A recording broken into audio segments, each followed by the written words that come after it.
Welcome everybody to the Open Mic Live. My foundational Black American brothers and sisters, my B1 family, I appreciate every single last one of y'all. We're going to have an open mic discussing what happened through the month of July 2025. So let's get started. The price of freedom is death.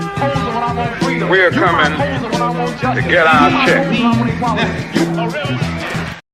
Black First family, we are here, okay? Today, we're starting a tradition of the Open Mic Live. We're starting this tradition, and I'm excited because we've had a lot of things transpire throughout the month of July. Last time we did it, we just discussed like the week, the last week, but this whole month we've been loaded with a lot of stuff.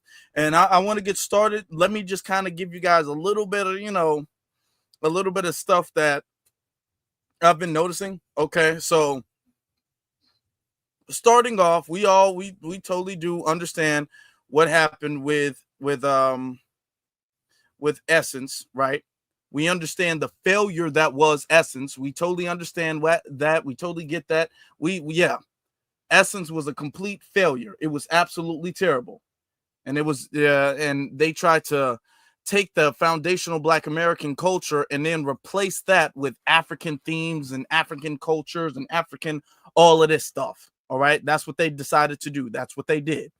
And they did a whole bunch of Jollof rice versus jambalaya and tried to make this big thing to literally replace the foundational Black American culture of Essence with African culture. They even said so themselves that they were going to center African culture, in particular Nigeria. So that was one of the biggest things. Then that led to people digging in and people looking at stuff going on in the African Union. And what the African Union decided to do, the African Union was all like, you know what we're going to be doing? We're going to be having like some type of some sixth district of Africa where we take the reparations. Let's play a couple of clips before we do, because we're going to get started with the phone line. So before we do, I need you guys to hit that like button. Very important. I'm going to play the copyright disclaimer because there's a couple of clips I want to play for you guys just to get a good warm up, and then we're going to open up the phone lines. All right. Copyright disclaimer. Under Section 107 of the Copyright Act 1976, allowance is made for fair use for purposes such as criticism, comment, news reporting, teaching, scholarship, and research. Fair use is a use permitted by copyright statute that might otherwise be infringing. Nonprofit, educational, or personal use tips the balance in favor of fair use. Okay, all right. Okay, so let's get started with this. All right, so we all know what happened with Essence. Now, I want you to keep this in mind. This has been a build up of many different things. This is not just Essence in and of itself, but this has been a build up of many different things. When we saw the fact that they were coming in talking about how culture is really their culture, and the culture is they're the definition of culture. That's what they were pretty much saying in essence, right? So this is what was going on. 25 at the convention center was garbage. A lot of space, very few vendors, and I've been going to Essence a long time. I've never seen it like this. Used to be one of the best places to go to support small Black businesses. That was not the case this year. I definitely hope it gets better because this was not it at all. Yeah, Essence was terrible. A lot of people was upset about Essence. A lot of people upset about Essence. Now, you did have some tethers out there trying to make it seem as if y'all was tripping about Essence. Essence wasn't that bad, defending Essence and making it seem like we was going off and we was wrong about Essence. Remember? Okay. So shout out to Mecca for actually posting about an event that she actually attended, because leave it up to you all, leave it up to the Black American MAGA, you would think that there was no representation of Black Americans at that event. Let me give this disclaimer. I am first gen Black American from my mom's side, and my dad is first gen from his side. The comments I'm seeing are so xenophobic. There's no way that we could literally be in a recession. We're not in the middle of a recession. We're knee deep in a recession. So now it's about people being broke. You had other people, and I'm just trying to give you guys a good reminder of the stuff before we open the phone lines out. Then you have people who is literally going around saying, you literally had people going around talking about, hey, we bought it, didn't we? Non-black Americans away from things that are for black Americans.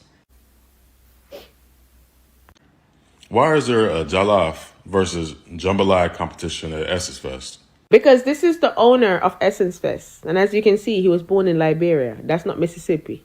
That's a country in Africa. Okay? Again, this is the CEO of Essence Fest. And unfortunately, she is not from Delaware. She is from Kenya, which is also a country in East Africa. Why are there African and Caribbean vendors at Essence Fest? Because it was originally created by you guys. You know, you created a space for yourself, but then you sold it. You gave it away. Sold it to African people. So now you can't pick and choose who can come into that space because it's no longer yours. You sold it. That's kind of how the law of ownership works. All right, okay. So that's the type of time they was on. They got it, they own it. So because of that, people was all like, okay, if y'all gonna play this where y'all feel like y'all don't have to show nobody respect because y'all own something about it, then if this is what it's gonna be about, then we don't need to boycott you guys. I mean, we don't need to support you guys. If y'all talking about well, we bought it, so this is what we get to do. We get to do whatever we want to do with it. And yeah, her odds is bucking, ain't it? So this is what led to this. We should control the fest when we the one who bought it. Black Americans, come here. This is a message for y'all, especially my Black American women. Come here, listen. I think it's time for us to show how strong and how powerful the Black American dollar is, since they don't believe us. I think it's time to boycott the braiding shops. That's what I think it's time to do. It's time to boycott the braiding shops. Stop going. We know how to braid. Let's braid our own hair. Support our own small businesses. Stop going to the braid shops. Teach them how to have some fucking respect, because they have none. Black American power. Black American dollar. They need us. We don't need them. Remember that. Do I wish there could be unity in a community? Absolutely. But that ain't gonna happen until they give us our fucking respect. And they've never done it. So, fuck all that. Boycott time. No more African braid shops. It's time to boycott the African braid shops. Stop going. Let's show them how powerful our Black American dollar is, since they think we can't control this fucking narrative. Since they think we got everything, let's show them how much we really fucking got. Black American power. Again, I'm going to keep saying it. Like, follow, share, comment below. Okay. Now, we get that. Now, we're going to get back to the boycott, but I also want to remind you guys about the African Union and what the African Union was out here talking about.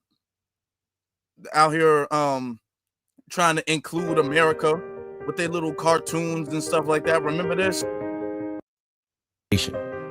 They have suffered from historical crimes and mass atrocities, including acts of deportation, mass massacres, arbitrary detentions, the use of torture, the plundering of. They are about the future. So, yeah, that's the African Union, and we already played that clip. I'm trying to be quick with it because I know you guys really want to speak. I know you guys do.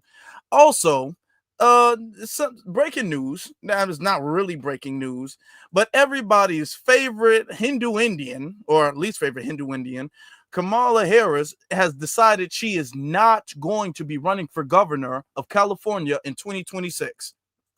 That was really not her decision, all right? That was the decision of people who are backing her. She had an interview where she kind of discussed this, and we're going to look at that, because even though I've been paying attention to the stuff going on about, the African stuff, I've also been paying attention about what's going on with politics. So let's look at Kamala. Let's look at this and how she said she's not going to be running again. All right, I already played the copyright thing. Well, you announced yesterday, you made an announcement that you're not running for the governor of California. Correct. Even though in early polling, you beat every other candidate by double digits. Yeah. You said you're going to sit this one out. Why are you sitting this one out? Are you saving yourself for a different office that might be? No.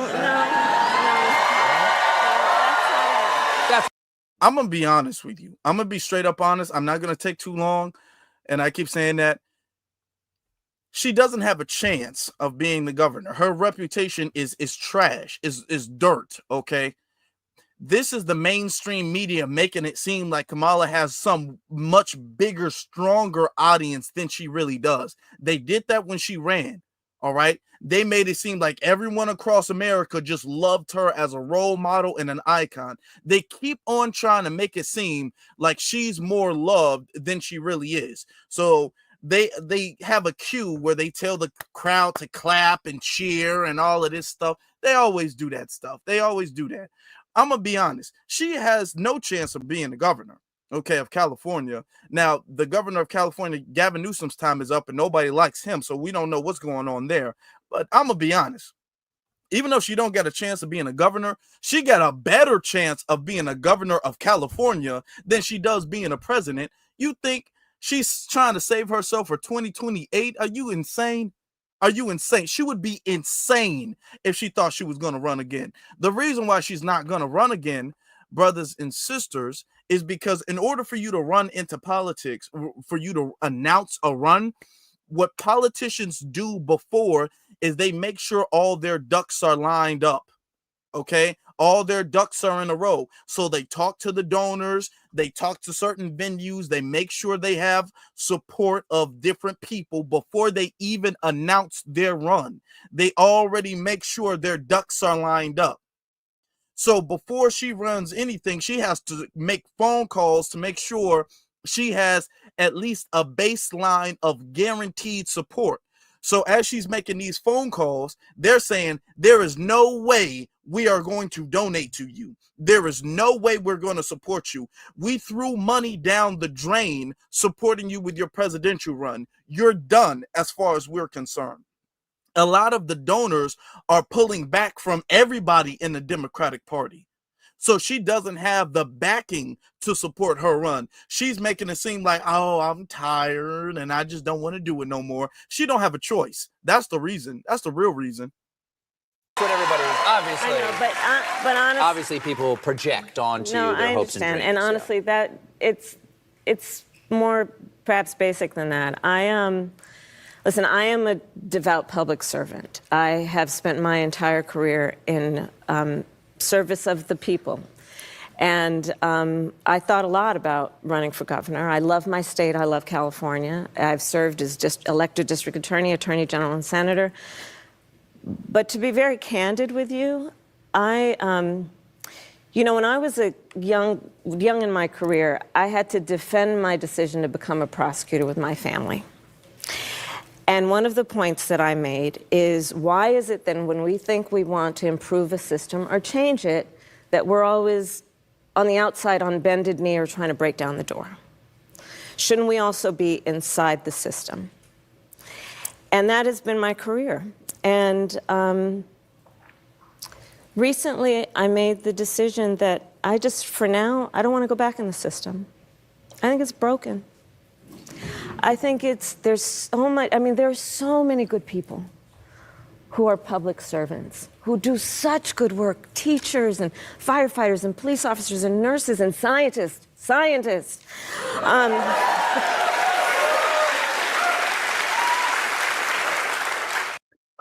She just drains me. I'm sorry, y'all. Where we go? Every time she starts speaking, you just don't know where we're going next. Like what are we doing?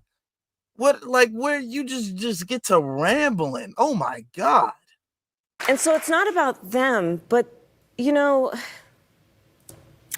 I believe, and I always believed, that as fragile as our democracy is, our systems would be strong enough to defend our most fundamental principles. And I think right now that they're not as strong as they need to be, and I just don't want to, for now, I don't want to go back in the system. I want to travel the country, I want to listen to people, I want to talk with people, and I don't want it to be transactional where I'm asking for their vote. She don't got a chance. She don't have a choice. Okay, her supporters have already let it be known, we're not backing you for any run. We're not backing you for the presidency of 2028, and we're not backing you for the governor election of 2026. We're not backing you. You are on your own. All right. So she's trying to make it seem like I'm just tired of politics. I'm just tired. I did what I could. No. That's not what it is. She don't have a choice. That's the real honest reason. She doesn't have a choice. I also want to get to something on the side. Some breaking news. I don't know if you guys have seen this, to be honest, but breaking news. Shannon Sharpe has wound up paying I think $23 million to a OnlyFans. I don't even know what they call them. Actor, OnlyFans, model, OnlyFans person. I don't really know what they be calling them, to be honest. The OnlyFans person. Shannon. And not only that, after the settlement, Shannon lost his position at ESPN. ESPN has recently fired Shannon Sharpe. And to be honest with you, most black folk ain't really caring like that. You don't see black people really outraged, like, damn. Sorry. People calling me. You don't see black people really outraged like that, to be very honest with you. All right. Because Shannon should have known better. Shannon should have known better. Okay. That's it. Shannon should have known better. Hold on for 1 second. Hold on for 1 second, y'all. Just look at this video real quick, because this might be some type of emergency or something. So we're gonna hold on. Let me see. So what we're gonna do is I'm gonna play this. I'm gonna play. Oh boy, I swear to God, this better be an emergency with the way folks is calling me. All right. So we got tethers, and we're going to fast forward a little bit. We got tethers who are now upset. It's August 1st, and they being boastful about the damn boycott. Look at this. So today is August 1st, 2025. And today is a historical day because for the first time in American history, black people are boycotting the businesses of black people. Oh, yes, you heard what I said. For the first time in American history, or for the first time in the history of black people, there is a new group of people called the Foundational Black Americans.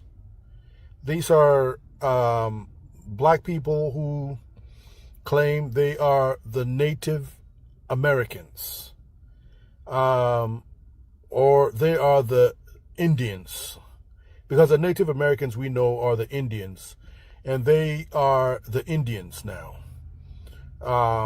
So these people say they have no connection to Africa. This is their homeland originally. They were the first here on American soil. They had nothing. Okay, I'm back, y'all. I'm back. I'm back. Boy, first off, don't you just hate it? Call after call after call, back to back to back to back to back to back. You pick up the phone. I mean, it got to be an emergency. Hey, what's up? How you doing? Like, you call me like, look, it is what it is. FBA is not a group, and they're going to keep framing it. Now, I played for you the original video of the woman who initially announced it. Now, she is FBA, but you don't know if she, I would say, identifies or use the identity, the identifier of FBA. But notice every single thing that they don't like, they try to push it off on FBA as if it's coming from a group of people and not the lineage. Whether you use FBA, ADOS, the Black American, freedmen, all of this stuff, this is just the lineage. Okay. Now the identifier that you name the lineage, that's just what it is. The name of the lineage you identify it as, that might, change from person to person. But the thing is, the lineage is the same. He keeps trying to frame it as some type of group. to do with the transatlantic slave trade that happened from Africa to West Africa to, the shores of the Caribbean and the United States. And this is also false. Nobody is saying that we have absolutely no connection to the transatlantic slave trade. I've never said that. And I don't know any foundational Black American of any like profile or status or has any type of reputation or anything like that who is saying that there is absolutely no transatlantic slave trade. Nobody is saying that. But what we are saying is that you guys are trying to make it seem like there would be no Black presence here on this land if it wasn't for the slave trade. And what we're saying is that's not true. We're saying that there was already a Black presence, a heavy populated Black presence, mind you. There was already a Black presence here prior to slavery, prior to the transatlantic slave trade. That's what we're saying. So, because you guys keep trying to make us this nationless people from Africa. And what we're arguing is that actually, and we don't even need to play too much of that. What we're saying is actually there was already a Black presence on this land. All right. And science has already confirmed this. This is not like a theory even at this point. This has already been something that has been scientifically confirmed that there is a Black presence here in the Americas prior to Christopher Columbus. Now, I don't think then there's some people who are like the slave trade didn't have that. Very few people, but they don't even say FBA. The thing is that we can acknowledge that the slave trade happened and also acknowledge that there were Black people here before. Two things can be true at the same time. All right. But we have to actually understand the history of most of the transatlantic slave trade actually went to South America in the Caribbean. Only a very small percentage of the slave trade went to the North America, the country in North America. All right, the United States. Okay, in the Europeans already confirmed this. So they keep trying to, oh, y'all trying to be the Indians. Y'all don't want to be Africans. No, we're saying we're not Africans because we were not born in Africa. Africa is a continent. We're not saying we're not Black. I haven't heard a single FBA say I'm not Black. We Black. I'm Black. Yeah, we Black. But the thing is that you guys keep trying to make that some type of connection to a continent that has been completely transformed in the last 500 years. When the slave trade began, the land wasn't even called Africa. It wasn't even called Africa. The countries and stuff like that exist today, that stuff really started developing in the damn 60s. Those countries didn't exist before. The land wasn't called Africa before. The land is completely different from when the slave trade happened. Okay? But they want us to claim Africa because we can't claim a nation in Africa. And they want us to be some nationless people. And now we're understanding and realizing that actually the truth of the matter is we're not a nationless people. Okay, despite America's flaws, we are American. That is the truth. Now we still got a job to do. We still got to fight white supremacy. We still got to do that. So we never lost the plot as far as that is concerned. But no, we're not gonna sit up there and be all like y'all African because y'all want us to go back to this African American thing where we are kissing y'all ass and acting like Africa is just some type of deity that needs to be worshipped. So any disrespect from the motherland, we should just be grateful and accept that. And we're not doing that anymore. Yeah, we're not doing that anymore. So this is why the boycott has become a thing. The boycott has become a thing because we're sick and tired of being taken as some type of joke. We're sick and tired of not being treated correctly and not being treated with respect. Nobody's asking for y'all to bow down and kiss our feet. Nobody's asking for any of that. But what we are saying is that we will be respected. And if we're not going to be respected, and if y'all want to be, it's actually more than that. Hold on.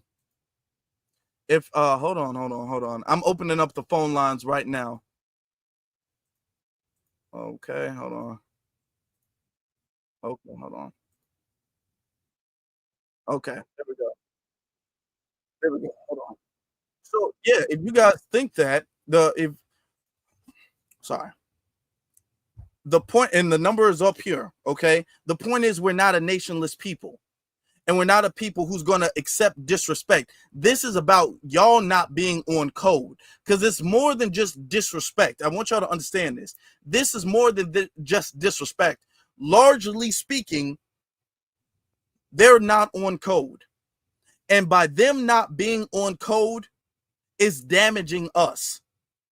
Them being off code is actually very detrimental to our progress because right now we're trying to have reparations task force and reparations meetings, and we keep having to deal with tethers trying to say, well, reparations should be black people because all black people went through some type of hardship, all black people went through something, so shouldn't reparations be about black people? And we're saying no, reparations is not quote unquote about the black race. Reparations is about lineage. So because we're keeping the reparations conversation on lineage, this is one of the issues that we're dealing with when it comes to the tethers. All right. So I appreciate that. We got the phone lines open. I didn't want to take too long. Let me just plug this up real quick, make sure I can hear everybody. I got a new speaker.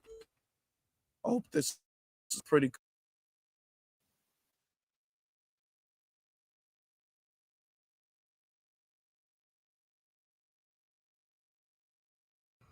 Okay. So let me just make sure my speakers are all set up, ready to go. Okay, we got some numbers on here. Okay, hold on. And we're going to get cool. So let's get to the first caller. Caller from I said episode. Caller from area code 214. You're on live. What's your name and where you calling from? Hey, Afro, this is Dexter. I'm calling from Dallas. What's on your mind? Hold on, real quick, because I just bought these speakers, so I want to know how they work. Audience, you guys can hear him, right? Just hold on, Dex. Okay.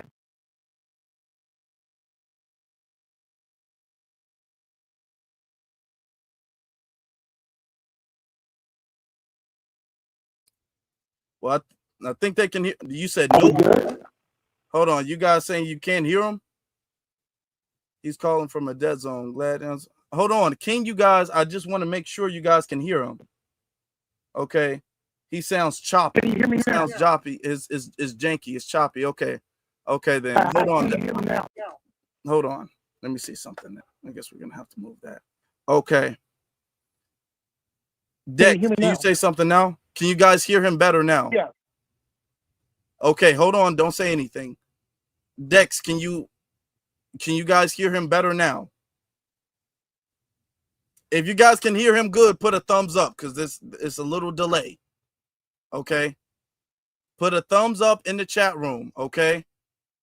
Because a lot of Lord have mercy. Come on now. Can we have people who are like at the moment live?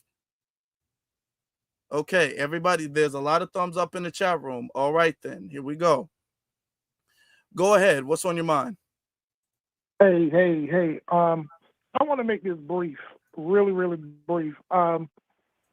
What they're trying to do, we've caught them red-handed via the Democratic Party. The Essence thing just exposes everything that they were planning already. So with this being said, we caught them. They're trying to use us as some culturalist people that they're going to use our story for financial gain and a way to replace us. Mm-hmm. So the sisters called them out. The sisters are the ones who dug through all this stuff with the essence, with the ownership, with the 6 regions of the African Union, them trying to bring in the politicians and all of that, they just been caught. They just been caught trying to basically destiny swap us and trying to gaslight us, because now we know what the plan was and what it is, and the Democratic Party has their hands all the way in this. So we got them, and they just trying to gaslight us back into and shame us into back into African American, and we're not going for it. And the sisters are leading the way. That's yeah, that's all I got good for you, bro. And the thing is that the sisters need to be supported with that. I'm trying to figure out ways. What I'm trying to do is figure out some type of ways where we can do some advertisement for FBA braiding shops, and like in different states across the nation, because some people are looking for that. Because the thing is, there's a lot of braiding shops that are FBA, but they don't have the support because they don't really get the advertisement. And the thing is that when it comes to the boycotts, a lot of the damage is going to be done by the sisters, okay? Because as black men, we don't really go to Africans for any type of hair thing, okay? Even when we go to a barber shop, most of the time, our barbers are FBA. You know what I'm saying? So it's really going to be the sisters who are going to be the ones who are doing the most damage when it comes to the boycotts. Yeah, we can boycott a restaurant. We can all do that. But they can do that in the braiding shops. It's really up to them to stand on business with the braiding shops, because as black men, we don't really go there anyway. You know what I'm saying? So shout out to them. But what we need to do, what I'm working on doing, is finding some type of way so we can get the FBA, good FBA braiding shops highlighted, so they can go to that in replacement, you know? Correct. But yeah, they don't have we don't have any interactions with them on a base. They hide themselves within white communities. So of course we are basically really limited to the braiding shops and the other places, those few outlets. So yeah, but they are really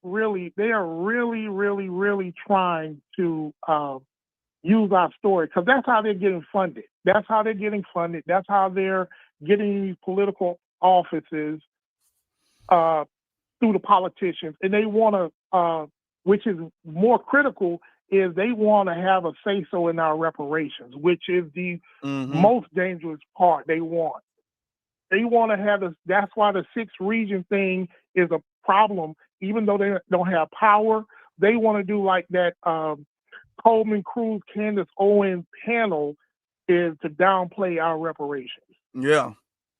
That's the because goal. as Brian Donald said, if he can't get none, he don't want nobody to get none. And that's honestly how they're looking at it. So this is why the boycott is so important, because it's more than just honestly disrespect.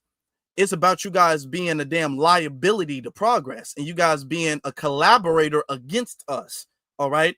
And you guys don't ever try to check your own people. So the boycott is going to be a necessity, because it's going to put pressure on you all to start falling in line and being on code. It's bigger than us being offended. It's about y'all really causing damage. So that's one of the things. Some people are saying that we should make a website. I agree, we should make a website. I'm looking into that, seeing if, because I would want it to be one big website. I wouldn't want it to be a website over here, a website over there, a website over here. What we would need is a good website, even if we just do when it comes to the African braiding, right, or the braiding, right? What we would need is a website that has different states and cities listed, and then you can have people, but we would kind of have to verify, because I don't want people putting up their business if it's not legit. Because if we want to really do it, we got to make sure it's legit, right? So we want to have a website that would highlight them, and that would have multiple states. So you can have, like, you could select one and then get like Chicago, New York, Atlanta, DMV, you know what I'm saying? So we got to work on that, But thank you, caller. I appreciate you, Dex. All right. Peace. All right. Peace, brother. All right. Okay, cool. Yeah, yeah, we working. It's gonna take a little bit of maintenance and stuff like that because you gotta verify to make sure they're good places too. You know what I'm saying? So that's why I need a lot. What we need right now is we need a lot of FBA braiders who have like a salon or something like that to come forward and say, hey, I'm this, I'm that, so we can have a list. You know what I'm saying? So we need, if you guys know a sister or somebody who does braids and she has a business or whatever the case is, and make sure we got it, because braids, you got to have licenses and we don't really want to get in trouble with that stuff. So if you're doing something under the table, we can't put you in the list because then we don't want to mess the whole thing up because of the license part aspect of it. So of course that would have to be verified. But for the ones that have all the licensing and stuff like that, let us know that. All right. Okay. So let's get to the next caller. Caller from area code 678. You're on live. What's your name and where you calling from? I'm 678. My name is Wanda Butler, and I'm here in Atlanta. I've been listening to you for about a month now, and I tell you, I have learned so much. I'm 65 years old and didn't know that half of this stuff was going on. So you have been so informative to me. I want to touch on the braiding thing. I'm a 45-year veteran in the hairstyling business. And braids, you do not have to be licensed in that state. There's no license required. That's why those African braiding shops can just move people in and out and in and out, because they don't have to have a license. Now, the business have to have a license, but the braiders don't have to have a license. Oh. Number two, and supporting Black braiders, you're going to have a lot of people that are at home braiding hair. And that's okay, because they know how to set their clients and be professional. It's okay to support Black braiders because you're going to find most of them at home. Number two, I wanted to touch on a comment that you made with Ibrahim Traore. I hope that I'm saying that right. Traore, the African leader. I think that I've been looking at him too. There's a lot of things that I feel all the other African countries over there can take lessons from. Even if, yes, I know that he shook hands with another white person or another white entity.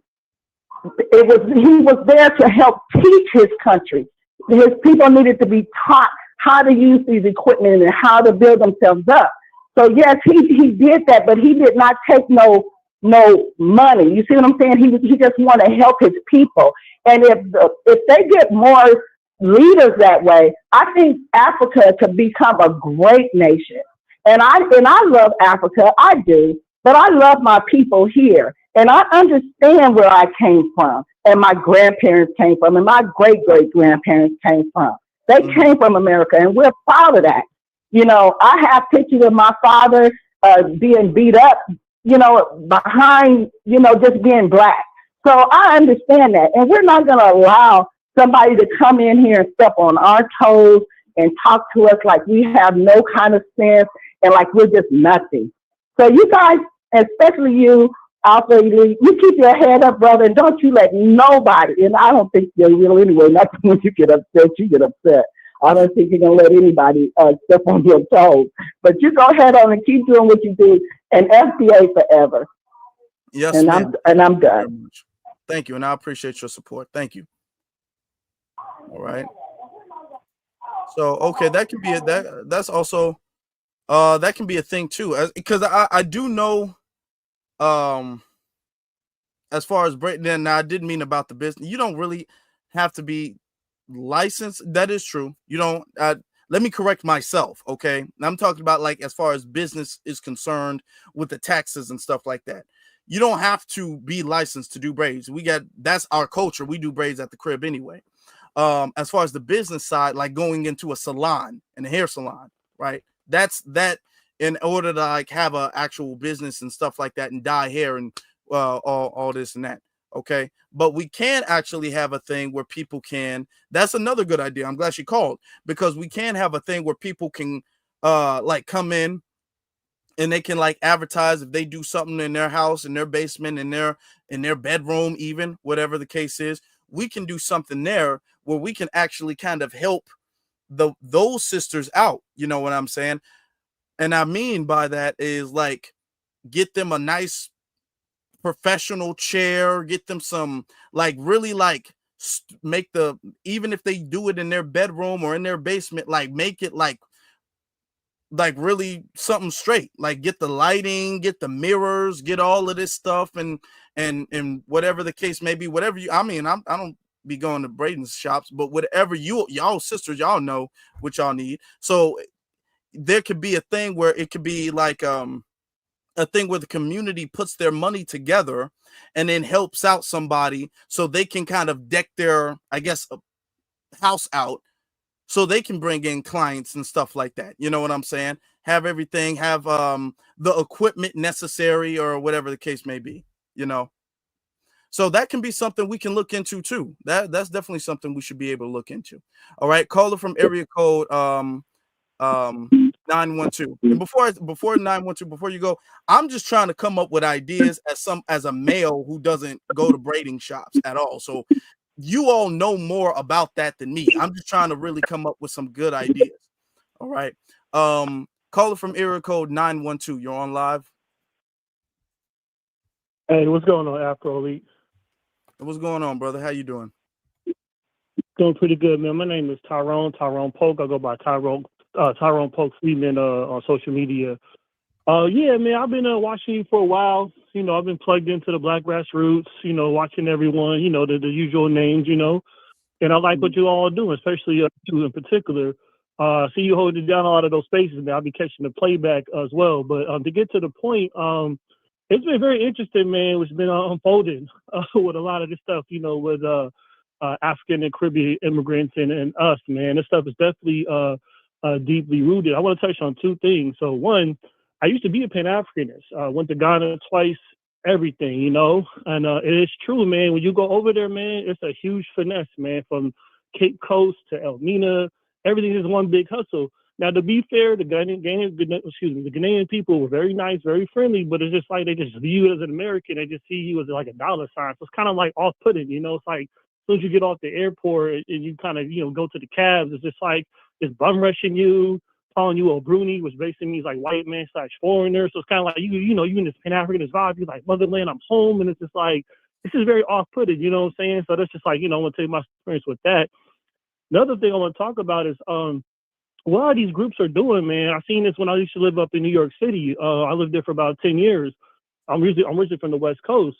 What I noticed in New York City with a lot of Caribbeans, they're creating these enclaves, right? And they're creating these enclaves, and we're kind of like mixed in, right? So like a prime example, like if you look at like Weeksville, like one of the oldest Black American communities in New York City, right? It's predominantly like Caribbean now, and it's like Caribbean / like Hasidic Jewish, you know? It's like interesting. It's kind of like, you know, all this talk of us being xenophobic and hateful, but I'm like, if you do the research, like the research does not support these people's claims. We've been very accepting, very inviting. I get to the point y'all creating these enclaves, and it's like y'all kind of like boxing us out. Like Yvette Clarke is a prime example of that. Even like New York State Assemblywoman Michelle Salages, right, the main one of Haitian descent. She's the main one kind of, you know, being adversarial to the freedmen up in New York. So it's like, okay, I'm noticing just like these enclaves that these people are creating. So I'm just like, you know, it's like, I think a lot of them are unraveling and crashing out because they realize that we're realizing this now, right? And so whether it's African boycotts or boycott of immigrant businesses as a whole, I do believe that, yeah, we need to establish the same networks they established with each other because they've been doing this for a long, long time, and we need to do the same thing. So thank you for your time. Thank you. I fully agree, and thank you, brother. And here's the thing with that. Like you said, we've been very accepting. The whole y'all so xenophobic. No, we've been so accepting. We've made so much room for everybody. It's insane. We've made more room for immigrants coming here than anybody else. Nobody else in the world is going to sit up there and make room and set asides and accommodations for immigrants to come in. We've made so many accommodations. They got little Haiti town, little African whole neighborhoods and stuff like that. They have their parades and their holidays. We don't try to bother them. We actually try to participate and respect that and celebrate them and all of that stuff. It's like they have their spot and then they want more and more and more and more and more. And now it's at this point where it's all like, hey, hold on. Y'all not gonna come here and just take everything. Y'all have a whole Haiti town, a whole little Africa town, and all of these little enclaves, and now y'all feeling like y'all can just take everything. And the second we say something, they be all like, oh damn, ain't we all black? I thought we was all black. Well, clearly we not. If you got your own little enclave, clearly you understand the difference. So yeah, at this point, the amount of accommodations we've made for them is insane, and this got to stop. This just got to stop. It's got to stop. Thank you for that. Caller from area code 3737. You're on live. What's your name? Where you calling from? Hey, how you doing, Afro Elite? My name is Cedric, and I'm calling from Austin. What's on your Can mind, you hear brother? me? I'm good. I'm doing pretty good. It's about this boycott. I would like to see this boycott go past August 31st because I think it's well noted how these people have treated us since the beginning. In the beginning, I mean that, sorry about that, the transatlantic trade, since the inception of knowing who Africans were, it's never been good. It has never been good.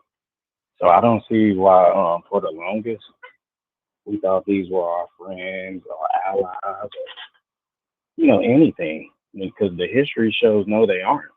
I mean, we can read the history, everything from, I'm sorry, trying to be a little quiet at work.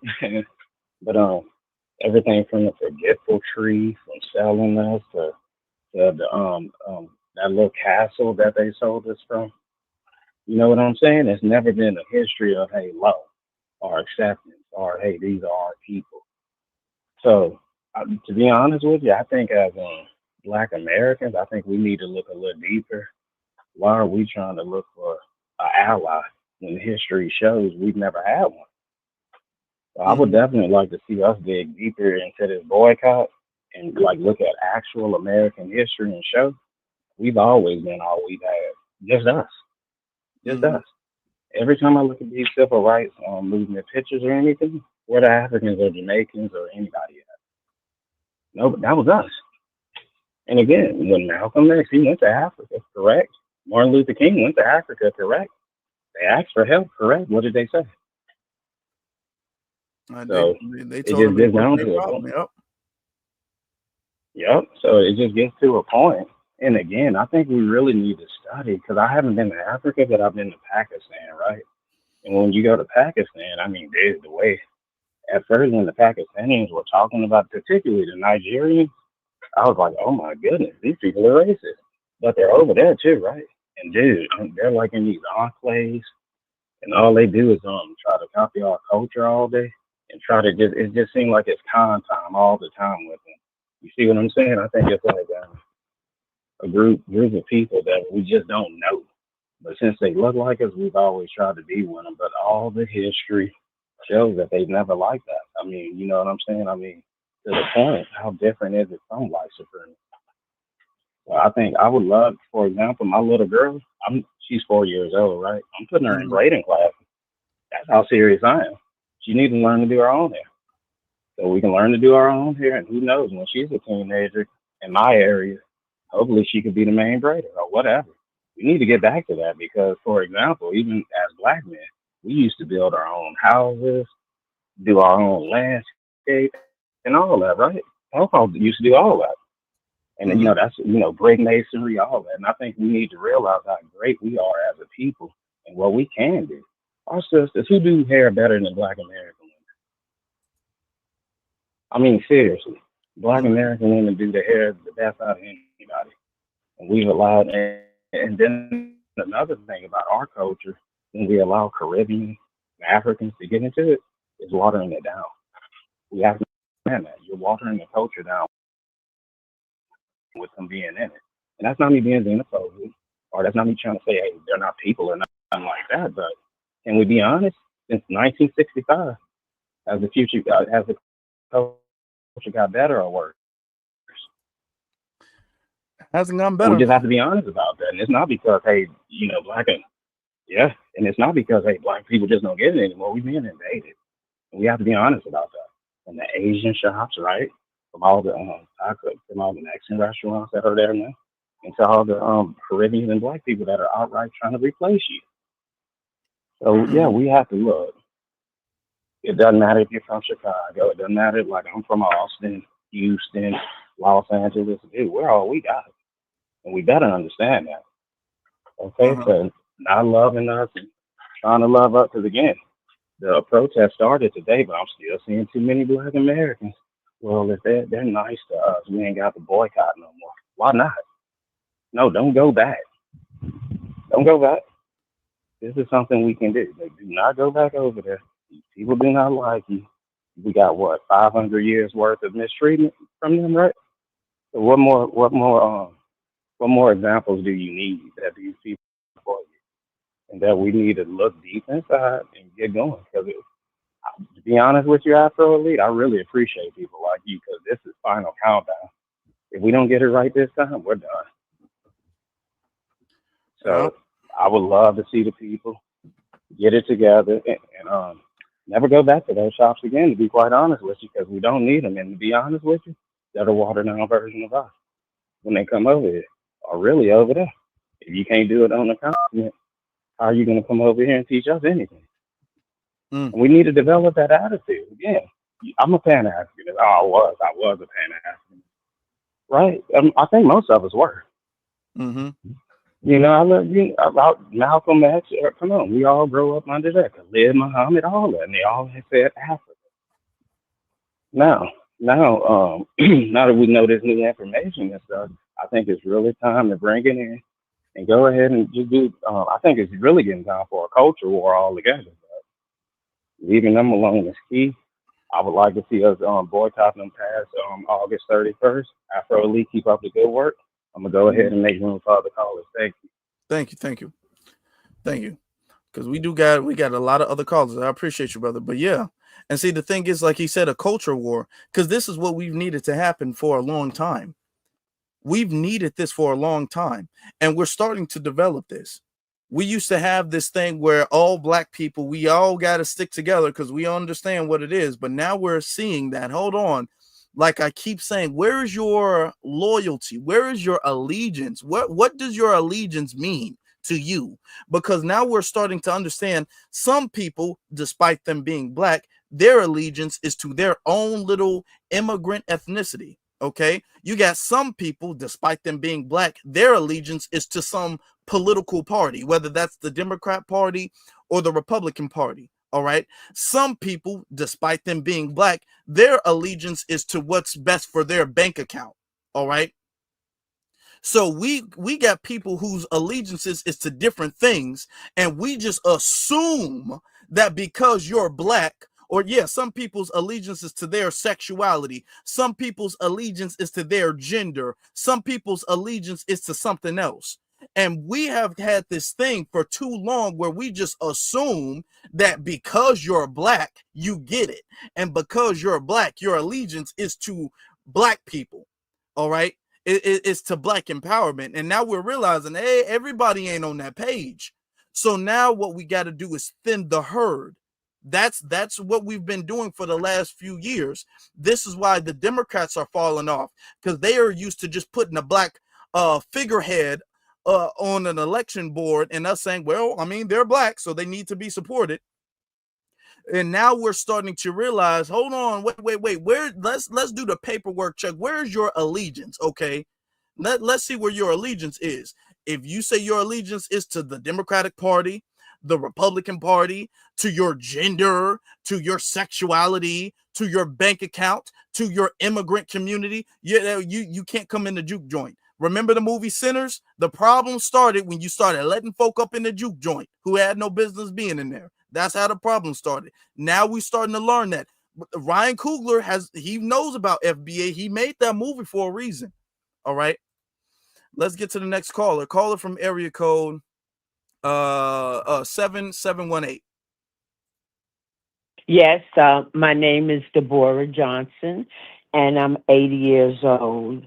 I remember back in the day when I had to braid my own hair, there was nobody doing that. What I want to bring to your attention is that we have people who are not ready. They are downward pull.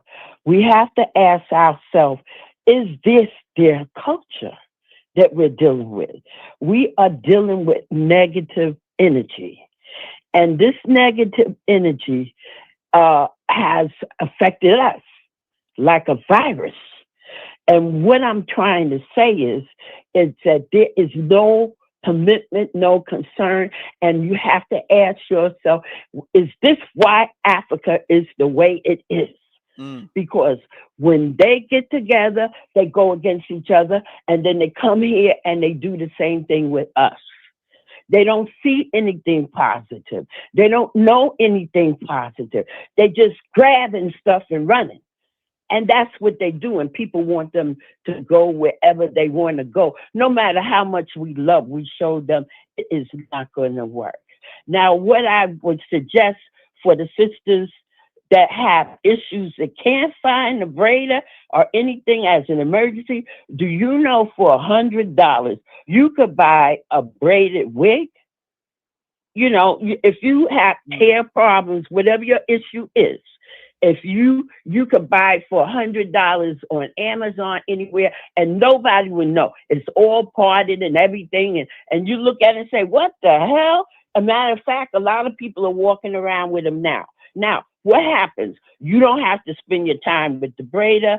You wash it. You could use it for 2 or 3 years, never have to spend another dime. Take care of your own hair every night. Take care and groom, do whatever you have to do. When it comes down to slavery, and they say, we don't know who we are, why? Who caused that? Are you boasting about your handiwork? In other words, you're doing something to affect people. It's in your history, and then you're sitting around. You don't know who you are. You don't have a culture. Oh, yes, we do. We have a culture. We've been through everything, and we're going to continue marching, but we cannot get sucked up into their cultural tradition, which we are faced with now. This is what it is. They get up there and they show their butt and they say this and they call us all kind of names, blah, blah, blah, blah, blah. And that's what they do at home.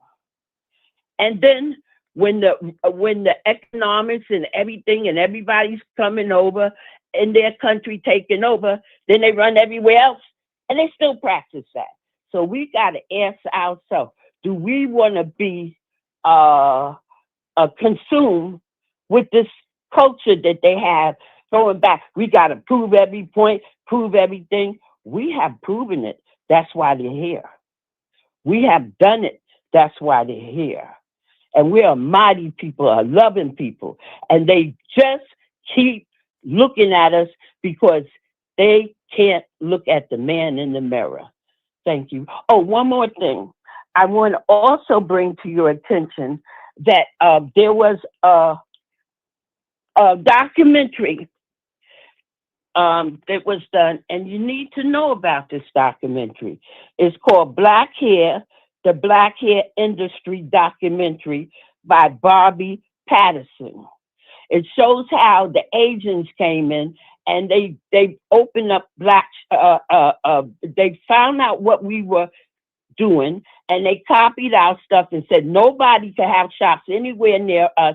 And they're the ones that put Black people out of their businesses. You need to watch that documentary, and you need to watch Vigilante Inc.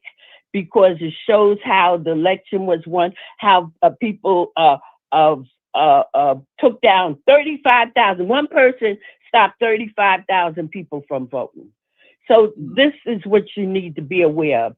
And I thank you very much. I think you're fantastic. I'm just thinking how great our children are. Because like I said, I'm 80 years old. I've been in the movement, and I know. So thank you very much. You're anointed. You're blessed. and you're intelligent and you're articulate and you know your stuff and keep going. But now, when it comes to the woman that can't do anything for her hair, just look on Amazon. It'll blow your mind. I know it's bad until you could get to wherever you want, but you're going to save your time, your money, everything, and we will be able to continue with this boycott. Thank you. Yes, ma'am. Yes, ma'am. There's a way. Thank you. Thank you. I appreciate you. Thank you. There's absolutely a way you guys we can circumvent that. It's inconvenient. Boycotts tend to be that way, but we can still get it done. There's nothing to stop us, as long as you got a phone. Yes, ma'am. Thank you. You have a good day. You can have a good rest of your day. You too. All right. As long as you got a phone. I'm gonna look. I'm gonna be honest too.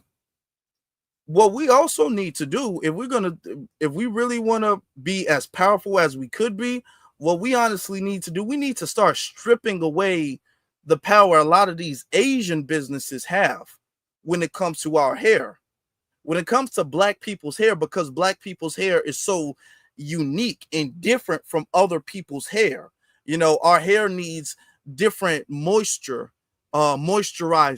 Our hair needs different conditioners. Our hair needs different shampoos and different things. And because we style it different, we need different brushes and we need different combs and stuff like that, different do-rags and bonnets and stuff.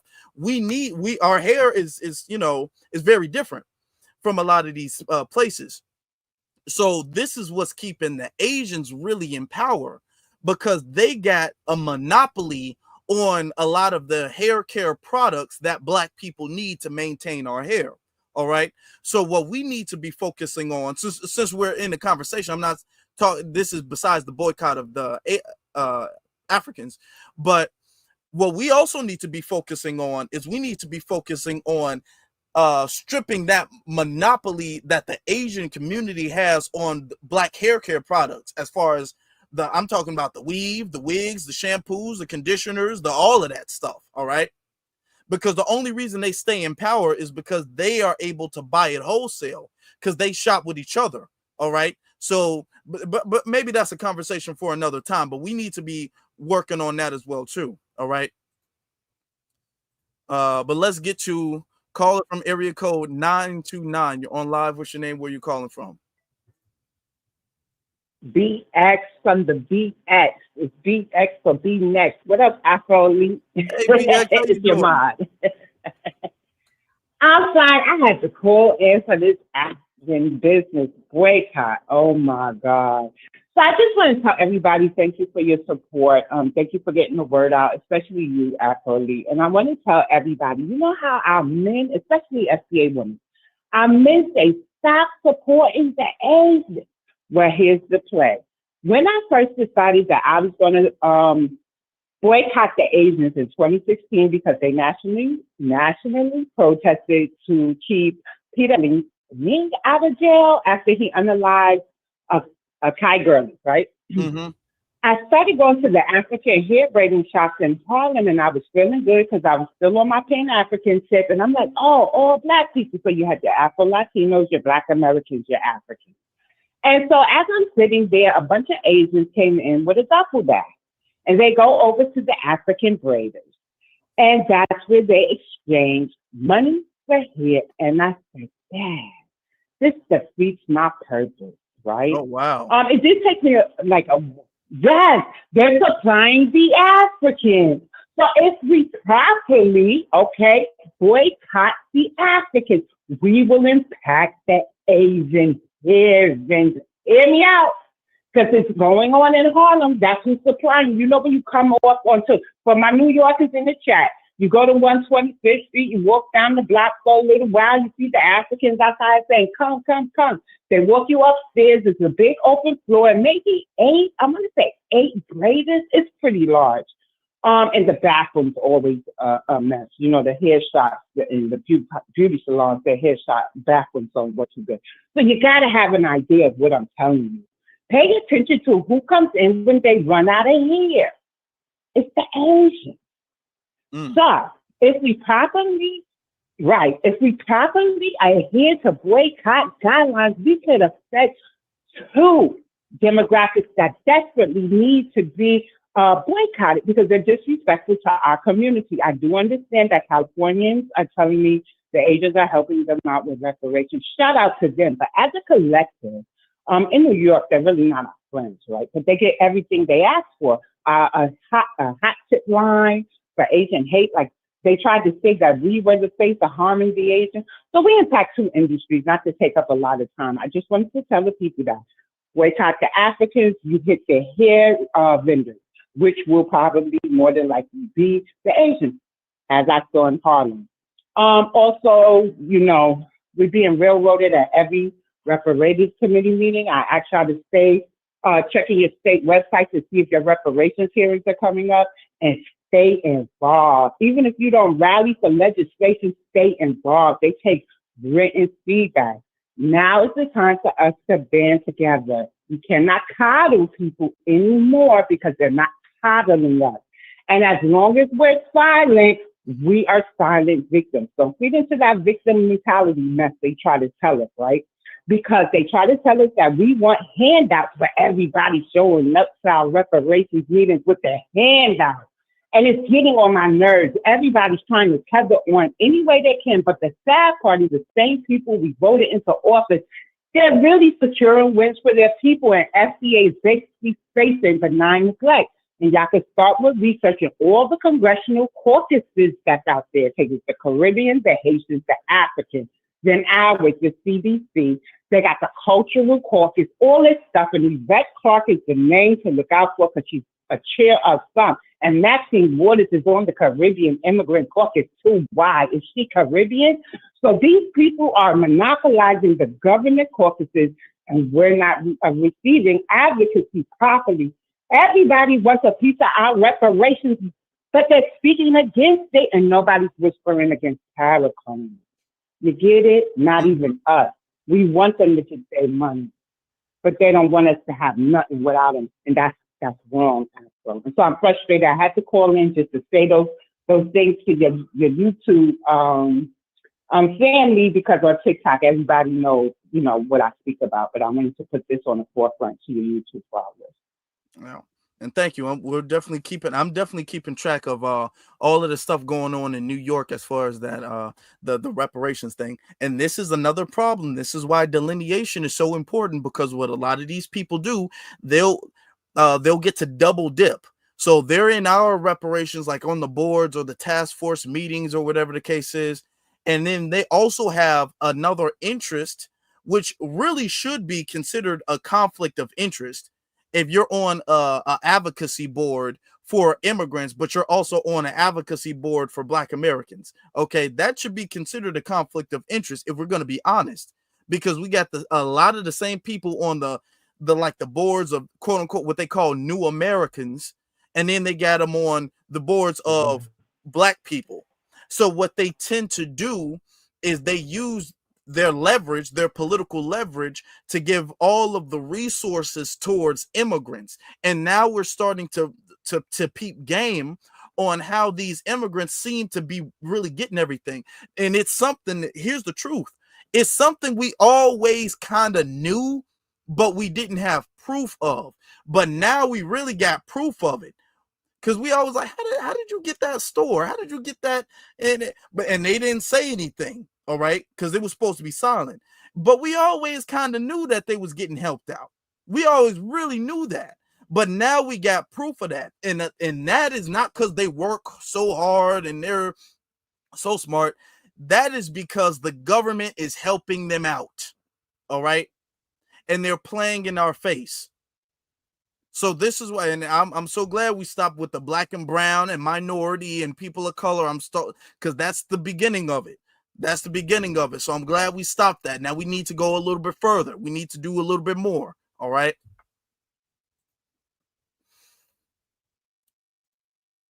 But yeah. Thank you, BX. I appreciate you. Well, okay. All right. You have a good rest of your day. All right. Let me see. Yeah, this is why. Yeah, we can't let them. They've been double dipping. And then they'll come over here talking about how much better they're doing than everybody else. And now we're starting to understand, oh, that's why. Because when it comes to a minority benefit, like a DEI program or an affirmative action program or whatever the case, you guys have this pecking order where you guys pick us last. You guys will push us to the back of the list, all right, with the pecking order. And then you'll have an Asian person come up and be like, well, they are minorities too. Okay, so we did give the job to a minority. So they play those types of games. And then they even play those types of games when it comes to the African immigrants. All right. So now we're starting to realize all of what they've been doing. All right, so that's why we're stopping all of that. Caller from area code 313. You're on live. What's your name? Where you calling from? All right. I'm calling from Detroit, Michigan. What'd you say your name was? Star Strong. Okay, what's on your mind? First and foremost, I would like to say thank you for clarification with the FBA situation. I was born black, and Jesse turned me into an African American, and I didn't even realize it. As far as this boycotting goes, it's not even with conscience, but I have never once in my life got my hair done by African. I've never ate an African dish. My daughter has never had her hair done by an African. And this is not something that we've done thinking about it. We are well equipped in the black community to do our own hair. Mm-hmm. My daughter does my hair. She does her hair. Her friends does their own hair. So I think the Africans need to watch out for this new generation that's coming. These teenagers right now, they're in their bedrooms. They're in the basements. They're getting it in.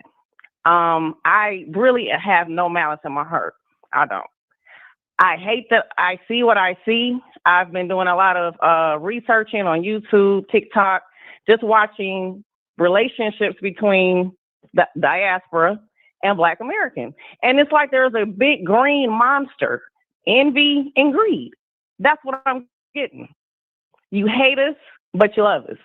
You want to be us. You want to cosplay, but you want to disrespect us, tell us we're lazy, then come and off of build what we've already opened the door. We broke the door down. You want to come in and then step on our backs. And I used to be so open and loving and with the olive branch and all of those things until I really opened my eyes and saw that they really don't like us for whatever reason. And all of this slave talk. I'm so sick of this slave talk. I'm not a slave. My ancestors were slaves.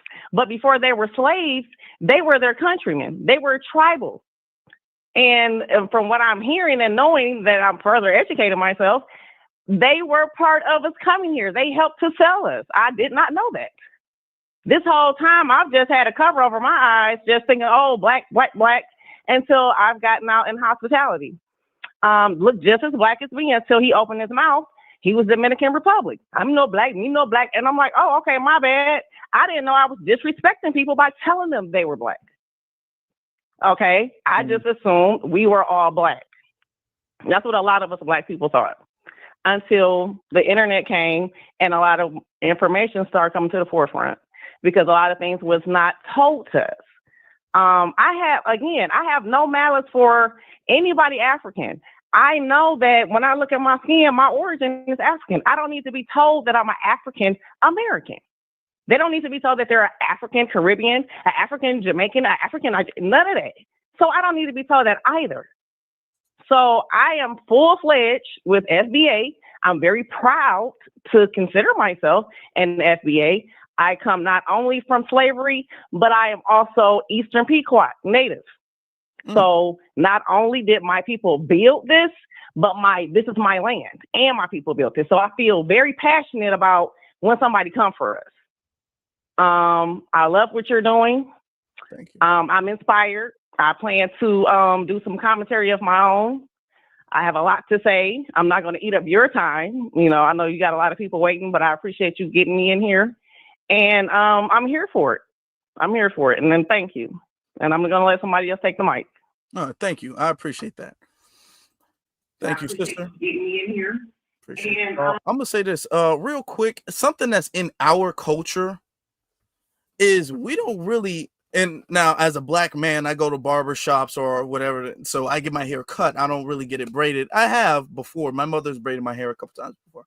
Um, it's been some years since I had my hair like actually braid. My mom actually braided my hair, but culturally speaking, we've always had very select people do our hair, whether that's cutting our hair, lining us up, braiding our hair, or whatever. If we're not doing it ourselves and we have somebody else do it, we've always kind of been very selective with who we have do our hair anyway. You know what I'm saying? So if you're not doing it yourself, you would have maybe your auntie do it. My sisters, they get our auntie does my sister's hair if my mom's not doing it.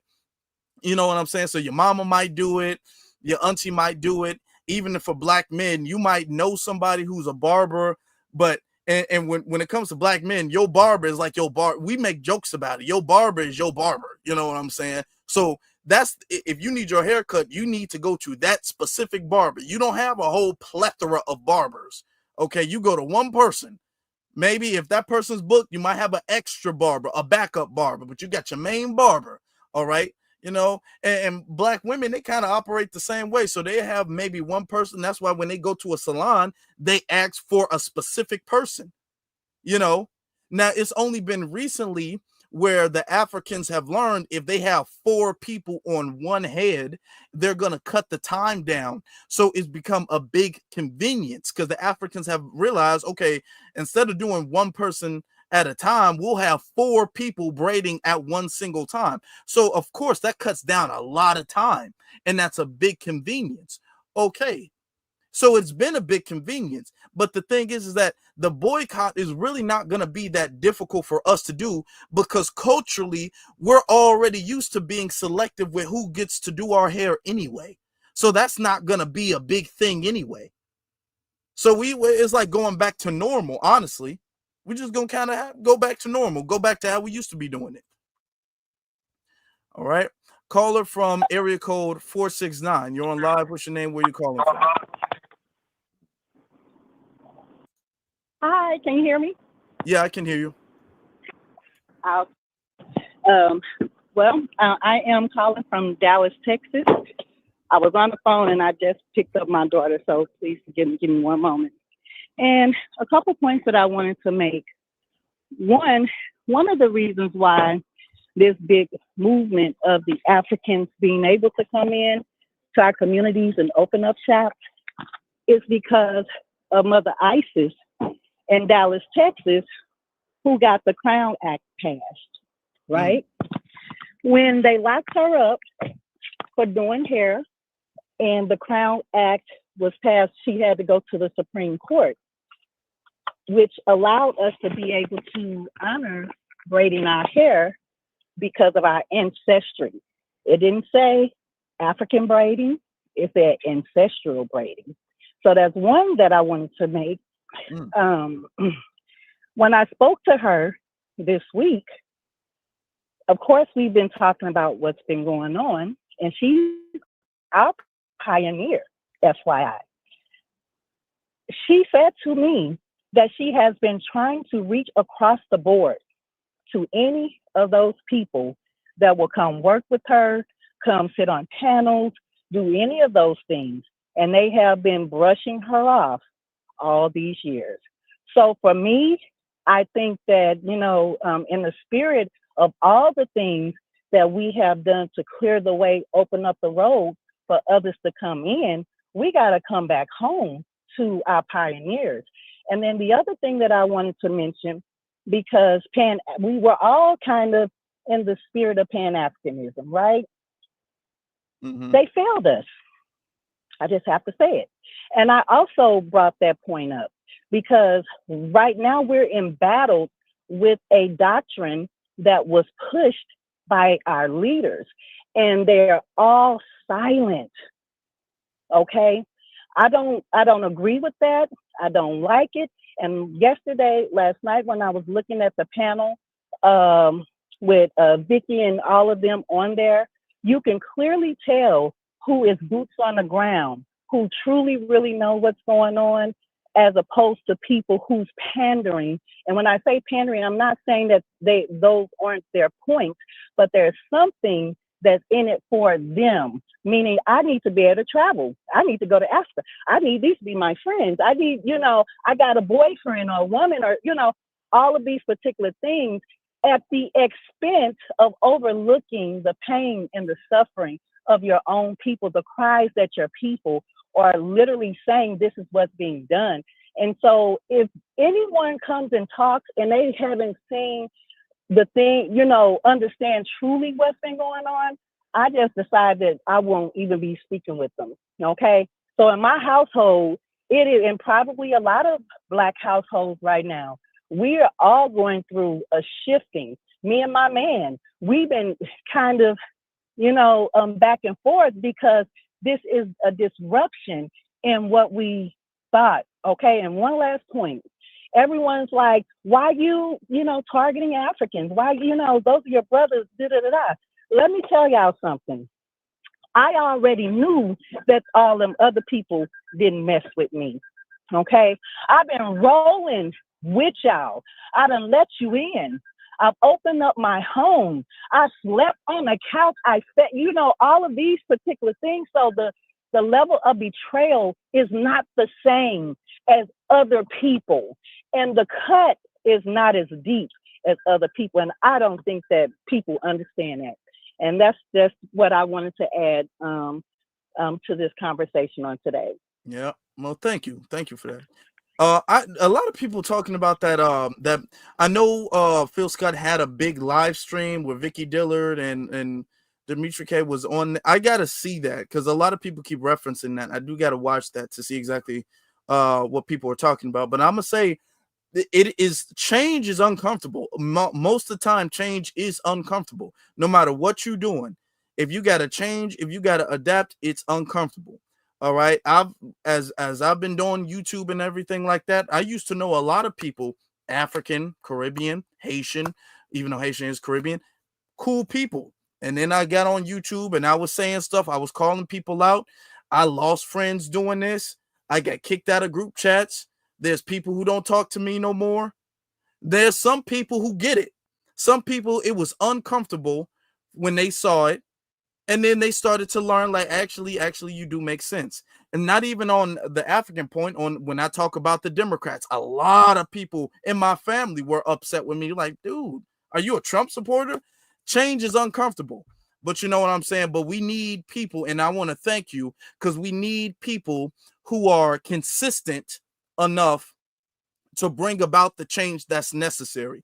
Because if these people don't want to change for the better, then we will not grow as a community. So I want to thank you for that. All right, let's get to the next caller. Caller from area code 313. You're on live. What's your name? Where you calling from? Calling from Detroit. Can you hear me, brother? I got you. I'm sorry, I was munching. I didn't think you'd get to me this quick. Hold on. Can you hear me still? Mm-hmm. Yeah. Okay. Sorry about that. Anyway, Clyde Shabazz from Detroit, Michigan, 60-something-year-old. I first want to give shout out to Dr. Claude Anderson, the real original FBA and the father and our elder of the FBA movement. And of course, Tariq, yourself, young minister of code, and that 80-year-old and the sister from Detroit and the sister from New York. Thank you all and everybody in the chat. I'm calling because I wanted to piggyback on some of the talking points that have been said earlier. Brother Young, Afro Elite, I've been 25 different African countries over my 60-something year lifespan. I've had romantic relationships with African women, the whole bit. And I have come to what that last caller said. We have been a very giving people, a very kind people. My own ancestors, I can just mention my uncle is the late Chokwe Lumumba, a great Pan-Africanist and the like and that sort of thing. But this is real. You know what I'm saying? And I'm seeing like this blatant disrespect and not acknowledging us in the spirit of kindness in the outreach of our hands that we've been given, but haven't gotten it in return. The late Elijah Muhammad, in his original Muhammad speech, there was a picture of the black man in the United States reaching out his hand to the black man over in Africa. But it's not been mutual. And we have to come to that understanding and that truth. It's a hard but hurtful truth, but it's the truth. Not one CARICOM country, Jamaica, Bahamas, Haiti, you name them. Not one 54 African continent country, not Ghana, not Benin, not Senegal, not Ethiopia, not, Republic of South Africa, not Kenya, not one of them. They have a vote at the United Nations. Not one of them has ever passed a resolution saying we condemn America for the genocide against foundational Black Americans. They haven't even done it as a collective, as CARICOM passing a resolution, or the African Union passing a resolution.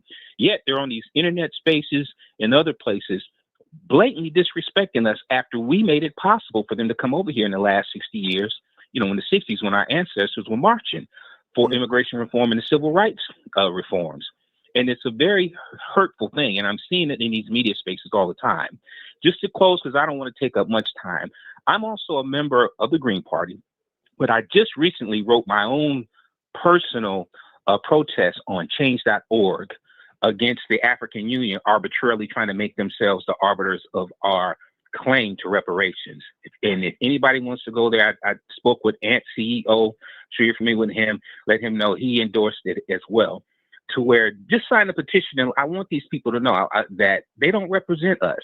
We're very well qualified to represent our own interests. And I think a lot of this stems from what the other people have spoken of. They say it's hatred, but more than hatred, what it is, it's an envious jealousy because we don't have that spirit of fleeing and running, and they do. Because we couldn't run anywhere, and we had to stand in the face of our oppressors with these, the palm-colored, Aussies in America that we've had to deal with through generations. And through that, we stood on 10 toes down, and we've succeeded, Also, the need for them to Africanize us, and that sort of thing. I'm born in Oklahoma, so I have an Afro, Indo, Euro lineage mix, okay? I'm part of a group of Blacks from Oklahoma being born there right now. Recently, the Creeks decided to overturn their 1866 ruling that helped the whites in America to change us from a Black freedman to Negro. That's where that comes from on the U.S. Census. Well, now it's going to come up on the Choctaw because that's on my great-grandfather. My great-great-grandfather was, descendants of slaves. So my late father himself was a biracial Geechee from Louisiana, a real gumbo, real jambalaya Geechee. I mean, the best gumbo. You're not going to outdo that. So for them to start saying, oh, you people, you're slaves, you don't know yourself and all that, that just adds to the fuel, young Afro elite, of this growing tension. And then these other YouTube podcasters calling us MS and that, and we're xenophobic and all that. It's long overdue. And then lastly, I am a member of the Green Party. So I'm going to let you know I've been a member for 25 years. I'm on the committee, the Black Caucus. I'm also pushing lineage-based reparations. I'm having hardcore dialogue with some of the other groups, the Latins, the Asians, blah, blah, because just like you said, we haven't been centered. And as part of my agenda, I'm pushing to have us as a protected class like the Native Americans. That'll end a whole lot of this, along with lineage-based reparations and a federal anti-Black hate crimes law, and us getting land restored to us and that sort of thing so we can rebuild our own cities and towns like we used to. But this time, we'll have the protection of being able to arm ourselves and kill them if they try to harm us this time to defend ourselves. And this will be the last straw. So I look at it from this perspective. After chattel slavery, Lincoln and the Emancipation Proclamation, we were voting Republicans for the next 100 years up until 1965. Johnson comes along with his N-word bill, and he said it himself. When I sign this, they're going to be voting for us for the next 60 years. And here we are now. Now it's the third time for a paradigm shift, but this time it's going to be permanent because ancestor, even him, Malcolm X, trying to be the Pan-Africanist, he told us 60 years ago to register and vote independent for tangibles from both political parties. That's why people like Roland Martin and Joy Reid are crashing out on the Democratic side, because they see the trends that are happening. They can have their tethers like Obama and Kamala and all the rest of them in both parties. You know, Levi McDonald's, that Austin Ching on the Republican side, he's in my state, by the way. That Ching immigrant from Nigeria saying we're going to cancel Black History Month, running for governor. I'm waiting on him, dude. I got it. Y'all don't even have to worry about it. I got y'all on that. I'm going to run his right back out of here. But that's basically it. I wanted to give a quick synopsis. Anybody want to go support me in my on supporter sign of my reputation? Look my name up, Clyde Shabazz at change.org, and sign it so we can send that message to the African Union, CARICOM, and these other folks. Y'all got to come stronger than that. If you want some love, show some love. And that's basically it, Young Afro Elite. Stay on point, Young Soldier of Code. We appreciate you. Appreciate you, brother. Thank you. Thank you. All right. Got a lot of calls. We're going to get to everybody. We got some time. We're going to get to everybody. Appreciate y'all for y'all patience. Caller from area code 203. Hey, how you doing? Jafar, Brooklyn, man. I want to, I agree with a lot of what you're saying, but there's a few things I just want to push back a little, add a little bit of context in it, if you don't mind. Okay. Okay. A caller said earlier that he never heard any Caribbean people that fought for us. So you got obviously Marcus Garvey, Harry Belafonte, Stokely Carmichael, Shirley Chisholm, Cicely Tyson, J.A. Rogers, and James Weldon Johnson. And so many people in this chat probably got these same last names. Now, my family is originally from North Carolina. If you're from the East Coast, Virginia, North Carolina, pretty much populated from D.C. all the way up to Massachusetts. Now, I'm going to say this. As far as enclaves, yes, that's very true. But also, I'm going to say there's some details that's been left out. You talked to a lot of people from New York. I'm going to add integrity. So what I mean by adding integrity, I'm going to tell the truth for us. I'm going to tell the truth for everybody. And then from there, then I don't mind us being specific with us. But as far as like they separate, I got to be specific. Jamaicans and like Trinidadians, when they first start coming to New York, they lived around us. And that's why it'll be hard to get a census on that, because I would say in New York, maybe 4 out of 5 out of 10 black guys got a baby with a Jamaican girl or vice versa. So they wouldn't be against reparations because their father or grandfather would be a native black American. So I'm talking about the black Caribbeans in New York. And then I'll go on a low level, like even the gangs in New York, they're all Bloods, they're all Crips. All the Jamaicans, they're all Bloods and Crips. So if they can align with us on something stupid like a gang stuff, I think once we straighten them out, because regardless of what, I look at them as my blood brothers. I don't have any Indian in my family, nothing like that. I'm African, a little bit of white in me. My family been here since 17 on my mother's side, my father's side of 1800s. I have no ties to no Oklahoma, nothing like that. My family on both sides, North Carolina, Virginia, that's what made me. Now, as far as with some of these tangibles, that's very true. They are getting tangibles, but that's a lot of that is going to the Latino and the new Africans, not the old Africans, the new Africans. Like, for example, I own 2 houses, not rent. I own them, flat out own them. One of my houses, it's a nonprofit organization. I rent it out. I get like $6,000 a month for this house. This is a nonprofit organization. So I heard somebody. You did a video because I didn't have to work today. At some point, we're going to have allies. And what I'm saying by this is because the Democrats, listen, they're going to die on that immigration hill. Like, it's going to be there and nothing else. Because, like I said, I'm not going to say the program, but it's not a state program. It's not nobody taxpayer dollars. This is a nonprofit organization. These are some white people. Listen, so white people I met out of Westchester County said, you got a house here, we'll give you the stash these people. So a lot of these people, Democrats, they know this immigration shit not right. But so many people, and I'm just with a small organization, and I still support mass deportation because, listen, that immigration is not big in the program, which is us Black Americans. But also, I will say that, like, so all the Bloods and the Crips in New York, the Puerto Rican, the native blacks, the Jamaicans, and other Black Caribbeans. Now, the Dominicans, they do their own thing. So So if the young ones can, like, even because you guys bring up hip hop a lot, so I'm gonna go with that. Even with that Tekashi 6ix9ine thing, all them gangbangers, they all was black, Caribbean and stuff like that. But you see how they all got treated because y'all got because y'all black. Now I will say this about the Pan African movement. All of us did. That's where you and your audience is right. We all embraced that, but we all didn't practice it. And I'm gonna be specific. Only in certain places, like I say, like New York, Detroit, Chicago, certain places. But it wasn't like something that was heavily practiced. We acknowledged it, but we didn't practice it. And I'll give you an example. We had a caller from Los Angeles, California. They definitely didn't practice it because out there in California, you had the BGF, the Black Guerrilla Family. The BGF, listen, they're almost non-existent no more. You know who put them out of business? They had to fight the Mexicans, they had to fight the Aryan Brotherhood, and they had to fight the Crips. And by the way, their leader was a black Latino. He sat 50 years in a box for black people. He came out. He just got killed like 8 years ago. Yogi Pro is a Okay, black brother, Latino. for the sake of time, because we got a lot of people on the line, I'm gonna let you land and I'm gonna respond to you. Okay, now all I'll say is this: is that we just need to look at the political map.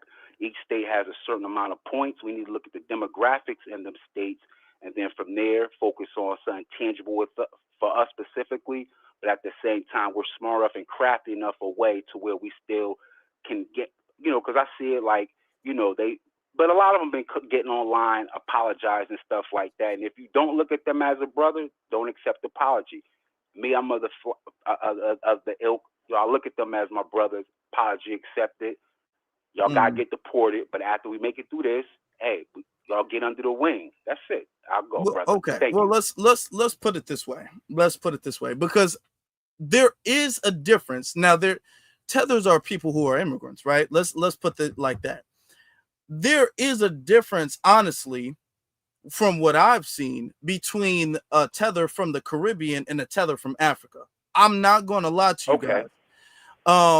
The tethers from the Caribbean, they trip, but in general, the Caribbeans don't trip as hard as the Africans do. In general, the Africans be tripping way more than the Caribbeans do.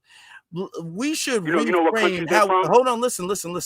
We should reframe how we even look at the situation as a family, because we've been calling them our brothers and our sisters. But in all actuality, when it comes to our relationship with blackness, they would be more cousins than anything. They would be closer cousins, as I'm talking about the Caribbeans, than the Africans would. Africans would be more like a second cousin than the Caribbeans. I agree. And this is hold on. This is what makes what the Caribbeans are doing a little bit different and kind of worse in a certain way, because since they kind of went through slavery very similar to how we went through slavery, they should get it.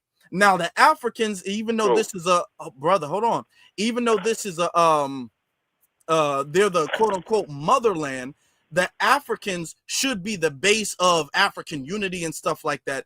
But it's very disheartening when the Caribbeans tether and when the Caribbeans act that way, because the Caribbeans and their history is more similar to our history here in the States. So that's what makes it very that much more not detrimental necessarily, but that's what makes the betrayal worse. Do you understand what I'm saying? The betrayal was a little bit worse because you guys have kind of been through the same as far as the slave masters and the essays and all of that stuff that went on to you guys. We are damn near, and I'm not saying because we had it worse, but we're damn near have been through the same conditions, and you guys are coming over here and disrupting what we got going on, even though your countries of origin and your oppression is more similar to the oppression and the apartheid of Africa. So this is what makes the Caribbeans, even though, like I said, they trip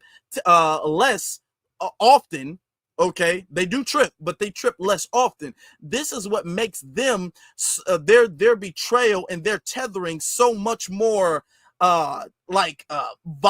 honestly. This is why the Candace Owens and the Brian Donalds and all of them and all of this is what makes that it kind of it is the same knife, but the knife just stings a little. The backstabbing stings, to be honest, a little bit more It does hurt. when it's It coming does. from the Caribbean. And now we're starting to understand that, because you brought up Marcus Garvey and all of these people. These people tried to get Pan-Africanism and unity popping back home, and they couldn't do it. Marcus Garvey, people be bringing up Marcus Garvey. Marcus Garvey couldn't get it back home in Jamaica. Both times he had to come here because there was already a Pan-African movement existing here, because we got the picture before anybody else. Nobody else really got the picture. All right. That's why when Haiti beat the French in 1804, they started betraying them each other. All right. And no other people really got the picture and stuck with it, stuck with the program. We're the only group of people who really got it and stuck with the program collectively. I'm saying, because of course everybody I agree on that. but I'm saying everybody stuck with the program. And when people bring up people who had to come to America, the Caribbean people that you're bringing up, they only are relevant because they came to America. That's the only reason why they're relevant, because they came to America. Right. And what I'm saying, I'm saying is, look, brother, hold on. What I'm saying is that us not acknowledging and recognizing how they're off code and their backstabbing has damaged themselves, and now it's damaging us. It's not going to stop. There is a reason why they're fleeing their homelands, all right? And they don't want to go back because they can't unify. I had a live stream the other day talking about how the temporary protected status being removed by Donald Trump is causing Haitians to go back to Haiti, and they're trying to fight to stay in America. I'm saying if you guys could unify, you guys could go back to Haiti and fix Haiti. But nobody cares to fix Haiti. So if they don't care to fix Haiti, then what makes you think they're coming over here to fix our problems? If they don't want to fix the problems in their homeland, it's nonsensical to think that they're coming over here to aid us in fixing our problems, which is why none of them do, which is why they come over here. And as a matter of fact, they come over here and start getting in the way. That's why we got politicians like Wes Moore. He'll do a whole bunch for immigrants, but he'll block reparations or veto reparations for us. So now we're starting to actually look at them. All right. It's not about hate. And I keep trying to say this. It's not about hate. But if you have a family member who can't stop stealing from you, then eventually you're going to have to stop inviting a family member in your house. I can love you and we can have great conversations on the porch or in the backyard, but I can't let you in the house because every time you come in my house, you try to take something. All right. You have problems. And to be honest, if you love them, you would hold them accountable and make them correct themselves. That's what true love is. That's why when they have like interventions where somebody's on some type addicted to something, alcohol, drugs, whatever the case is, they have their whole family there. And they have the kids, the grandma, the uncle, the mom, the dad, all of that stuff. And they'll tell them like, hey, you have a problem. All right. That's what you do when you really love somebody. You don't coddle them. Okay, brother, hold on. I just want to say one thing, brother. Hold on. I'm gonna let you say something. You don't coddle them. And this is what we've been doing to the Caribbeans and to Africa. We've been coddling them and we've been allowing them, we've been giving them passes where we shouldn't. That's the mistake that we've made. We've been giving them passes where we shouldn't. And their addiction and their disease has only gotten worse and worse and worse and worse. And now it's spread and it's become this contagious, toxic, corrosive thing that has affected everybody. Okay. I don't know why everybody is deciding to call me right now, but it's infecting everybody. So now we got the Candace Owens and the Myron Gaines and the Brian Donalds coming up here, getting in the way of our reparations. The Wes Moore getting in the way of our reparations. The Kamalas, the Obamas getting in the way of our reparations. So in order for us to actually do any good, Because I'm not telling you guys not to love nobody. I'm not saying that. They cousins. We say brothers and sisters, more like cousins, but you should love your cousins. But the thing is, your cousins are sick. And I don't hate you to say that. I'm not saying this with any malice or hate, but your cousins are sick and they need help. And you cannot keep coddling them. That's the problem. When you get on us for acknowledging their faults, you're coddling them. Okay? Everybody tries to protect them. Here comes somebody running to their defense, and that's causing them. No, I'm not running to their enabling them. Okay, I want to say something. Listen, I was speaking very slow and precise in particular. I said a caller made a statement that no one ever held. I forget Marcus Garvey because he's obvious. I named people that a lot of people don't even know. So that's what I was addressing. Now, when you say hold somebody, listen, obviously I do hold them accountable because I don't vote for them. So I don't hold them accountable. My wife don't vote for them now. So that's how I hold them accountable. Now, I use that gang analogy because if people come together on ignorant stuff, then people could people could come together on a higher scale. And that's why, and let me say it again, it's slow. I said I don't got a problem with mass deportation. I said that. That's accountability. But I also said that it's like, okay, I've seen a lot of apologies. Y'all family, y'all apologize. Y'all gotta get this ass whooping. But after that, listen, get under the wing. That's all I'm saying. So, yes, I hold people accountable. How you hold these people accountable? By not voting for them. Now, most of Black Caribbeans don't even vote, and a lot of our people don't even vote. But the ones like you vote, I vote, that's how I hold them accountable, and I'm not scolding anyone.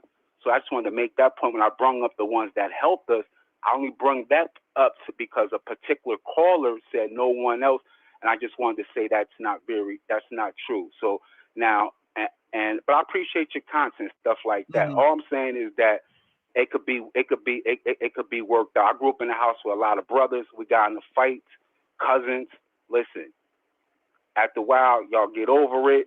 Who right, who wrong? Okay, I'm wrong. Let's move forward. Just because you fucked up, excuse my language, don't mean like they got to get this ass whooped. But after that, listen, y'all get under the wing. And get under the wing in my book don't mean bowing down to me, kissing me. I'm better than you. You better than me. But no, be in a plight like y'all, like the other Caribbeans who I named who was for us, y'all get on the same accord with them. And that's all I'm saying. Because the Latinos, they're colonizers. They colonized the blacks in California. They trying to colonize them in Texas. So we already know who's bigger in terms of minority groups, an enemy to us. Like me, I don't punch down, I punch up. Yeah, I don't punch down. So if I'm a punch. But yeah, for the sake of time, Yeah, I'm gonna let you. I appreciate you. God bless you. Take care, man. I'm gonna send you a cash app. You take care, brother. Thank you, brother. Thank you. All right. Here's my thing. I always give credit to our riders. We got riders in the chat room right now. And I know a lot of our riders who are Caribbean and who are African. I know y'all kind of might, you might be a little hurt, or you might be somewhat like by proxy, you might feel a little type of way, but this is what happens. You might feel some type of way, but this is what it needs to be. You know what I'm saying? I know some Africans and Caribbeans personally before I was ever Afro Leader YouTube or whatever, and they feel some type of way. There are going to be some people who feel some type of way. You know what I'm saying? This is not to say any and everybody, but there's too many of them. All right?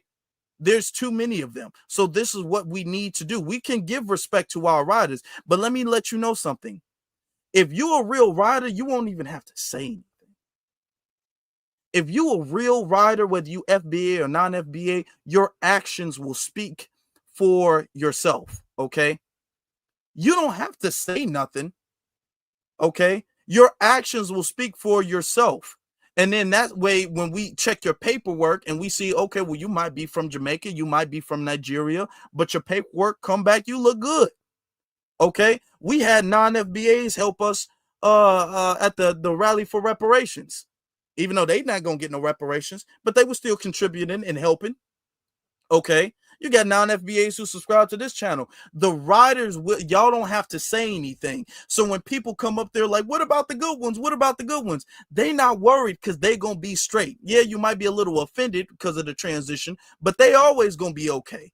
They're always gonna be straight. All right. A lot of people asking me if Brandon Johnson is a tether. I have not seen verifiable evidence as to his country of origin. So that's why I have not ever claimed he is. He might be, but he might not be. But I can't say something that I can't verify. So I have not seen the verifiable concrete evidence. Okay.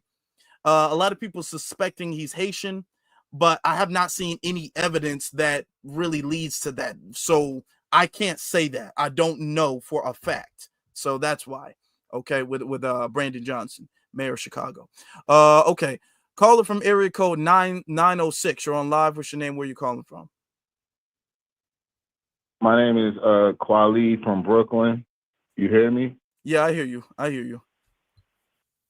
I just wanted to bring it to everybody's attention because all these like Black Power channels or whatever, they talk about everything, but like just like 2 weeks ago, the U.S. federal government gave $100,000 in reparations to white people in New Mexico for bombing them 80 years ago. Are you aware of this? No, I actually wasn't aware of that. Yeah, your boy, the amazing Lucas. He's the only person that even made a whatever reported on it. I was like, damn, Tariq, you and the black what's his name, the black teacher guy. Nobody was talking about it, and they got it's called like, and they sent a black dude to report on. That's the smack in the face they playing in our face. They sent a black dude to report on white people getting reparations in New Mexico for them getting bombed 80 years ago. They got bombed by it was just crazy. Who bombed white by US. Like the US was I guess they was testing bombs or something in New Mexico, and it like messed up the earth, and people was catching cancer and dying. So that's why they getting reparations. So they for got it. You can Google it right now. Reparations for I have heard of that. I didn't know about the getting like reparation, but that's happened before. The US has paid for kind of collateral damage when they do weapons testings. The US has done that before. But this recent. But I'm saying they're giving them and their descendants. They're giving them and their descendants cash reparations. Mm-hmm. Okay. And like we're asking for reparations, but they have reparations for everybody but us. I'm just trying to say, and nobody's talking about it. Okay, well, this is like 2 weeks ago. Sir, hold on, because we talk about reparations all the time. That story is not maybe a big story, so it might not have caught our radar because we are talking about a lot of other things. I was just talking about reparations earlier today, as far as what's going on in New York City. So we're very attentive of the situation. I'm not trying to cut you off. I'm just trying to say, like, it's the purpose that it's not on the national news. Yeah, but I don't know how the amazing Lucas kid caught it. Hold on, but because the way you frame the situation, talking about the amazing Lucas talked about it, and I didn't talk about it. Tariq ain't talk about it. Nobody else talked about it. That can kind of be perceived as shady, like you throwing a little bit of shade. Oh my bad. No. I'm not trying to say that. I'm not trying to say that. I'm just trying to say how under the radar it was that I only heard it from this guy. And y'all talk about the black stuff all the time. I'm trying to say it must be a reason why nobody knows about this. I'm just trying to say, and I'm trying to bring it to your attention so maybe you can look into it and do a podcast or do whatever you do about it. Okay, I'm gonna look into it. Thank you. All right, thank you. That's all I want to say. All right. Come on, y'all. Yeah, all right, yeah, okay. I ain't gonna take up too much time because we got a lot of people still waiting. Caller from area code 317. You're on live. What's your name? Where you calling from? This is Kevin from Indianapolis. What's on your mind, brother? Now, I remember years ago, back when I was much younger, Jet Magazine was out. And they preached Pan-Africanism all the time. Everybody knows it. That's all you will see almost in Jet Magazine. They put the spotlights on Africa. And then one day, a couple of them after I got grown, they showed up at this warehouse I was working in. And they was real nasty. You know what I'm saying? Mm-hmm. They acted like you was less than, but they talked to you in a condescending way. But I shrugged it off as, well, maybe that's just them, you know. And then now, the way they coming out now, and I'm gonna tell you, they get on the internet, on TikTok and all that, and talk crap about us all the time. They won't say it in our faces, and I noticed that. I grew up in Southwest Ohio. You know how Southwest Ohio been in the news lately. Mm-hmm. You know, we didn't take too much to people talking like that. And I said, well, you know, you can't just come up and just, you know, go ham in somebody's face, because they might run into me, though. That's why they better cool their heels off. They might run into a person like me that ain't going for it. But anyway, our women should not let these women play in their hair like that. My mama told me years ago, don't let everybody play in your hair. Mm-hmm. And that lady was talking about going to war, was talking about spells and all that. So they need to cut that. Don't let them play in their hair no more. On for real. You know, it's like they had this thing where they just, you know, and what I figured out, see, it took seven nations to subdue us back in the old times. And the Africans was one of those nations. So this goes back thousands of years. Africa has been trying to get this land for years. But anyway, when you turn around, when somebody come to your land and try to take everything that you do, or try to take credit for it, and the next thing you know, you got to speak their language, that's a colonization. Mm-hmm. That's an invasion. You know, that happened all the time. And see, the thing is, the younger people that came behind Generation X, they not going for the same stuff my generation did. Me personally, I didn't go for it, but the rest of my generation, they got tricked by all that stuff. This black and brown and Democrats and all that, they got tricked by that. Don't get mad at the younger generation now for doing what they got to do. And I applaud them for not going for the BS. You know what I'm saying? I applaud that. But anyway, I'm going to get off of here, you know. But anyway, that's all I had to say. But I just said basically what everybody else was thinking. You know what I'm saying? Because ain't nobody going to go for that. Because when the woman said go to war, I said they don't want to do that. And I said if they mess around and get in on reparations, they're going to have to leave anyway. We ain't going for that. Yep. Absolutely. And the Democrats has been good for giving. Yeah, they've been good for giving everybody stuff that we done fought for. They give it to somebody else. And ain't no way we were considering, well, not we, but people was considering voting for Kamala. Kamala is not of this land. She should never have been, that shouldn't even been a thought in nobody's head. See, they push this crap. But I'm gonna let you. This racism crap that they always. We got a lot of callers on the line, so I'm gonna let you. I'm gonna give you a chance to land your plane, and then we're gonna have to keep it going because I want to make sure I get to a lot of people. So yeah, you were talking about Kamala should have never been considered. Yeah, because she's not of this land, and they tell us we don't know where we from. I know what I am. I'm Blackfoot Cherokee. You know what I'm saying?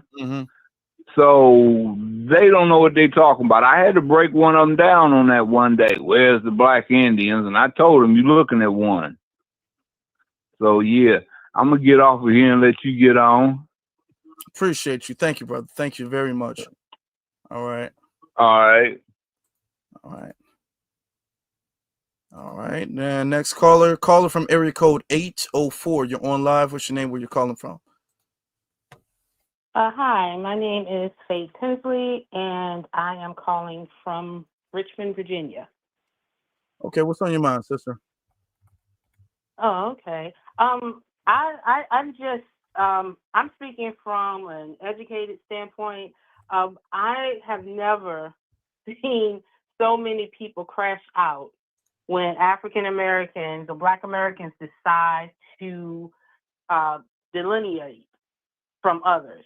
I've never seen such a crash out before. And I think the thing is now that people are taking notice of how Black Americans are utilized. Like, we are acknowledging utility. And when you think of Black Americans, you don't think about utility. And when I say utility, I'm saying how we can take obscurity and make it opulent, whether it be a song, a chord, a delicacy, how we sew, colors, we utilize. And I think people are beyond, are past afraid. They are now seeing a reckoning, a retribution that their ancestors have laughed at, because they never thought that we have come to a point where we will just stand up and recognize our utility that God has given us. And I think that is the fear. That's why you're seeing everybody run back. But me being a Christian, it says in the Bible, you just kick the dust off your feet and you keep moving forward.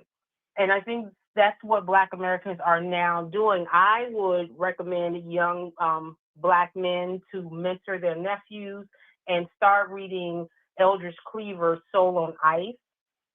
I think sisters need to start reading it too, and really start critically reading, because there's reading and there's critical reading and thinking. What is not being said? What are the words that are making meaning to you? Because that's how you become a politician. And I think that we need to start looking at our Black politicians, and we need to start writing letters or emailing and calling in the CBC, Congressional Black Caucus, and ask them, what is it that you all do? What is your purpose? What is your aim? What is your goal? What are your concepts? What are your measurements? What are your assessments? Because we are now at a precipice where people are now realizing that Black Americans are more than just singing, dancing, and the feel-good friend, if you know what I'm saying. Mm-hmm. We are showing them we're showing them the utility of us. And see, that's the thing that scares the hell out of them.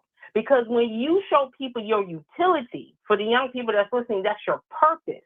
If you show people your utility and why you are who you are and why certain things are given to you by God and why the enemy runs away when you have them, is now that those people in opposition of you have to stand up straight. They have to now think. So now I think that we need to be strategic. And we've already showing this, how we look at our Black entertainers. We're holding them accountable. A lot of those people in Black entertainment never thought that we will hold them accountable. But we're holding Black people accountable like Ka Sanat and Kevin Hart and the BET Awards. And we're holding people like Jasmine Crockett and other Black politicians. The Democratic Party thought that we were just going to always be there. We put the same Negroes in front of them, and we always get their vote. They're now scared because that has been their playbook because of Black representation or misrepresentation. Mm-hmm. But now that we, each and every one of us, have found our utility within our race, that's where the power is. Because once I know who I am, and once I know I can do certain things without you, the utility is the priceless, is the precipice of everything that we are. So that's all I have to say. We have to now be strategic in how we continue with utility. And also I want to say that do not be deceived by a lot of these entertainers thinking that the corporations are only looking at them. those corporations are looking at the grassroots, like yourself, Tariq Nasheed. I can honestly tell you, being part of the black bourgeoisie, Roland Martin is pissing his pants because Donald Trump mentioned the 14th Amendment and who it was directly for. And the reason why Roland Martin and that crowd is upset at Tariq Nasheed is because of the fact that they wanted to be the Negro. If you get what I'm saying, I want to be the number one nigga. I want to be the number one, and I want to be the one. But now it's bypassed. So the corporations, the politicians are now looking at the grassroots. They are really looking at the grassroots now because they're realizing that the old playbook is no longer winning. So that's all I have to say. Yeah, that's true. Roland Martin is in desperate field right now. Thank you so very much. I appreciate you. Thank you. You have a good rest of your day. Thank you. All right. You too. Thank you. That's true. That's true. We're changing the game. That old playbook where they can have people, Roland Martin and all of them as spokesmen, that stuff is over with. That's why he's always cussing us out and so mad all the time. But it is what it is. Caller from area code 832. You're on live. What's your name? Where are you calling from? Hello? Caller Hello? Yeah. You're on live. Okay, this is Lisa. I'm from Houston, Texas. I'm 61. Okay, what's on your Can mind? you hear me? Sister, yeah, what's on your mind?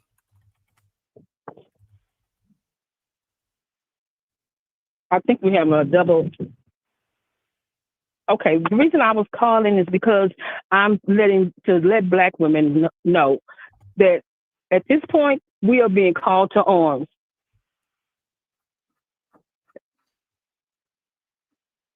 Hello? Yeah, I'm listening. Okay, because I'm hearing a double. But I was calling to let black women know we are the main ones who is being called to arms. Do you have a TV on, or are you listening to me on YouTube or something like that? That might be why you're hearing an echo, because I hear you just fine. Yeah, let me see. Okay, how's that? Yeah, I hear you fine. Yeah. Hello? Yeah, do you hear an echo? Okay. I hear you fine. No, when I turned off, you said the YouTube, I turned it off, so that's where it was coming in.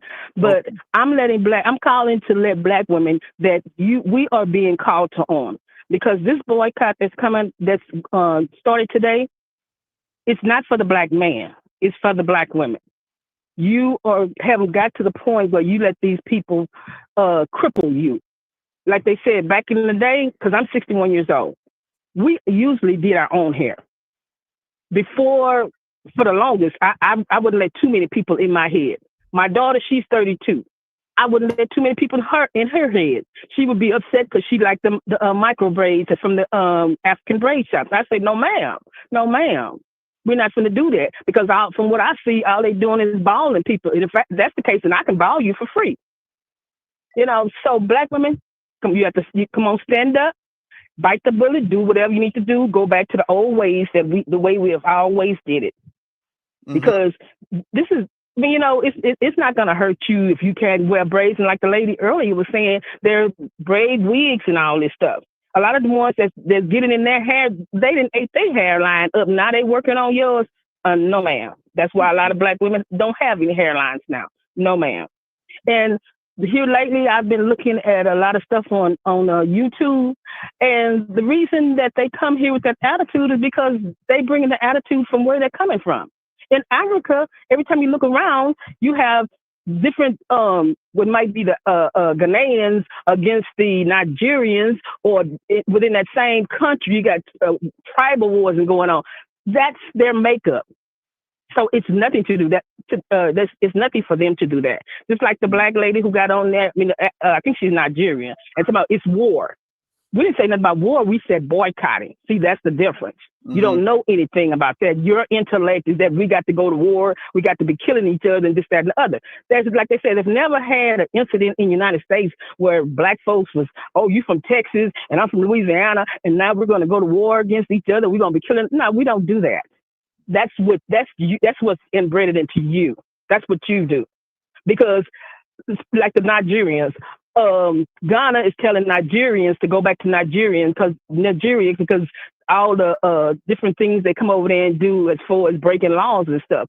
South Africans are telling Nigerians the same thing. So it's like the whole continent is always in mayhem. It's one thing. Once one thing gets settled, then it's something else breaking off. It's that mentality. And then they say, okay, in each country, white tea makes up 20% and they make up 80%, but you're still letting them, but they still running the country, even though they may not be there in the country with you, they're still running it. And that mentality is inbred in them. And they think it's nothing wrong with that. They think it is nothing wrong. And I was seeing where it was saying a lot of times, if it's somebody white telling them something, they feel like it's the truth and they happy with that. But if you're black, they want to disown you, don't believe you. It's a black lady. She went to, I can't remember the country over there, and she had a short afro and she was dark skinned, and they was like, and she didn't have any kids. Well, you can't tell us nothing because your hair, you're a single woman and you don't have any children. What all they got to do is if I'm over here to help yourself. You see what I'm saying? Mm-hmm. So they got to get rid of all this idiocy that the white man had put in their head for centuries. And so when they come over here, I've worked with them for many years, so I know, and I'm so glad about this boycott, and I really wish, because this is the way I live. I don't patronize any of it. The hair salon, the braiding shops, I don't go to the nail shops, I don't go to their stores, and I've been maybe about a year or so since I've even went to one of their restaurants. Because my mentality is this: my money will spend all over the world. I don't have to go into your place and be disrespected. No. And everybody needs to get like that. And stop it. Stop it. Mm-hmm. That's the thing. These people feel like, you dependent on them. No, I don't. No, that I don't. That's one thing about our ancestors. They taught you to be self-sufficient. They didn't teach you to be dependent on anybody but yourself. And like they said, if you don't have it, then sometimes you just have to do without. That's the way we learned when we were coming up. If we wanted to go somewhere and we didn't have the money, I just stayed at home, because my mom used to always say, well, long as my rent is paid and I have food on the table, I'm happy. Even if I can't go here, there, and everywhere, or buy this, that, and everywhere, my main needs are met. See, now what we're dealing with, a lot of them, is just your wants. That's what we need to get away from. First, look at your needs and make sure all your needs are done. Then you might have get one of your little wants. And so I'm just asking all the black women, this is in your lap, because the black men are going to braid shops. The black men are going in there and buying all this hair and everything from the beauty supplies. They're not doing all that. And they're making them rich. Hair costing $200 or $300. I'm like, my Lord. No. I'm not doing that. I said to myself, no, I'm not doing that. And I have never, I'm 61 years old, I have never, to this day, let one of them get in my head. Mm-hmm. No, ma'am. The ones that I have had braiding my hair was black girls who knew how to braid, and they were in school, high school or whatever, and trying to make some extra money. Hold on, for the sake, because we got a ton of people on the line, so I'm gonna let you land real quick. I'm gonna let you land. That was it. Playing it in. Yeah. Yeah, that was mainly my main thing. I would go to the black young girls who knew how to do it and pay them. And matter of fact, one of my classmates who was African, she asked me, where did I go? And then she said, oh, wow, your hair looks better than mine, and I paid way more than you. I said, well, I don't know what to tell you about that. But anyway, that's all I had to say. Thank you, Afro Elite. Thank you. I want to say to all y'all, Vicky Diller, Mr. Scott, the two ladies that be on there with you a lot of times. Thank you. Thank you. And I appreciate your support. Thank you. All right. Bye-bye. All right. You have a good day. Hey, she's right. It's up for the sisters. The sisters got to be the ones who really stand on business with it. Yeah, I'm gonna have to put like a couple minute timer on there because we got a ton, we got literally over 24 people on the line, and I got to make sure I respect their time. Yeah, the sisters got to be holding it down. They do. Now, what the black men can do to support is like when it comes to advertising, other businesses and stuff like that, like the actual sisters who do it, black men can help out on that end. They can also help out on the end of like if like a sister does it at home and she has like a wish list, because you can make a wish list on Amazon and online. She needs some supplies and stuff like that, so she can really deck her, I guess, hair salon studio thing. I'm not sure exactly what it's called, like the hair salon app. She can do that. So the black men can help on that type of end as far as giving better options or making the option more viable for the black women not to do that. But it does take black women not going there to make it really work, because black men ain't doing that. You know what I'm saying? So everybody can do something. All right. But the African braiding shops, that's the black women's thing, so it's true. Caller from area code 267. You're on live. What's your name? Where you calling from? Yo, yo, yo. This is Curtis from Philadelphia. What's on your mind, brother? How you feel, F.O.L.E.? I'm good. Yeah. I just think everybody, some people, they made a lot of good points, man. Well, I just want to tell you, what FDA is doing, man. Y'all not to just destroy the Democrat Party. Y'all destroy the ones, the elite. I mean the ones that rule the world. Y'all got them panicking now. Because let me tell you something. I can remember after the Vietnam War, the first ones that came over here was the Cambodians. And then when they set the Cambodians at, they said the Cambodians were in the black neighborhoods. Then the second reign was the Chinese. And what they do, they set up in the black communities. Then what? The Puerto Ricans. See, what I'm trying to say here, that it always was a scheme to destroy FBA. And what they did, they send these people over here like from the 70s all the way to the 80s. And now this is their last hope when they opened up the border. See, when they opened up the border, they thought that the Democrat Party and the elite, they thought that we would not catch on to it. See, when we destroyed the Democrat Party and the Republican Party, because let me tell you something, these people that's running the country, we got them on pins and needles, brother. I'm telling you, it goes deeper. Roland Martin, he's not much. He's not but garbage that you throw away. All these Democrats, they're nothing. They're nothing. We destroyed the ones that control the Democrat Party and the ones that control the world. Man, we destroyed them. We got these elite people shaking in their boots. And we are winning, man. I'm telling you, we are winning. I ain't gonna tell you yet though, but like I said, if I ever meet you, I'm gonna tell you, because I had like a premonition and I heard something. I'm just gonna tell you this, Appleby. I'm gonna tell you real quick. We are getting reparations. I can guarantee you that. And the Pan-Africans, man, like I said, I have to go back to my father and mother. My father and mother told me who I was.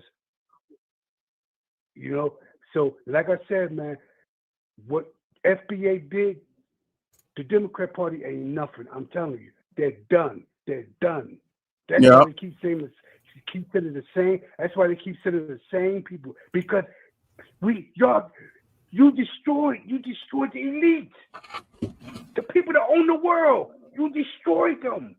There's no more play now. From now on, it's nothing but reruns. Y'all destroyed them.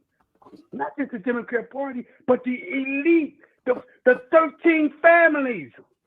Y'all destroyed them. That's true. Destroyed That's them. true. And like I said, my birthday is Monday, brother. I'll be 65. So God bless you, my young brother. And like I said, don't come to Philadelphia, man. You know, hey, you understand? You know, say Curtis, I'm in your town. You understand? That's true, but thank you, brother. And like I said, yeah, because like I said, man, just keep it to get work, brother. And like I said, God bless you because if God is for you, who could be against you? You understand? So okay, man, thanks for allowing me to talk. And then everybody in the chat, happy birthday to brother Curtis on Monday. Okay, man. You have a good day, man. Okay. You too, brother. You too. Thank you. All right. Okay. All right. All right. Always love the regulars. Caller from area code 301. You're on live. Speaking of the regular. Hi, Lee. I'm calling. My name is and I'm calling from Maryland. What's on your mind, sister? So I just wanted to make 2 points, and they both dovetail on two of the previous callers. The one who spoke about allies, I wish that they would stop saying this because they speak as if we've never tried to be allies with any and everyone. So this idea that they, should be allies with us like it's some new idea, it's annoying. And it's for me, it's like more of the exploitation, like they're allowing them, they're making excuses. And you spoke about this on the broadcast, I believe, yesterday. About them trying to erase, they're mad about us, identifying as foundational Black Americans, excuse me. And it's just like, why are you saying, we need allies? We don't. Moving on. The next point I wanted to get to, because I know it's a lot of people, I wanted to speak on the other caller who mentioned about what happened in New Mexico, the New Mexicans receiving compensation. Like you said, this is something they do, and we get that. And you guys are, you guys literally are giving news to the masses of foundational Black Americans and staying on top of it. Not only that, putting it in its proper context. Okay, 720 degrees of analysis. This is what you guys do, and so in doing that, I'm grateful. And the guy, like I said, the guy I called, he's making this point about, you need to be reporting on this. You can report on it. They're not the only ones who are going to take the responsibility or take on the responsibility of changing a system of injustice to a system of justice. You should be doing it too. You should be talking to your family, making sure you're read up on stuff. Like BX said earlier, knowing what's going on in your city for reparations, when the elections, the ones that are coming up next year, one coming up this year, like you should be doing what you can do at your level. And as I'm doing, I'm getting ready to go to law school because you know what? I can do more. And this is going to be my way of doing more. My focus is going to be constitutional law and then also just general practices so I can be kind of like the family attorney and my immediate family, my extended family, my FBA family. So that's what I'm going to do. So it's like, stop asking like, what can we do? Do exactly what Afro-Elite is doing on your level. Do it. Because you guys aren't the only ones who are responsible for anything, really. I mean, you guys are doing this because you've been called to do so. You could be compelled to do so. And so as a result of that, I can do what I can do at my level. And so that's all I wanted to say. Appreciate y'all, appreciate the FBA family. And again, thank you for the New Black Media and all that you guys do. Thank you. Thank you. I appreciate that. Yeah, I didn't really get on it. First off, didn't really get on him that much. Did Curtis say it was his birthday? I must not have heard that. I must not have heard that. But if it is, happy birthday, brother, and I appreciate your support. Thank you. Happy birthday to you. Happy birthday, brother. I'm gonna say this. Yeah, a lot of people that when he said it, because he said it twice about how I didn't say nothing. He said that a couple of different times. He was like, yeah, and your boy. Amazing Lucas. I'm like, okay, I'm picking up a little shade right there. So yeah, I peeped that. That's why I said something about it. but I didn't really do too much. But I did peep that, you know. Caller from area code 9910. You're on live. What's your name? Where you calling from? Yes, sir, brother. Can you hear me? Yes. Yes, sir, brother. How you doing, brother? Just want to wish you and the chat a whole lot of love and understanding, and people keep standing up for our FBA family out there. Bro, I'm from North Carolina, by the way, Fayetteville. What's your name? And What's I your was name, brother? it's Gerald. I'm and by the way, my code sign is SLEE 44. Okay. So, yes, sir, brother. All right. So, I just want to bring a little bit of love to our family and let everybody understand what you're getting right now from our people coming up here speaking before Afro Elite, giving us this opportunity. And you're seeing practical application of what happens with us when we do things in this country, which is why nobody else is like us. This is not going to be, I'm going to make this so as fast as I possibly can. See, when they say Afro Elite and Tariq Nasheed and people like that, some of our sisters that are out there doing that, it's not that they brought them out. What happened was they threw up that hat. You know that hat that happened when that, what was that, the Montgomery Brawl? Mm-hmm. That's what they did. But our people have been throwing up that hat for a long time. Dr. Claude Anderson threw up that hat. Most Honorable Elijah Muhammad threw up that hat, even though he's more of a religious and reach out across there. But you have to understand who the Most Honorable Elijah Muhammad was. But even before, but we're just going to go to this real quick. See, that election, and another thing about our people, that election, our people are part in the Democratic Party, but they're not Democrats. You got to understand that our people are really, really plugged into our land and who we are. So we came up out of slavery. We came up out of Jim Crow. We came up out of the Tuskegee. We came up out of our land when these people came over here in these boats. So they don't really understand that stuff. They don't understand what type of people we are. The problem with them is we now know who they are. When they vote, every time they split their ticket. All of these people, the people of color, they split their ticket every year. This is not the first year that they do that. This is how they get down, all of them. Now, you may say, well, some of them are not bad and some of them, well, then it's up to them to do this. That's why them brother them threw up the hat. The hat means that you now have to do it, not us anymore. Mm-hmm. See, we know what to do when the hat comes. When the hat comes, we all broke into action. You saw us moving from all kinds of directions. Some of us was even a little bit more, what you want to call that, disciplined before we moved. And then some of us just jumped in the water. Then some of us filmed. See, this is what we do. See, we don't need a lot of people to come over here and tell us who we are and what we do. The Caucasian know what time it is. You know how long he been fighting us? Look, he been fighting us since the day he got here. So we don't need anybody to come over and tell us who we are. You just heard that lady, look, our sister, 80 years old. These people are calling our people Republicans and Trump supporters and things like that right there. These people were Democrats. Now listen, and the reason why I be saying that a lot of times is that those people that were part in the Democratic Party, they FBA. Those are the majority of our folks. All right? So when you go at them, you have to understand what you're going against. There's a person named Martin Luther King. Do you know how many Martin Luther Kings we got? You got a Martin Luther King in your family. You have a Malcolm X in your family. See, these people put these people up on a pedestal, you know what I'm saying, to get you distracted, to show you that, see, this is what we do. Martin Luther King is no more than a trait for us. Malcolm X is no more than a trait. He's no more than a symptom of who we are. Our very essence, man, when we say black, you can be black, you can be an albino, and we accept you because we know what black means. These folks don't. That's why they kept on saying they're not black. You cannot be black unless you understand the essence of all colors. That's black. But see, since we are the essence of all colors, we produce these folks, and now they're jealous. And look, it's okay that you bow down to America. You're doing it for the Caucasian. See, you didn't want to do it for us, but we never asked you to because we understand what black is. We don't have to go out and push black.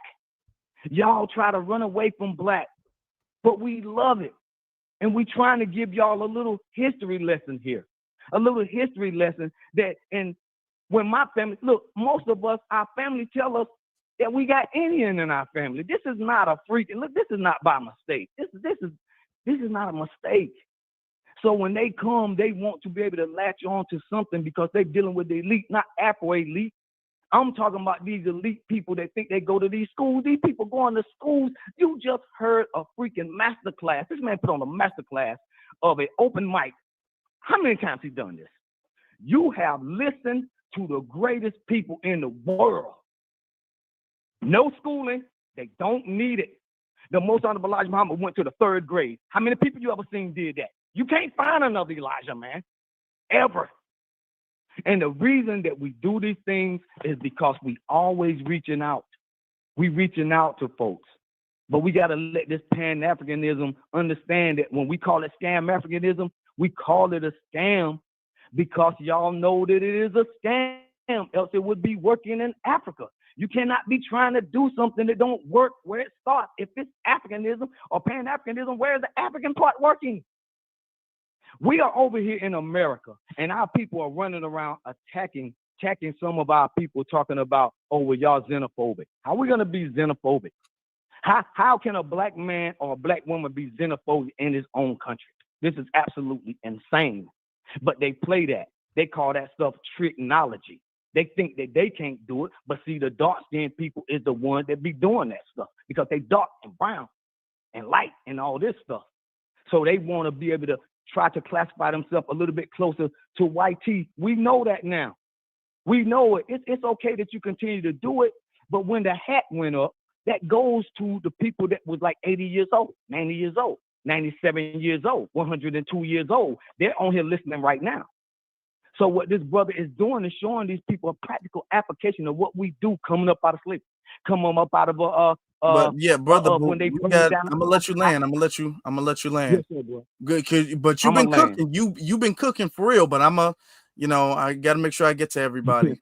You don't have much time. I get it. I'm gonna land right here, bro. And thank you once again. We recognize gold diggers, bro, and it don't matter what type they are.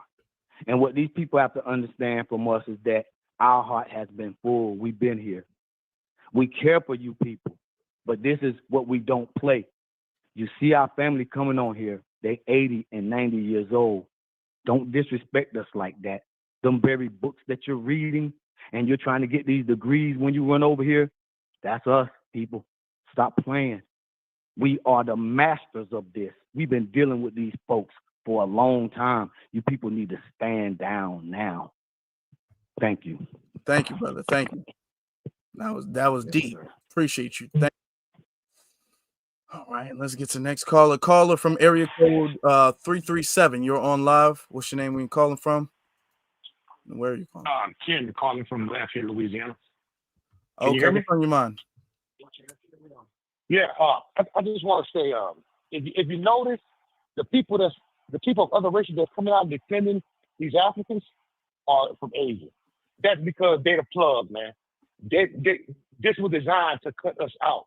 And as far as the men helping these women, yes, it's a lot more. And I thank the women because they is holding the brunt of this boycott. So what we can do is invest in our women, invest in businesses, licenses, getting our stuff together, and like they got folks. You know what? I'm from the bottoms, man. It don't get no more south than where I'm from. My mom always told me it's bad luck to have more than one person in your head at one time. So what's going on with all the people in y'all head, pulling all y'all scalps out? Man, y'all need to cut that out, man. And this is when we as FBAs are gonna recognize they doing what they're supposed to do by us. When we see their leaders, their politicians pushing for reparations. Until I see that, until I see their leaders pushing for our reparations, then we could slow it up a little bit. But until then, man, keep your foot on the gas. Thank you, Afro. I appreciate you, man. I'll give you your flowers. Thank you for listening to the people. And I'm going to land my plane right there. Thank you, brother. Appreciate that. Yeah, that's true. We got to go back to our old ways because what we were doing was fine before. What we was doing was fine before. Oh, I know who this is. How you doing? Ms. Nisi, how you doing? I'm doing fine, Afro. Good evening, family in the chat. I'm gonna make it quick. I'm gonna definitely have to watch the replay on this, but this is what I have to say. FBA, we are in the precipice of war. Physically, psychologically, we're on full attack. It is what it is. Family, FBA, we are the Most High chosen people. We are in the fight of our lives, but we gonna win. It's already done.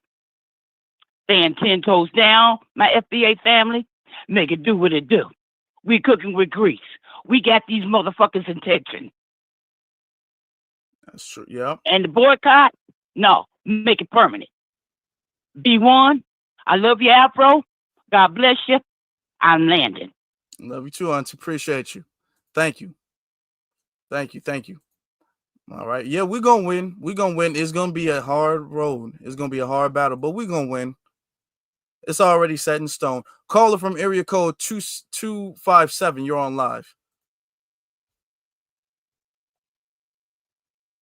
Caller from area code 257.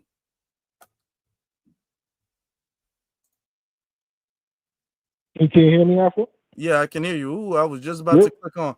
Call from yeah. Yeah. You know what? I was thinking it was TikTok and all the phone on mute. But yeah, man. I just want to say, man.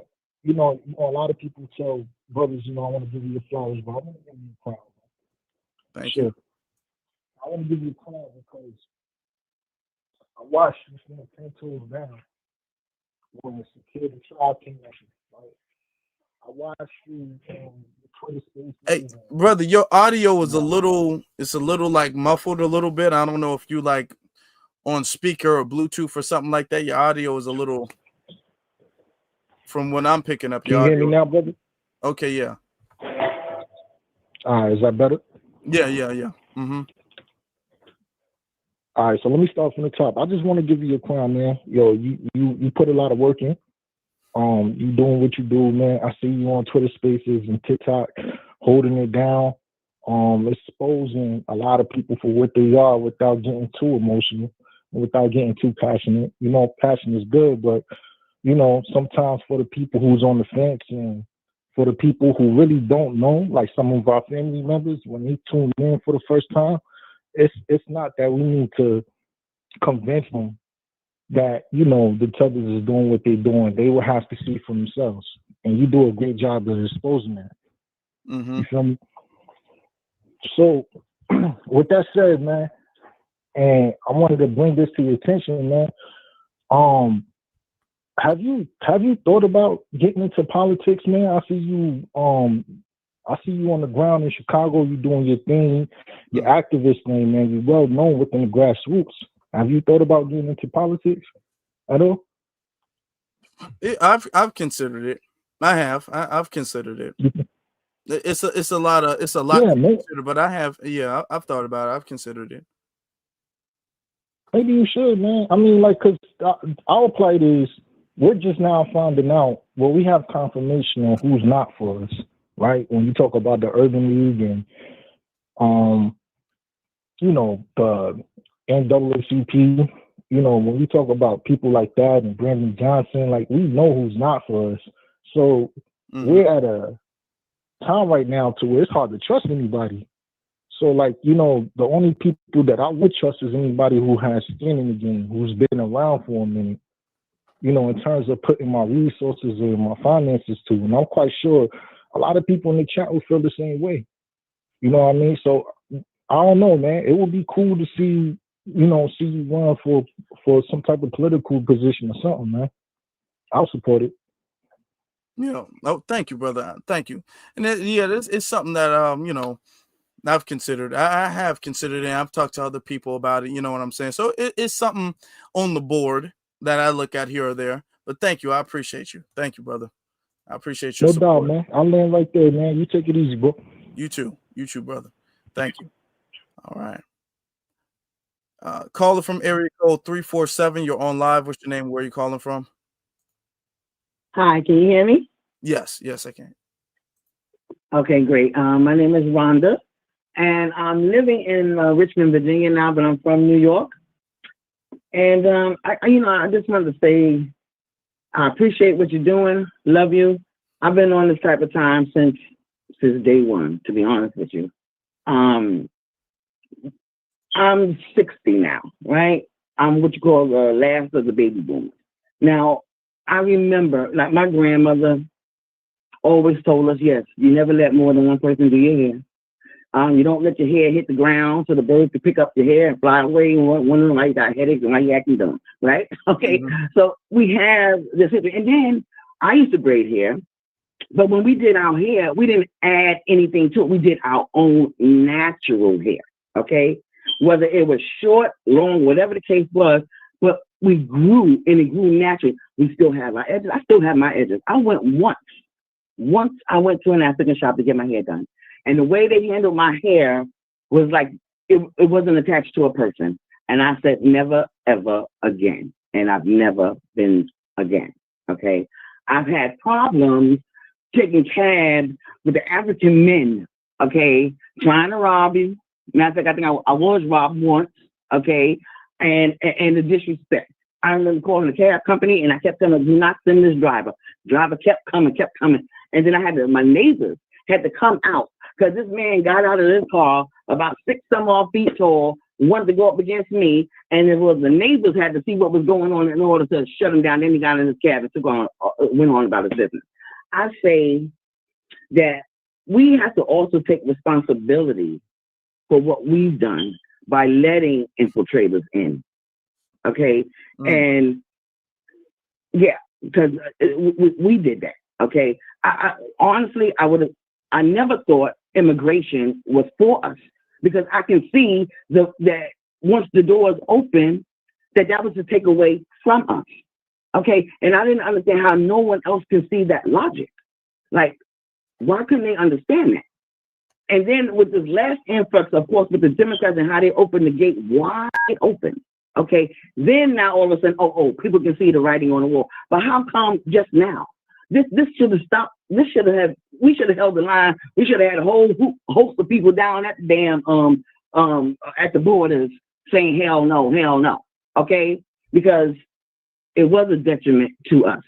I grew up, we had black owners. I'm talking about foundational black owners that had stores, that had businesses and things of the nature, okay? And then you walk around and you look around and you see nothing. I walked out one day and I looked around. I said, where are all the black men? I'm talking about the black American men. I couldn't recognize because they were out there all locked up. So what the plot was to take all our black men, lock them up, and then infiltrate us with these foreign men who did not have our best. They just wanted citizenship, and our women fell for the trick bag, okay? Now, this has come home to roost. So we need to take that into consideration and look at us first and then stop. And that's my point on this. And I appreciate what you're doing. I've been on this type of time since the beginning of time. And I know my grandmother, she never said that we were African. She never said we came from Africa. Her mother was full-blood Cherokee. Okay? She only said Blackfoot, Cherokee, and Seminole. Those were the 3 names she gave us. Okay? Those were the tribes. So when they ask you, what tribe you from, we can name our tribes. Okay? It's just that we was X out of our tribes. Yeah, that's true. Okay? So, I just wanted to say that, and I'm just saying, since this, because we're at this point where we want to sit down because we want convenience. How you let people, more than one person in your hair? I never did that. We don't let pregnant people do our hair, and we don't let more than one person in our hair. Okay? So if it takes time to get your hair done, sit down and get your hair done, or wear your afro. Okay?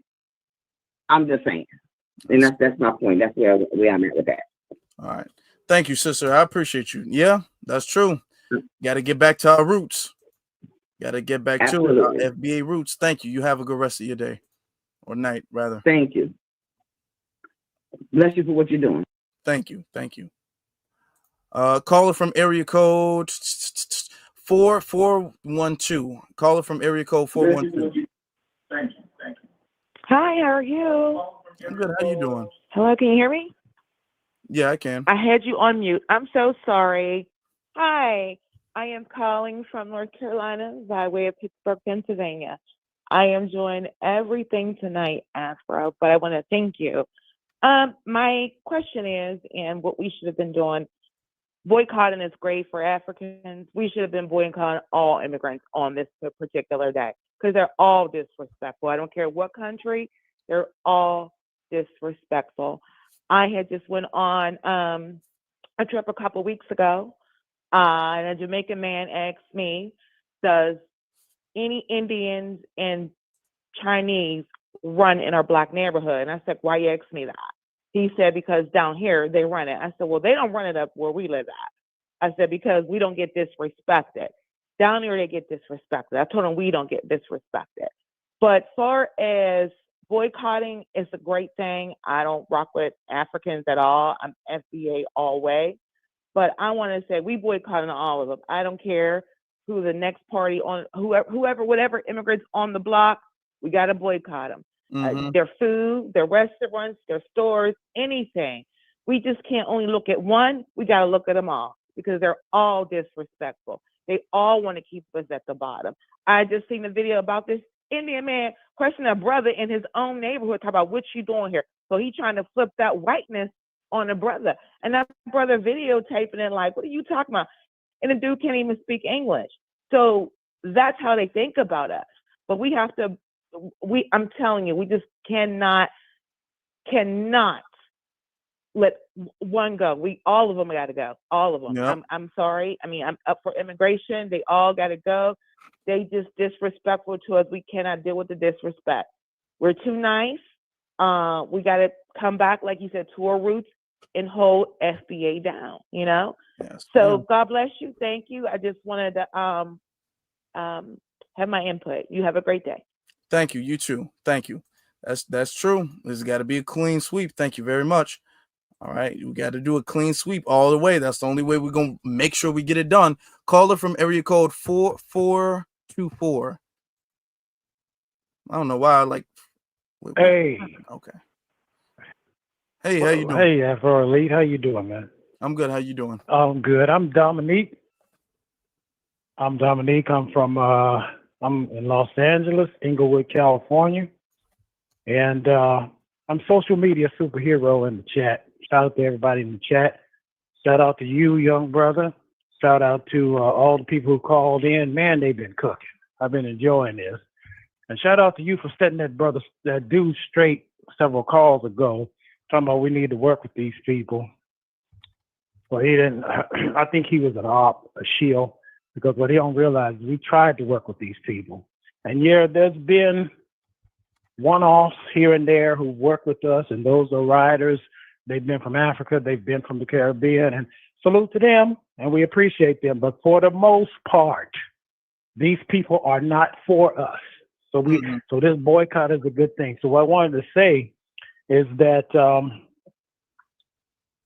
they come over here and they get on team white supremacy against us. And one of the main things that white supremacy has always been afraid of since day one is black men and black women coming together.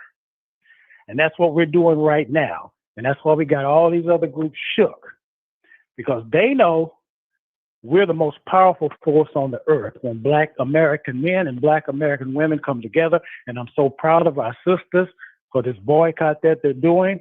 We're standing 10 toes down together. We all on point. We all standing on our square, and that's what they're afraid of.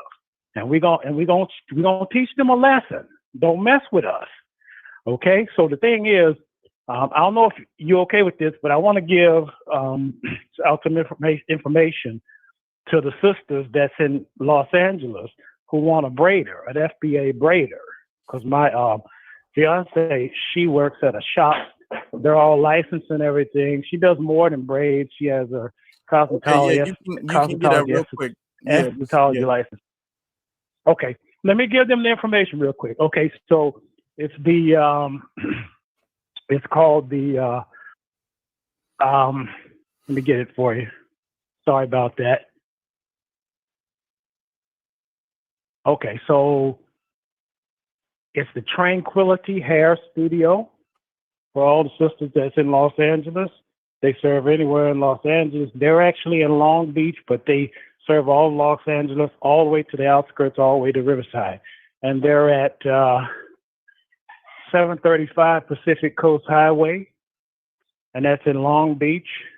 And if I can give you all their number real quick, it's 562-480-7264. And you want to ask for Venus. She's the braider there. She's completely FBA. And yeah, she's on YouTube at Venus Braids. And I believe that's her name on all social media as well. So that's 562-480-7264. Tranquility Hair Studio. Ask for Venus. They're at 735 West Pacific Coast Highway, Long Beach. All right. All right. All right. Thank you, brother. All right, man. Appreciate Bye, it. y'all. All right. All right. Y'all heard it. Y'all heard it. I hope y'all wrote it down or whatever. Hopefully he puts it in the chats or the comment section or something like that so we can remember that. Caller from area code 520. You're on live. What's your name? Where you calling from?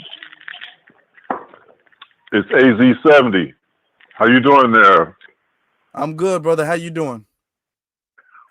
I'm doing well. I want to commend you on doing what you do. I admire what you're doing, young man, what you're doing. People say their age. I'm 70 years old, and I've seen a lot. But I admire what you're doing, and I'm glad our people are coming together as a people. We don't need these people. I watched all different waves of people come to this country, all different boatloads, Haitians, Puerto Ricans, just all kind of people that come to the country. They don't like us. They don't respect us. Once they get a toehold or a foothold or whatever they're trying to do, they stay to themselves. You know, it's plain to see unless you're blind. You know, it's plain to see they don't like us. You know, some of them, they're cordial. You know, they be cordial because I'm a cordial person. I don't disrespect people. Just because I know what they're up to and how they are, I still treat them with dignity and respect because that's how I want to be treated. But they're not for us. We got to be for ourselves. We got to get us some representatives.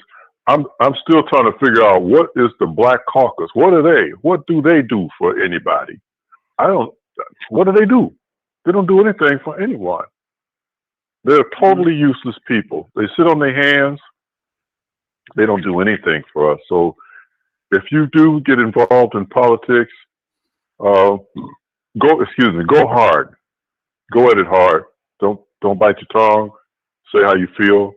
Speak up for our people because we actually need representatives to speak to the people that's got the bag. Because if we ain't talking about the money, we ain't talking about nothing. We just talking loud and ain't saying nothing. It's about our money. And people, the government's constantly giving our money away. Ukraine, the Japanese, to the Palestinians, to the Jews, they just give the money away.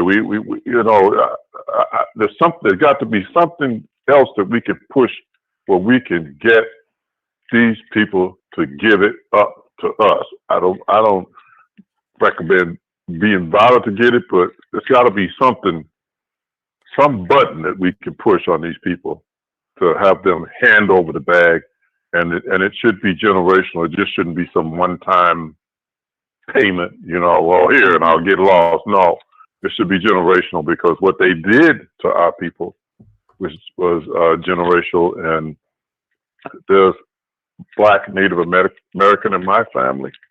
I've got paperwork from 1880s from my dad's people.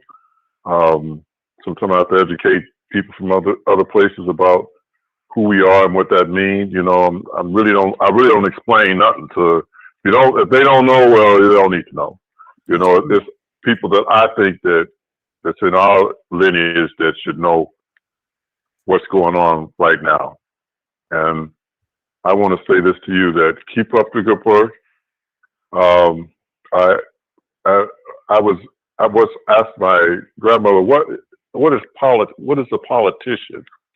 She told me it was a man in a white suit wrestling a pig in the mud. That's what she told me, Mm. and I kind of figured that out, you know, because what to me it's like no matter how clean you try to be, usually these people work in coordination. They have stuff on each other. That's why they're not able to push an agenda because they got something on this person. They got that person got something on that person. And if this person wants this done, he's going to have to do this for that person. It's bartering, you know, and they're bartering with the people. Okay, so if you do get involved, just keep your suit white. Keep your suit clean. Don't wrestle with the pigs in the mud. Just keep your suit clean, white. Keep moving forward. Get what you got to get. Speak up for our people because it's this young generation that I think is really on point. They're on code, as these youngsters say now. They're on code. And I really appreciate what you're doing. I'm not going to take up any more of your time. And I pray that things go well for you and your family. And I like the way you handle your callers too. You're very respectful and you let people say what they got to say. And I'm going to land with that right now. And just keep up the good work. I admire what you're doing. Just keep it going. And I tell a lot of people about your show. I just tell them, hey, check this out, check this out, check this out. You know, and then I don't explain. I let them figure out for themselves when they go and see for themselves and hear for themselves. Okay, and then God bless you. Keep up the good work. I'm gonna land my plane right there. Appreciate that, brother. Thank you, and I appreciate your support. You have a good Yes, sir. All right. You have.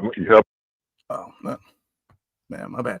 But yeah, he has a good one. All right, caller from area code 312. We're gonna have to limit the time length, so we're gonna keep it around like maybe two minutes, 2 minutes 30 seconds, because I just want to get to everybody. But a lot of y'all been cooking tonight. That's why it's so hard to cut y'all off, because y'all been really cooking. But the thing is that there's so many people. So, you know, we just got to find a way to balance that out. But caller from area code 312, you're on live. Good evening. How are you all? This is Talana from Chicago. Hi to everyone in the chat. I wanted to give some information and also kind of make a couple of comments if it's possible. One of them is regarding the hair braiding boycott. I'm so happy we are doing this. I wanted to give some information to a lot of the women. Most of our hair braiders that's FBAs, we cannot stand them because most of them are in salons because we are not one-trick ponies. We do basically all styles plus braids. So we can be found like in the salons, at our homes, and some of us travel. One of the websites we can use is called styleseat.com. They do a lot of advertising of their styles and braids. You can use that as well as social media. You can also, there's an FBA sister that made her own hair braiding.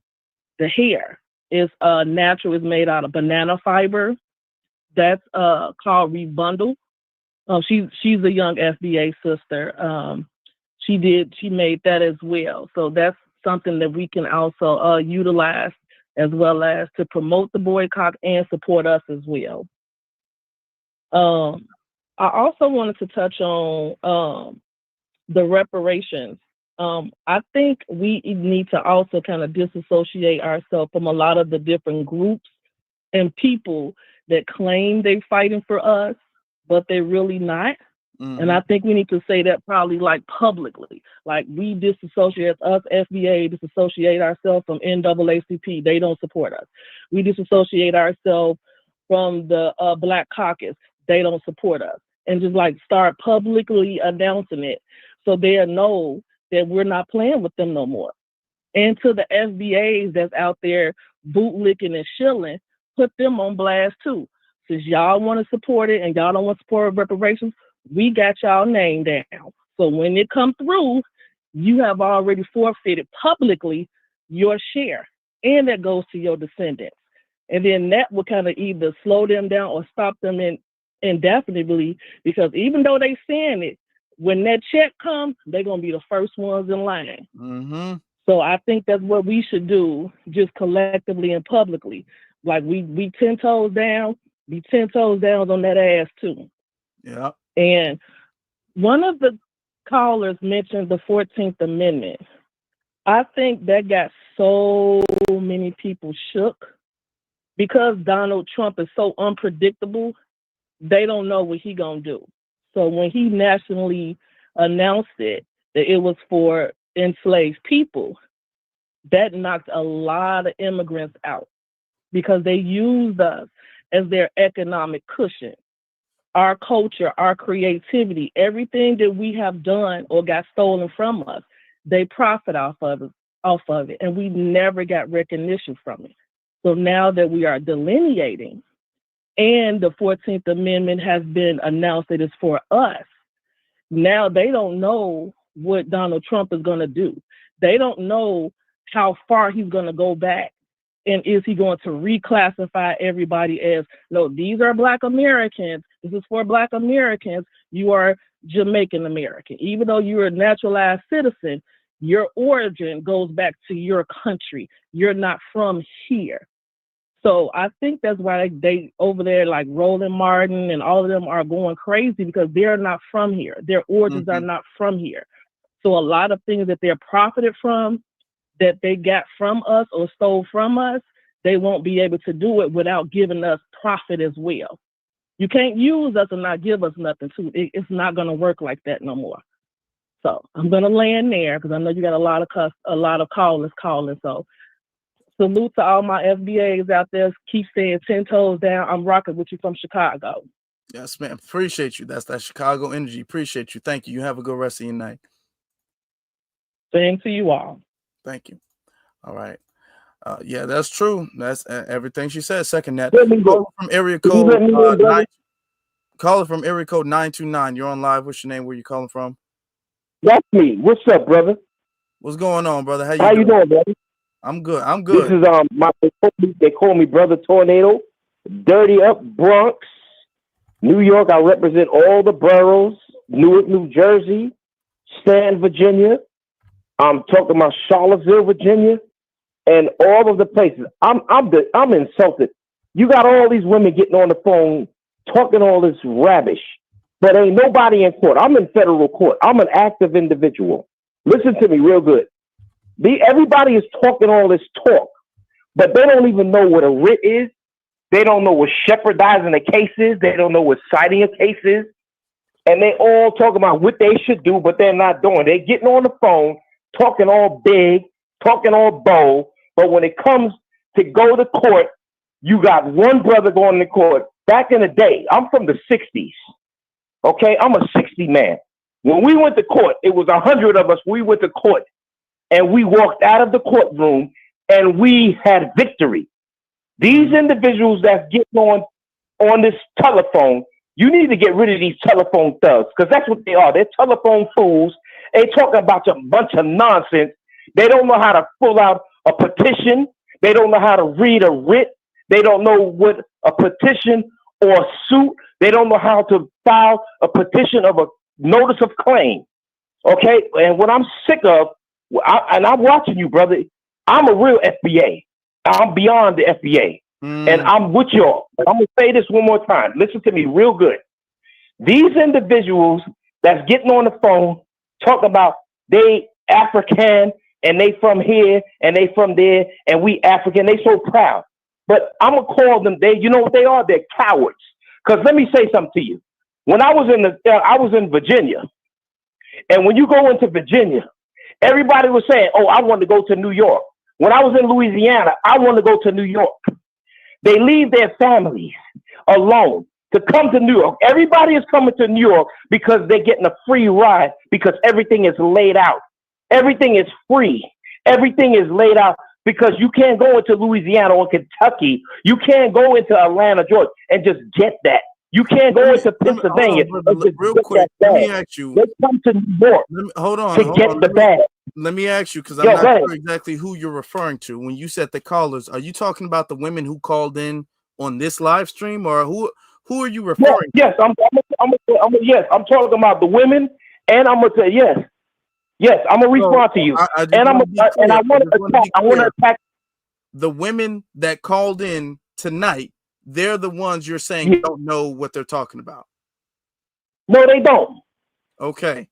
Because and they they're don't not know what active. they're talking about, and you do, right? Because of a court case. All right.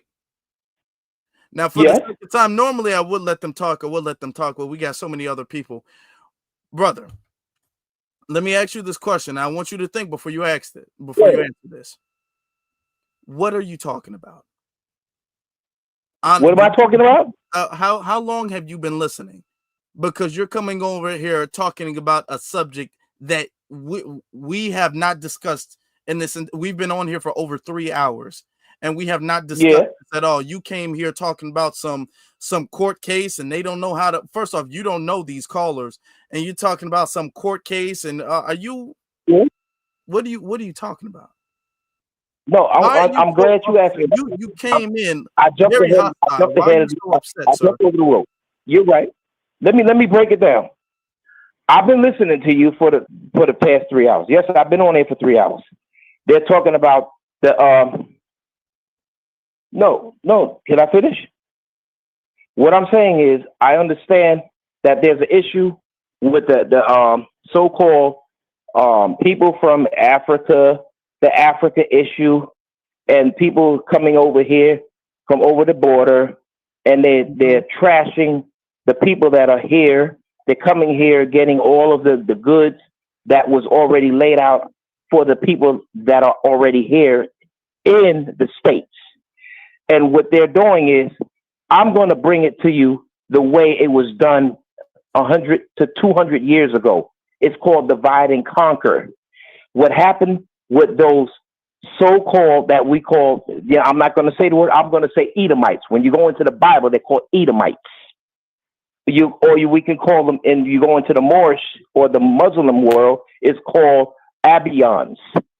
And what these individuals did was they stole from us. They steal from us 24 hours a day, 7 days a week. Okay, and let's go down to the administration in so-called Washington, D.C. Let's go down to Mr. You know who, Mr. Orange. Okay, you know who Mr. Orange is. Let's talk the code, brother. Okay, Mr. Orange spent $45 million for a parade that nobody showed up to.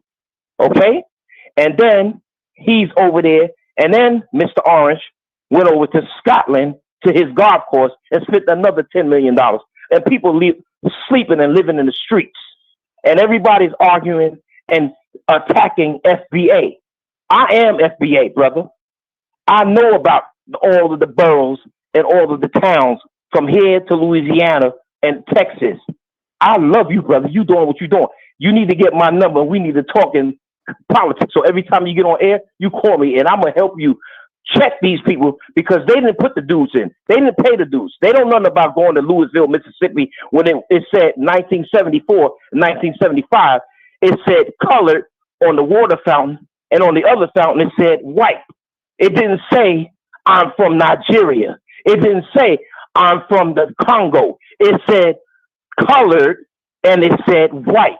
We had to go to the back. We couldn't go into the restaurant. And if you remember Woolworths, we couldn't go into Woolworths and shop. We couldn't go into McCormick's and shop. We couldn't go into Alexander's and shop. Sir. Yeah. We've had people Break it down, bro. Who are 80 years old. So they understand all of what you're talking about. They understand that. They understand about the colored bathrooms and the colored water fountains. They understand. No, they don't. They are on the same page we're on right now. So the page we're on right now is not because of a lack of understanding. Now you're bringing up Donald Trump, and nobody over here is caping for Donald Trump. But all this whataboutism isn't going to solve the problem at hand. We're talking about an issue at hand. okay? And the problem we're dealing with are people at hand, and you're coming in low key trying to play defense for them and trying to cape for them, and you're not doing that good of a job. Honestly, I'm doing a good job. You know why I'm doing a good job? No, you are not, because now you're bringing I'm up. doing a good job. You know why I'm doing a good job? Did I say something to you? What you're Let me being break. is Let me break it on condescending. it. Let me You're break it on being it. I'm doing a good job. You know why? Because I'm in federal court right now, fighting cases right now. Well, okay, if you're in federal court, you need to get I'm up. fighting cases right now. I'm in the same court where Sean Combs is right now. Okay. He came off the mic just on 10. On 10. And normally I would be going back and forth, but I want to respect the rest of the time for the other people calling in. Why are you so upset? He came off pissed off. And now he's all over the place with this whataboutism. And then Trump, he spent some money on a parade. Who was talking about Trump and his parade that he had a month or two ago? What's going like? Oh, come on. All right. Man, if I only had more time, but I don't. Caller from area code 202, you're on live. What's going on, bro? What's going on, brother? Yeah, this is Barry from DC. You see me in the chat and your comments as Warrior Cherub. I just had two things to say. Your initial feelings was right about the brother that was slick dissing about the reparations story that he claimed you and Tariq didn't. But you were right. He was slick dissing, man. He was slick dissing. And I want to give all of the black media their flowers. You're really appreciated, bro. Know that you all are the blood flow through the engine of black empowerment. You keep people like me. I just turned 60. And you keep people like me involved. And then I'm going to land my plane on this. All the people my age and older remember all the little slick dissing all those immigrants used to do back in the day. We remember that right now. And on that, I land my Star Destroyer. You have a nice day, bro. You too, brother. Thank you. Appreciate you, brother. Appreciate you. All right. Yep. Let's get to the next caller. I already think I know who this is. Mr. Black, how you doing? Hey, what's going on? This is a female. Oh, this is because you're calling in anonymously. Yeah. So I know who calls Okay, in that's anonymously. okay. Is normally this one person. But this is Arnold Wilgare. I'm from Cincinnati, and I just wanted to call in and just share my opinion on the topic for tonight. Okay. I just I agree with the one lady that called in, and she said that we should take some of the blame for what's happening to the black community, the black American community. And I agree with her. We should, because I don't know how these immigrants have taken over parts of New York. How do they afford, if they're coming over here as immigrants and New York is so expensive that black people and white people are having to move, how do they afford it? What are they doing? Living with one another, like 10 to an apartment or something? I don't understand how they can afford living in that area when regular Americans are moving out of that area. So I say we have to take the blame. How are they taking over Harlem? Harlem was black. Why did we give up Harlem? So in part we really do have to take some of the blame for what's actually going on. And another thing too, I wanted to address another woman. She said, reading a book by Eldridge Cleaver, I'm sorry. She said, read one of his books. I don't encourage reading any of his books. Sure, he was the Black Panther, but this man went off and wasn't this the one who said he'd jump over like many black women just to get to a white woman? Why are you promoting this man's book to black people, especially black women? We got to stop this. We got to come together. And I'm not talking about just come together as a group. I'm talking about come together like black men, black women making black babies. Make some beautiful black babies. And what we doing diluting our race for? Why we keep mixing with all these different races and diluting our DNA and our bloodline and making these many different babies, many different colored babies? We need some black babies. We need some black babies. We need to raise these black babies with a black man and a black woman. And we need to make sure these black children are growing up to study finance, to study into the medical field, and to study all this stuff. Because that's how they are attacking us, because we're not together as one. Mm-hmm. That's how they get to come in and they get to infiltrate us. It's because we're not together as a Black man and a Black woman. With this integration and everything, it has changed the mindset of Black men and Black women. You know, so that's just my whole spiel. I think we have to take blame for what's going on, and we need to make sure that we're coming together and, you know, we're making Black children, because our population in America has been at what, 12, 13% for the longest. We have been at that percentage further. We're not moving up. And that's only because we're not producing with one another. And the reason why I said 12 or 13% is because you have these other Black immigrants coming into the country that's making up part of the Black population. Otherwise, it'll be lower. So we need to start working with each other, Black men and Black women, and making children together. And that's my spiel. We need to Right. get it together, grow businesses together, be together. Okay? And you know, you didn't ask me about my name. My name is Arno Will Gare. Okay. You don't want to know how I got my name? I'm not going to tell you, never mind. But I'm FBA by way of Georgia and Mississippi. And so, you know, I'm down with the movements and everything that we're doing. But I just think we're not going to move forward until we actually come together.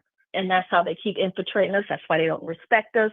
And that's why they, you know, that's why we're going through what we're going through. I just say we need to come together. Yes, ma'am. Thank you. That's it for me. Mm-hmm.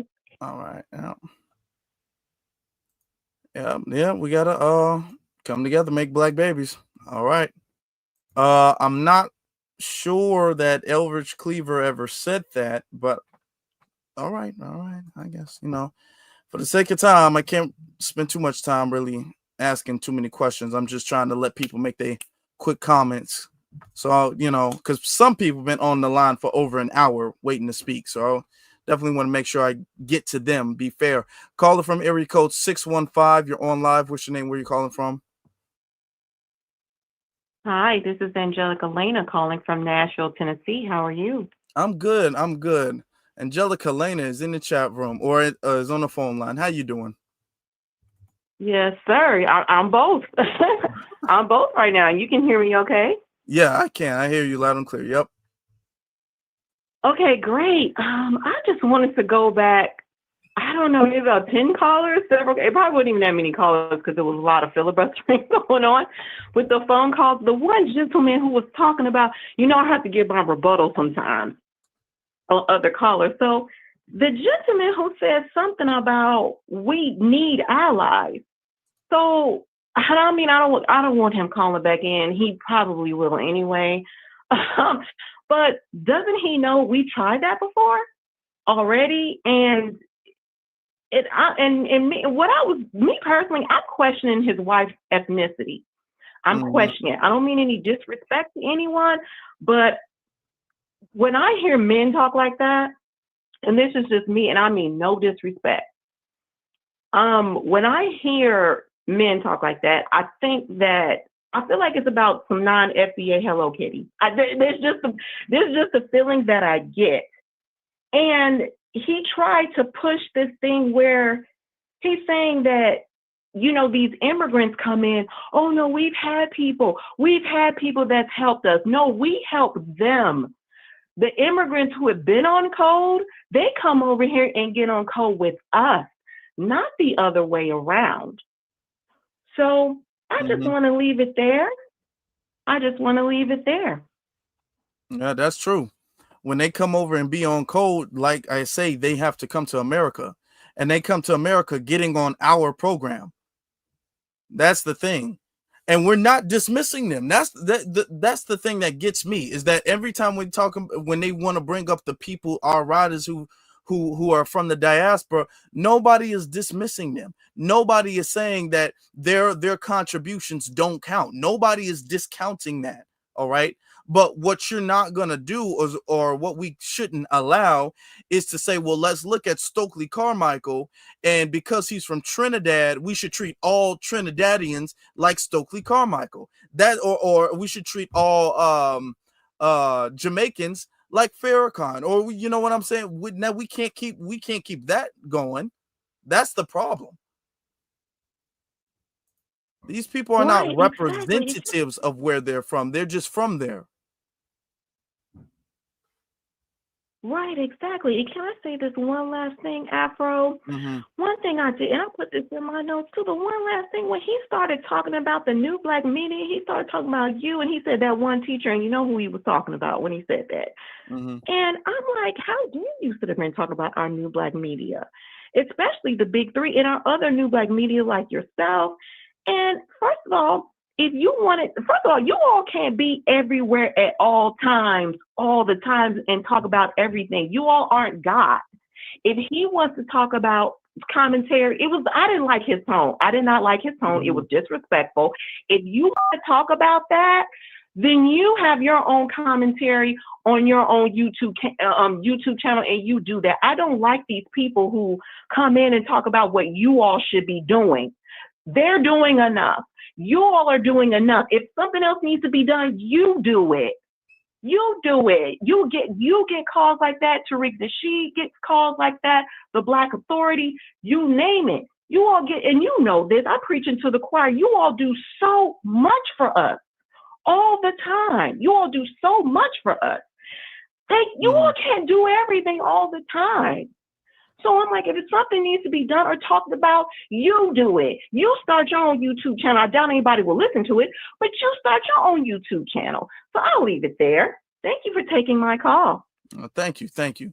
Yeah, I picked that up. That brother was shady. Thank you. You have a good rest of your night. You too. All right. Yeah, that's a beloved mod, Angelica Lena. But yeah, I peeped it and I was all like, no, because what tipped me off is he said it more than one time. He said it more than one time. Like, man, they said it and I didn't hear nothing from y'all. I'm like, dude, that's not, sorry to tell you this, but that's not no breaking news like that. Like we avoiding talking about it or something. That's not what happened. Oh, boy, we got so many calls. Caller from area code 914. You're on live. All right, how you doing, brother? You gotta turn the speaker off. You gotta turn the speaker you off. hung up on me, man. I'm back on the line again. Can I talk to you? Are you gonna hang up on me again? Please. I want to get normal so I won't be misunderstood. You called in before? Okay. You called in today? Yeah, I called earlier and you hung up on me. Okay, well, first off, turn I hear myself in the background. You gotta turn that off. Okay, I'm turning it off now. I'm turning it down right now. Okay, and I'm gonna be honest with you, brother. We got over 24 more people who are patiently waiting. So, what do you have to say? I'd like this. Got to be real quick. Okay, what I was saying what I was saying. See, come on, we FBA. We supposed to be FBA. Okay, can you hear me now? Yeah. Can you hear me better now? Okay. What I was saying is that I agree with the boycott and all of the issues that's going on with us as an FBA individual, that we paid the dues, we opened the doors. Adam Clayton Power, Dick Gregory, Huey Newton, Martin Luther King, Medgar Evers, and we can go on, Malcolm X. We paid the dues for so many people to come here in this country, and they have disrespected that. And they have ran away from the fact that because of us, they're here. I remember back in 1973 and 1974 and 1975. Okay, brother, we got to be real quick, man. Okay, so you rush me. I've been on the phone. I watch you for 3 hours. I want to get it quick. What I'm saying is, are you hear me? Can you hear me?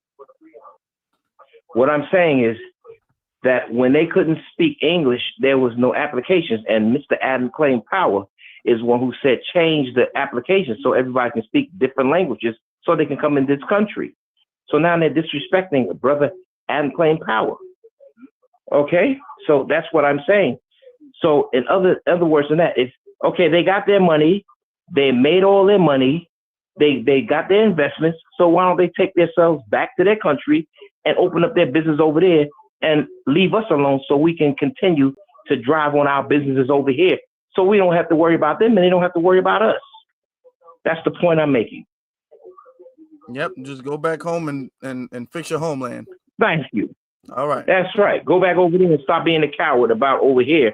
And let us mind our business over here. We're not minding their business over there. They're coming over here. Everybody is jumping on our backs, sucking on for everything we put up over here. But we're not jumping over there. I don't see no person in the Chinese news over there in China. I don't see no brothers on Japanese news. Everybody come over here, and everybody is mixed up on the news over here. But you go over in their country, they don't let none of us in there. Yep, that's true. And I so, don't know yeah, the I agree. soul They food got to about fix their homeland, brother. Chinatown. And thank you. I All appreciate right. it. Yep, they do got to fix their homeland. All right. All right. Okay. Caller from area code 334. You're on live. What is your name and where are you calling from?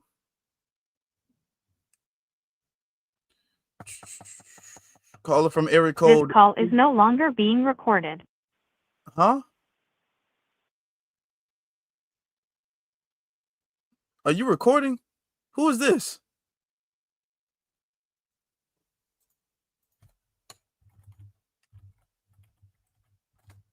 Okay, what the hell?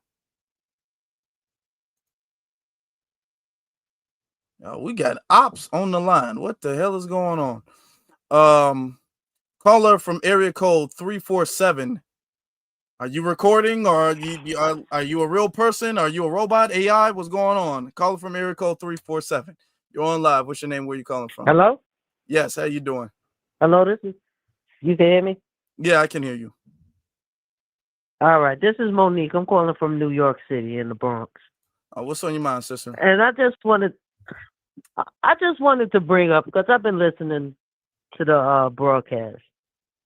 I just feel like the diversity in the amount of speakers in this new movement is needed. We need more people that's different. You handle your protocol as far as how you speak to us in your way. Tariq does it in his way. Black Authority does it in his way. And that's necessary in order to get the point across to different types of people. It's going to take time. This is not something that's going to happen overnight. So for people to suggest that we all do the same thing, it'll never work that way. That's how we got infiltrated years ago in the 60s. So going backwards is not going to fix the situation. I think give it time, and if we keep moving the way we're moving, we're going to get to the ball court. We're going to get to the post. Mm-hmm. And that's all I wanted to say. We just got to be steady, pay attention, and make the changes, because we can't keep doing the same things that our elder did in the past because it wasn't successful. Some things was, but it's time for them to pass the baton and let us move forward and do it our way. And Yep. I would just say salute. All right? Yep. Thank you. Thank you. Appreciate you, sister. Yeah, everybody got to do what they got to do their way. Caller from area code 903. Did you call before? Thank Did you. you call? Appreciate you, sister. Yeah, everybody got to do what they got to do their way. Caller from area code 903. Did you call before? No, this is my first time calling in. How y'all doing? I'm good. How you doing? I'm I hear good. myself in the background.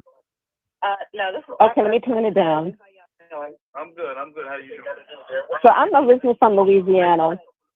Okay, let me turn it down. My bad. I'm Gen X. I'm 54. I'm not used to all of this.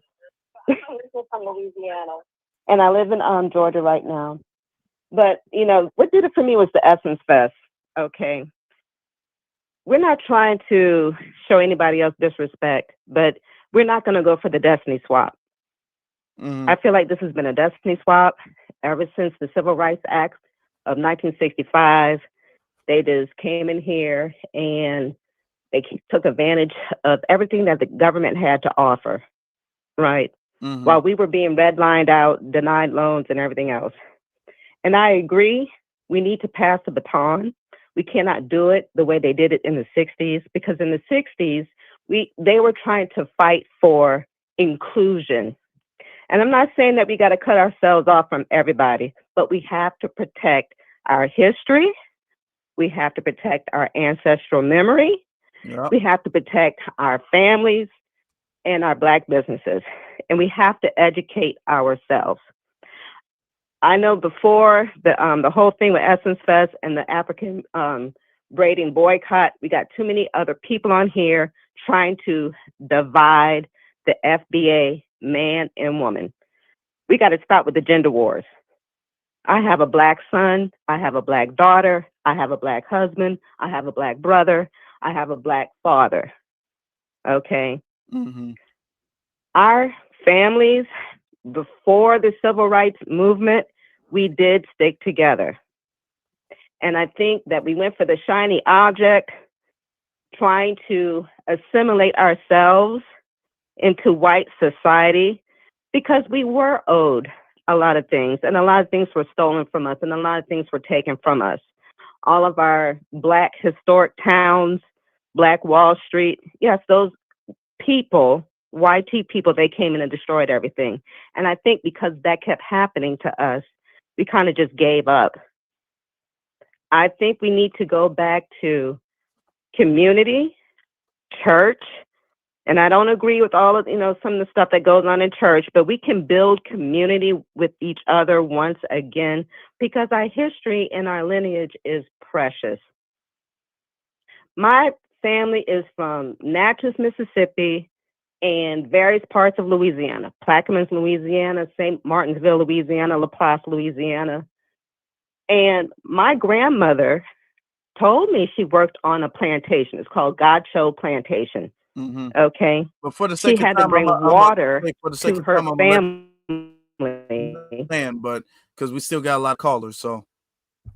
But you can go ahead and say what you need. But we need to start, coming together and really doing some things together collectively. Yes. Yes, I agree. And this is All going right, to be the beginning of plane. a beautiful thing. All right. This is going to have a beautiful ripple effect, because this is going to force us to support each other in a way that we weren't doing as intently as before. So this is going to be a very beneficial thing. All right. I appreciate you so much, and my FBA family. Thank you so much. Thank you, sister. Thank you. You have a good rest of your night. All right. All right. All right. Thank you. Caller from area code 434. You're on live. And if I hang up on you guys, I don't mean to. It's a slight little delay. I don't mean to. But caller from area code 434. You're on live. Hello, Afro. How are you this evening? Hello, chat.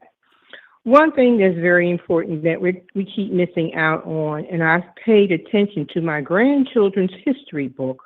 Do you know they have listed in our children's history books in these days and times that we were immigrants, that we came over as indentured servants? This is why many immigrants and many people have it misconstrued as far as what FBAs are, because it is written in their history books that they're teaching our children in these days and times. And many parents aren't paying attention to it. Imagine how I felt looking at my grandchild's reading book, her history book, and reading some crap like that. But this is part of why they are eliminating our Department of Education, because they know how they are misleading our children in our educational system here in the United States. Outside of it being Black children, but they could care less about their own children, because we already know the history here in America is not taught correctly. Plenty of lies, misconceptions. So as we face the future for our children, we have to get into these school systems. We have to attend these PTA meetings. We have to get on these school boards.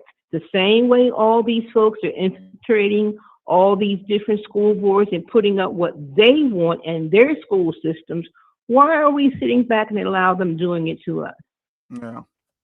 Why? Yep, you're right. Why are our children being miseducated even further? How in this day and time are our children and everyone else being taught that we were immigrants in the history books?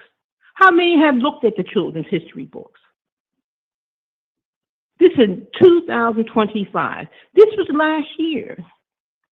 I read in my grandchild's history book. She's in fourth grade. What is that? Hillsborough It's a publishing company out of Texas. As a matter of fact, I call him the brain damaged neurosurgeon, even though he was very intelligent at the time. 4 years ago in 2020, when he mentioned it, he brought it up. What was that guy's name? He was in charge of HUD. He was the only black man in Trump's administration. Yeah, I have a I'm brain not fart remembering right his name, but I'm gonna have to. I'm gonna let you land. Give you some time to close Well, out once because again, as we go forward in our future for our young people, get on board with these school districts. Get on board with being taught to our young people, because what's being taught to our young people is also damaging our children and affecting our children for the future. Have a good night. you too. Yeah. There's a lot of the education, and it starts from home. We got to get back to our roots. Thank you very much. All right. In the chat room, you guys are saying the person's name is Ben Carson. I think you are right about that, Ben Carson. Let's get to come on. Caller from area code 706. You're on live. What's your name? Where are you calling from? What's up, brother Afro? This Eric from Twitter. How you doing, brother? Eric, brother, what's on your mind, man?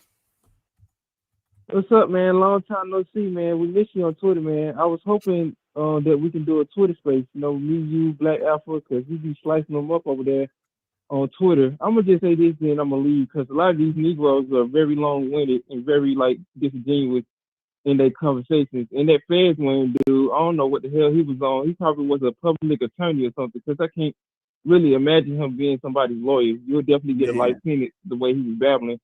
But I wanted to get back to the topic, man. Delineation, and this is just a major step towards us delineating not only from these African tethers, but from these other people that disrespect our culture. And a lot of these people that's calling up not sticking to the topic. Their babbling capabilities are very, extreme up there in their age. But I'm not saying that for all of the people within our lineage, but delineation is a good thing for, the tethers to get on their grind and get their stuff together in their country, and within our lineage too.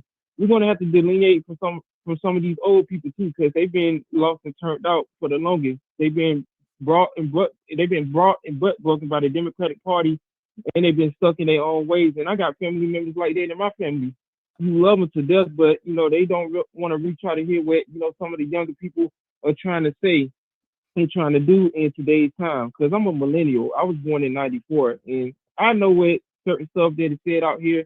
And I'm not the smartest person in the world, but once I hear some of these people talk, especially like when you be doing your little TikTok spaces, because you got the patience of a brother Tyreek Nasheed, because I can't deal with these folks. And I would get on TikTok, but my roasting capabilities to have me banned for life. So with that being said, brother, keep up the good work. And please, brother, please, brother, please come back on Twitter, man. We definitely miss you, man. Yeah, I'm gonna have to tap in with my Twitter family. I am gonna have to tap in with y'all. Yeah, I'm gonna have to make some time for y'all. Yeah, man. The last Twitter space I heard from you, you was going in on that boy. But good luck to you, brother. Keep up the good work. Appreciate you. Thank you, brother. Yeah, I'm gonna have to tap in with my Twitter family again. Let me get to caller from area code 608. You're on live. What's your name? Where you calling from? Oh, hi. My name is Ursa World. I'm calling from Beloit, Wisconsin. How are you? I'm good. How you doing? I'm doing pretty good. Hey, everybody, FBA family. And really, some of these callers, oh, geez, I don't know how you do it, but, I really want to commend you. You are one of the brothers that, you are, you have such a fire, and you're consistent, because a lot of people, they're not consistent about the movement. And I just want to say, I really appreciate you, and I appreciate all of you young people that are really stepping up, and, kind of leading the way. I'm 63 years old, and, I hear it from a lot of you younger people that we're the ones that drop the ball. A lot of younger people are very angry at, at us so-called baby boomers. But, I am a a baby boomer, a late baby boomer, 1962. But you know, when I was coming up, I was in the military, and you know, I worked, and it was a lot of things that were going on, like with this immigration thing. You know, I knew that something was going on behind the scenes with these nonprofits. You know, they get this money and they give it to the illegals. I mean, you know, we can see that, but it's a lot of things going on behind the scenes that we just didn't know about. You know what I mean? Mm-hmm. You know, so you know, I mean, and you know, now that we're getting more, you know, the veil is being lifted. We just have to give each other a lot of grace and you know, not and not say, well, why didn't we do this? Why didn't y'all do this? You know, because you know we didn't know anything about it. So you know, the immigration thing is really, you know, it's been a chain, a ball and chain on our community, and I really, you know, I really have a disdain for the Democratic Party of how they, you know, how they done us, how they backstabbed us, and they're still doing it, you know.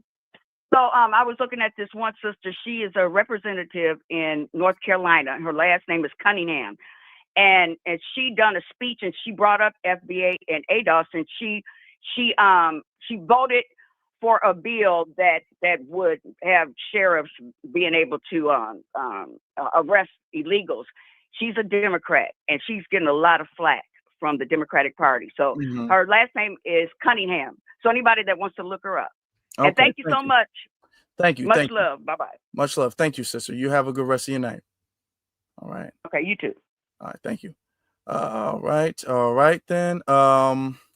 Caller from area code 414. You're on live. What's your name? Where you calling from? Good evening. How you doing? My name is Lloyd. I'm from Milwaukee. Okay. Can you speak up a little bit? I can't really hear you that well. Okay, are you able to hear me now? Yeah, a little bit better. Yeah, you got it.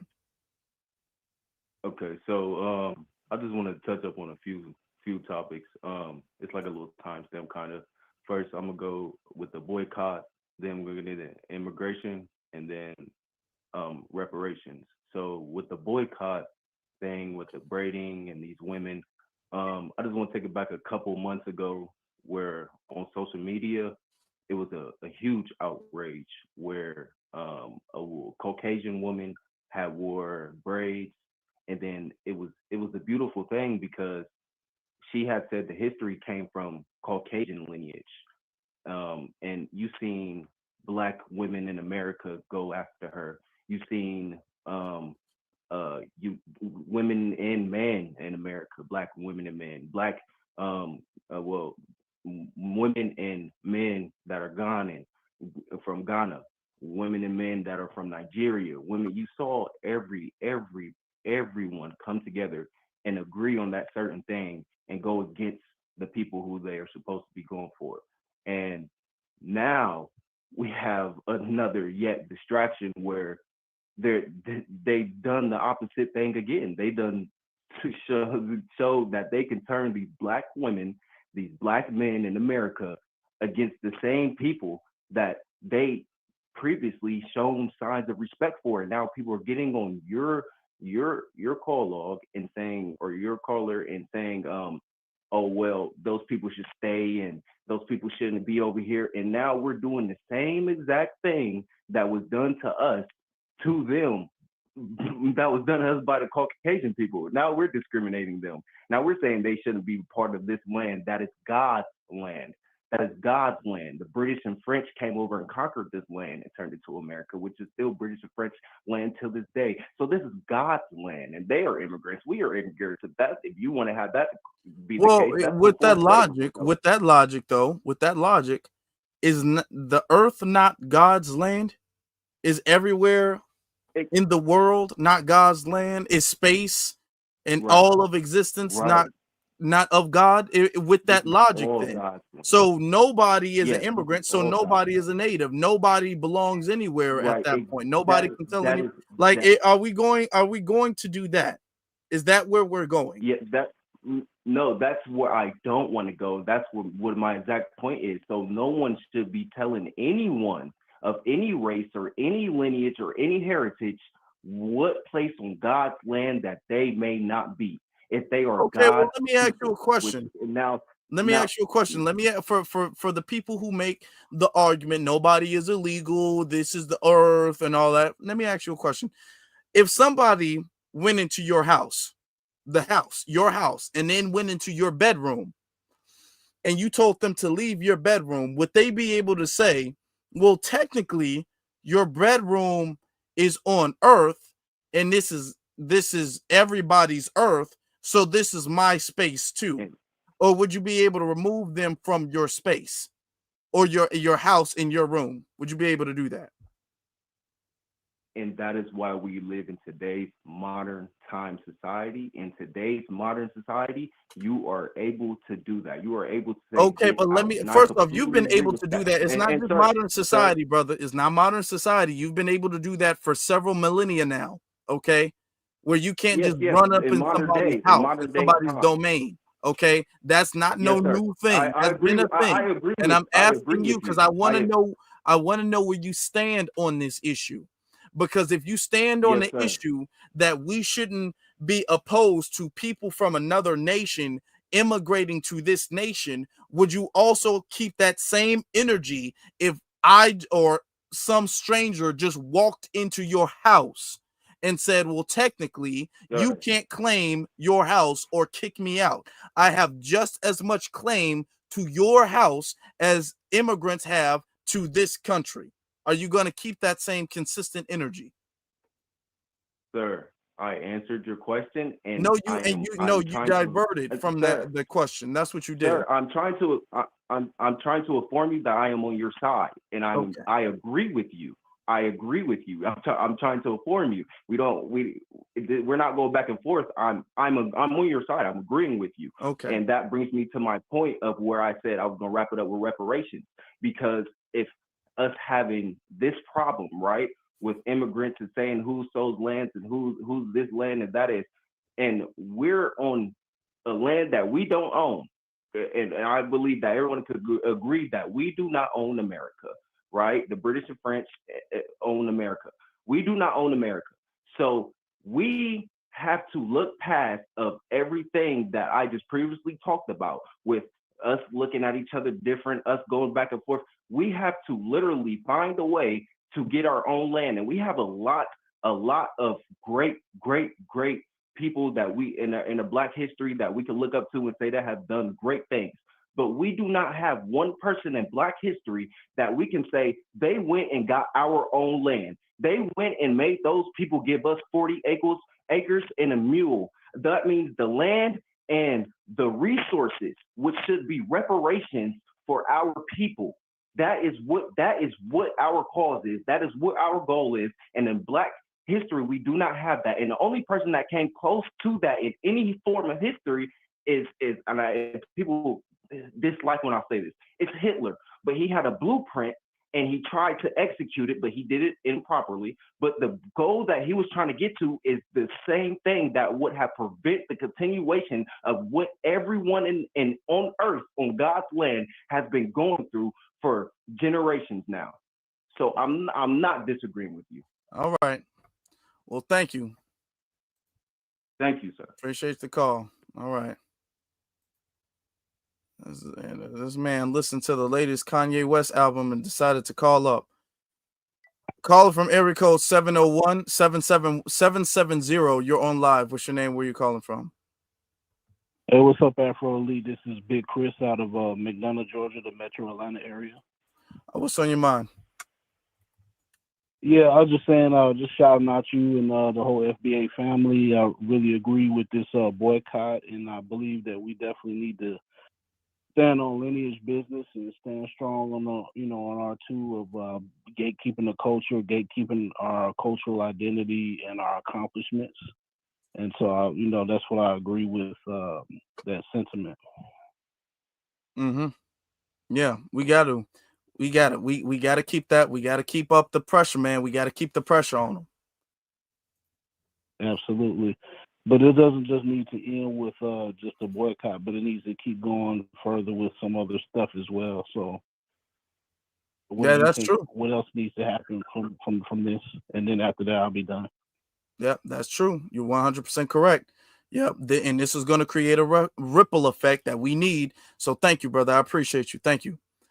All right, you have a good one. Yes. All right, boy, we're gonna have to wrap it because y'all just gonna keep calling and calling and calling, and it's just never gonna stop. It's never gonna stop. So we're gonna have to speed things up. Call it from area code 250-254. You're on live where you know what it is. What's your name? Where you calling from? My name is Shahid Ahmad, and I'm calling from Belton, Texas. And Afro, I just wanted to tell you that you have educated me. I'm 52 years old, and growing up in the 90s, you always heard about, Africa, but listening to you and Tyreek has really got me back on, being American, being Black. And I just wanted to call and appreciate you. I even got my 12-year-old daughter, she's going to school talking about how she's FBA.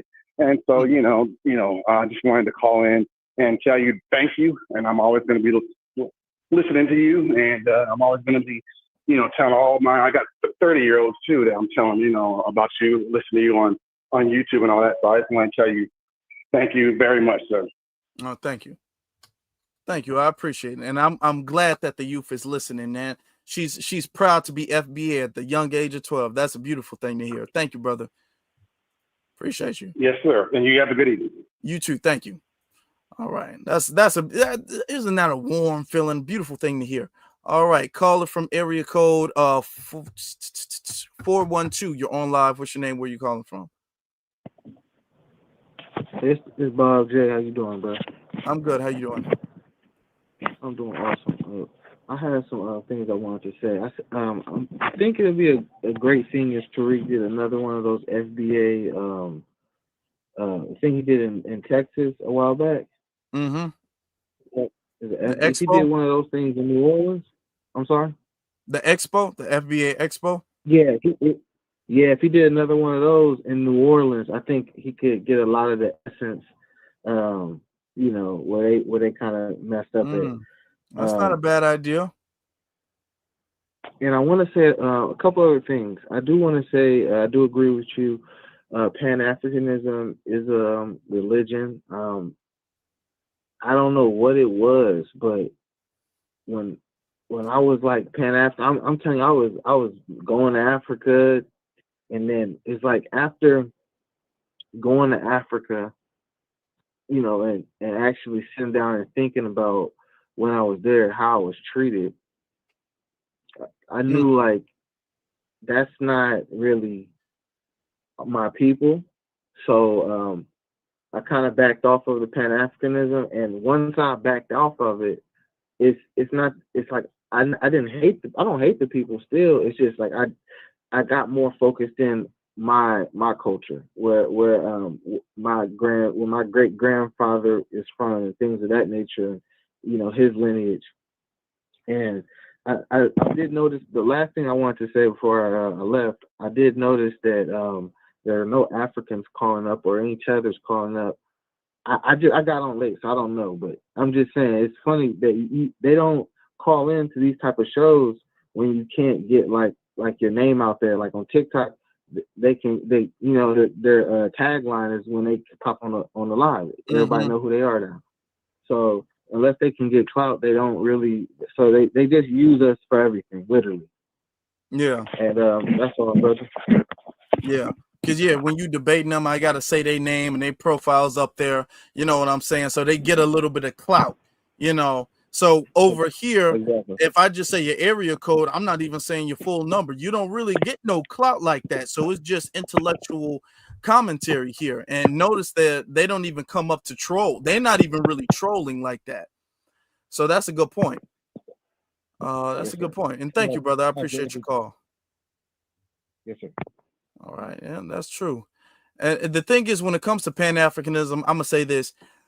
The original intent was I feel as if the original intent meant well. The people who developed that ideology originally meant well, but it was naively structured.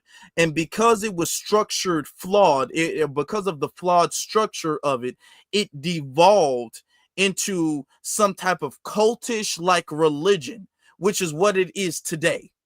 So the original intent of it actually did make sense, but because they, instead of structuring it, and I kept saying around Black empowerment, they structured it centering Africa, then it later devolved into now this religion about the continent. So that's what it is now, you know. So that's why it's we got to go back to the drawing board and say it needed to have always been about Black empowerment, but now we got to move on past that. All right, caller from area code 615, you're on live. What's your name? Where you calling from? Hey, peace, calling from Tennessee. I'm the Holy FBA Codex in the chat. Peace to you, bro. You're doing good work. I just want to say, man, that you know, we know about all the negative stuff. When people call and they say we got to be accountable for this, accountable, we know what we have to be accountable. Right now, we're celebrating ourselves and using positive, you know what I'm saying, influence and celebrating our culture. Another thing I want to say is the Africans are making a grave mistake because they believe that we have no power. They believe that white lie, like with the boycott that's going on. And I don't know if people are aware, but Trump just added, it's just a coincidence that Trump just added a 20% tariff on African countries. Mm-hmm. So I heard a lady saying before that, oh, we really, your boycott don't really mean that because we buy products among ourselves and from Africa. So not only are they being boycotted now, but now even the products they buy to sell in our community have a 20% tariff on them. And I don't think that's an accident. What they don't realize is the support of foundational Black Americans was a protection for Africa because the white teeth, you know, white supremacists in the United States know before if they would have attacked Africa, we would go off just like it was, you know, for like it was with apartheid. Mm-hmm. We have removed our hand from Africa, and their arrogance, it's about to get really bad for them. And I think, you know, I'm a little spooky. I think it's spiritual. I think it's no coincidence that on the day of the boycott, Trump also announces a 20% tax on African countries. And that's going to get worse. So they need to really think about that. But I also want to add this, and I want y'all to help me out with this. We need to expand the boycott to Pan-African social media. Because what I'm seeing is that they're disrespecting us, and it's like I see a lot of FBA still trying to talk to them and join their panels, but we're actually the viewers, and it's FBAs that's donating to Pan-African movements and their schools and the things they're doing, and yet the Pan-African social media is trying to destroy FBA lineage. So I'd like to start unsubscribe from all Pan-African social media that is anti-FBA. Do not give them their views. Do not give them your likes. Everyone has to feel our power. So, you know, I was listening to a panel earlier today, and there was FBAs on the panel. Yeah, you was listening to a panel, but you're going to have to land your plane. I'm going to land my plane. So I want to put the unsubscribe from all Pan-Africans that are against anti-FBA. They're just like immigrants in tethers. Unsubscribe from all Pan-African media that's anti-FBA, y'all. Peace and love. Rise to the FBA family. Yeah, peace, brother. Peace. Yeah. That's true. Thank you. I'm hearing the tariffs. There's different, because the thing is that there's different tariffs going on in different countries. Africa has 54 countries. So I'm hearing some of the tariffs are like 15%, 20%, 30%. You know what I'm saying? Some maybe even more. So it's a lot of different stuff. They not having it they not in a good position right now. Really not. They're really not. Come on, click the thing, man. Caller from area code 912. You're on live. What's your name? Where you calling from? This is Elizabeth White calling from Savannah. What's on your mind? Georgia. I'm not FBA. Okay. I just want to ask, and I have to talk slow. Uh, I listened to you yesterday, and I'm wondering, why do you think that the white people would give you reparations if that would make you stronger than them as far as money is concerned? I wouldn't do it. Hmm. Why do you think you would do it? Well, the thing is that we know and we recognize that they don't want to do it. You know what I'm saying? So with us, and this is our culture, we've always recognized the fact that they don't want to do the right thing. They've never wanted to do the right thing. Okay. Nat Turner knew that. Harriet Tubman knew that. Dr. King, Malcolm X, the Black Panther Party knew that. We all know that they don't want to do the right thing. So we don't rely on what they want, you know? And we don't even rely on what's in their best interest. We're so focused on what's in our best interest for Black empowerment. So we force the issue. And that's how we've gotten the progress that we've gotten. The civil rights bills, ending Jim Crow laws, and all of the stuff that we've accomplished. That's why we've gotten that. And that's what we're doing with reparations, because we're putting them in a position where they don't have the option. Okay. So we're not trying to change How are their you going to minds do and make that? them want to do it. We know they don't want to do it. They've never wanted to do the right thing. So that's why But how are you going to do that? we're doing it right now. We're doing it right now. That's why Kamala is not in no damn office. That's why she's not even gonna run for governor no more. Okay. We're doing it right now. Okay, I'm just I watch you all the time, Hmm. but I don't think you're going to be successful. No, I'm not pissed. That's I'm all. just gotta be. I'm not upset with you, but I gotta be quick because we got other callers on the line. But Okay, okay, that answered that's your fine. question, right? Yes, thank you. All right, thank you. All right, caller from area code 702. You're on live. What's your name? Where you calling from? Hi, my name is Roslyn, and Okay, okay. What's on your mind, sister? hi, can you hear me? Yeah, I can hear you. Oh, hi, my name is Roslyn, and I just want to say I'm just so proud of you, young man. I'm a teacher. My kids are your age, and I'm proud of you and Dennis Sterling and also Philip Scott. Um, I came from an era because like the other lady said, like we have to pass the baton to you young people. And I've learned so much from you and my son, like they're your age. And I was Democrat for a long time, and even though I'm a Christian, I don't believe in politics is the answer or anything like that, but I vote. And I've learned so much about just making sure that as a FBA is a new term to me. I'm not used to it yet, but knowing, understanding that you young Black men especially, and women too, we are coming together and seeing. I remember my parents. I'll go back into history a little bit. Like I said, I'm a teacher and I talk a lot. But so like when I was in college, like in the late 70s, early 80s. We were so happy when we saw all these African students coming on campus, and we were just so respectful and in awe of their lineage and all that. And we forgot about our own lineage. And I'm here to, in this generation, to reclaim that pride that we lost or never had, or what happened after Dr. King and Malcolm X and all those got Hmm. killed.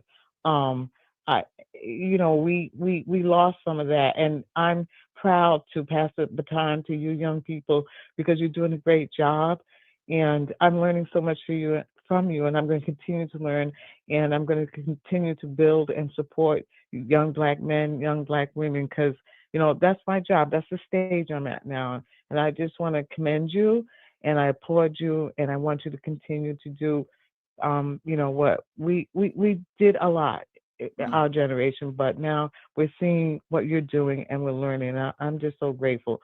So I'm changing by the way, I'm changing to independent. I can vote either way on the issues. Like Dennis is always saying, voting on the issues. I won't vote, just blindly.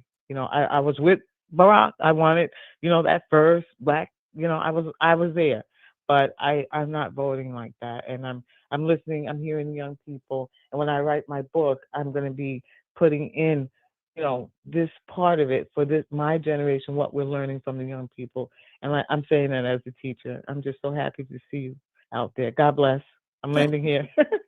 Thank you. Thank you. Appreciate your call and your support. Thank you. All right. Caller from area code 2218. You're on live. What's your name? Where you calling from? What's happening? I'm indigenous Wasabi. My God, I just want to call and see you guys taking me off the block list. Man, I'll be having jokes from the lineage where we was in school clowning motherfuckers. And either gonna start fighting or crying or something. Or just deal with it and come back. Just taking out the block list, bro. That's why I was that's what I wanted to say. I had more to say, but I'm kind of busy. And I already want to get into it. I don't want to get long-winded. You're just taking out your block list. You're blocked man. on YouTube? You're blocked on YouTube? Yeah. I got jokes and shit, man. What? Who blocked you? Why were you blocked? I don't know. I think you're like one of your moderators. I don't know who your moderator is. But I'm blocked on moderator on YouTube, or my comments don't show up on your channel. They don't show up on Alpha. Wait, no, not Alpha. Right? Yeah, Alpha. My shit don't show up on Tariq joint. Man, big up to you guys, man. I'm like a shadow worker type of dude. You know what I'm saying? I do a lot of shit where people don't see me. Okay, but what's your name? What's your name? And we'll look into you know that. what I mean? What is your name? And then I'll look into that. I'll find out who blocked you and why. Indigenous Wasabi. Okay, I'm gonna look into that. Thank you. Yeah. All right. Run it. All right. Okay. Yeah. Yeah, my moms don't really. They're not trigger happy with the block thing. If you they'll time you out, but call it from area code 725. You're on live. What's your name? Where you calling from? Hello, my name is Marcus McCullough.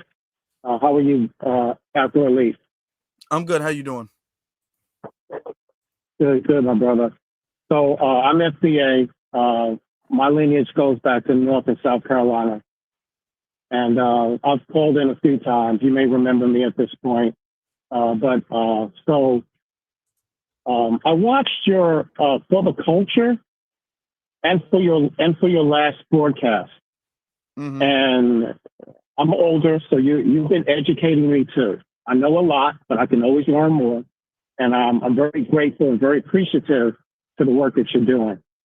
So, but what I wanted to comment and say is that it has really been a one-sided power dynamic between us and the diaspora. And that has caused us to really lose and get drained. And like you call it, like a cult or religion. The previous generations really were looking for their identity because they kept switching our identity, from Aboriginal or Native American to, nigger, Negro, colored, Black, you know what I mean? African Americans and back to Black. So a lot of us have been very confused in the older generations and lost a sense of self and identity through the conquest and oppression. So that's what kind of caused that, is how I'm viewing that. However, I went in New York City, because I was raised in New Jersey and New York, but in the 90s, I went to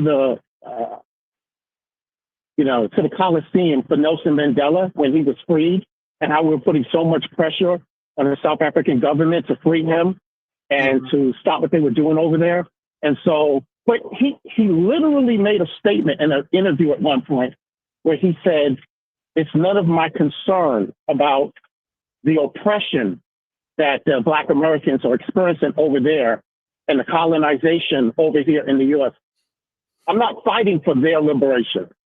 I'm not taking a stand against injustice everywhere. I'm only concerned about me and my own people, my own homeland. But we've had a direct opposite stance, and it's just been not to our advantage. Mm-hmm. And I'm just so happy that you're doing incredible, enlightening work by helping us change the biases and the warped perceptions that we've had. You've made a huge impact on not only the younger generation, but even us older cats. And I just want to say I really appreciate you. And I'll land my plane there. Appreciate you, brother. Thank you. Thank you. That's it. All right, be one. Thank you. All right. Take care, my brother. Be one. You too, be one, brother. Thank you. All right. Let's get to caller from area code 404. You're on live. What's your name? Where you calling from? Can you hear me? Yeah. This is Brother Muhammad from Montgomery, Alabama. I've been on here for a minute. That was my call earlier that you was wondering, you said is this being recorded or whatever. I hit every button on my phone. I was having problems with my mic. Yeah. So first and foremost, now I'm way past a lot of the other callers that I want to speak on. I'm 51 years old, and as I said, I'm here in Montgomery, Alabama. First off, I want to give an apology to all the sisters that's in the chat, that's FBA, etc. And then I want the sisters to know this. First and foremost, y'all love. Two, when it comes to hair, y'all ain't got to do nothing but get up in the morning, throw some coconut oil on your hair, and be good with that, and go wherever you want to go, do what you want to do, however you want to do. Buying any type of products from anybody and putting tightness on your scalp and all that, y'all don't even really have to do that. You know, we love y'all as y'all are. Y'all are mothers, our sisters, our aunties, our nieces, our daughters, you know, our cousins, etc. So first and foremost, y'all got love right here. When it comes to anything with somebody else defining who we are, how we are, nah, we don't have to look like nobody else. We don't have to act like nobody else. We who we are. Mm-hmm. So just know that first and foremost. Two, when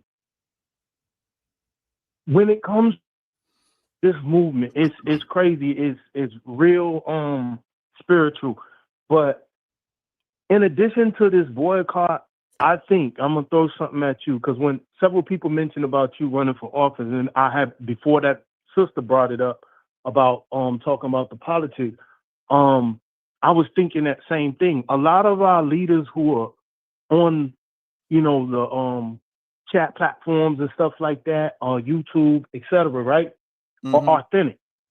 At some point, y'all don't get a choice. We're gonna put y'all in power for real, because y'all authentic, and we love that. I love the way you have your calm demeanor, your temper, everything. I love that about you, bro.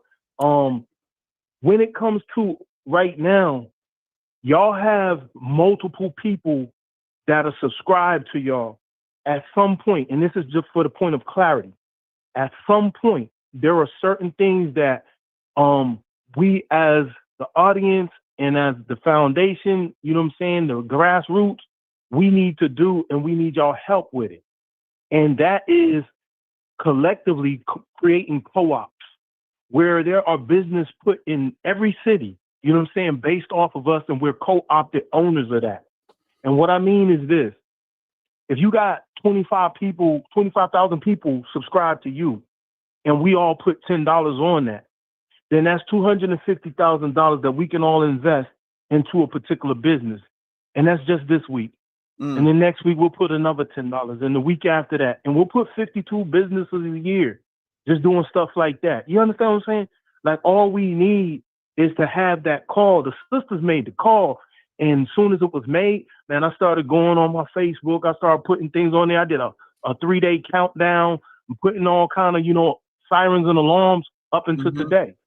So it's like, once we're on this type of vibe, this type of page, and people are seeing like divine prophecy, everybody's feeling this vibration. It's like we're all connecting. We don't have to say nothing. We on code. We need to go ahead and start taking care of ourselves. Yes, Those of sir. us who got I'm gonna land, I'm we gonna let need to you get land out 'cause we here gotta in the get to the yard. rest of the callers Yeah, real quick, yeah. brother. I'm gonna land it because I know I've been on here for over an hour and a half waiting. And So like those of us who and I got land appreciate and your stuff, we patience need to too. go ahead and start farms, bro. Love it. One. Appreciate you, brother. Thank you. Yes, sir. Yep. Yeah. There's a lot we can do. It's a lot we gotta do.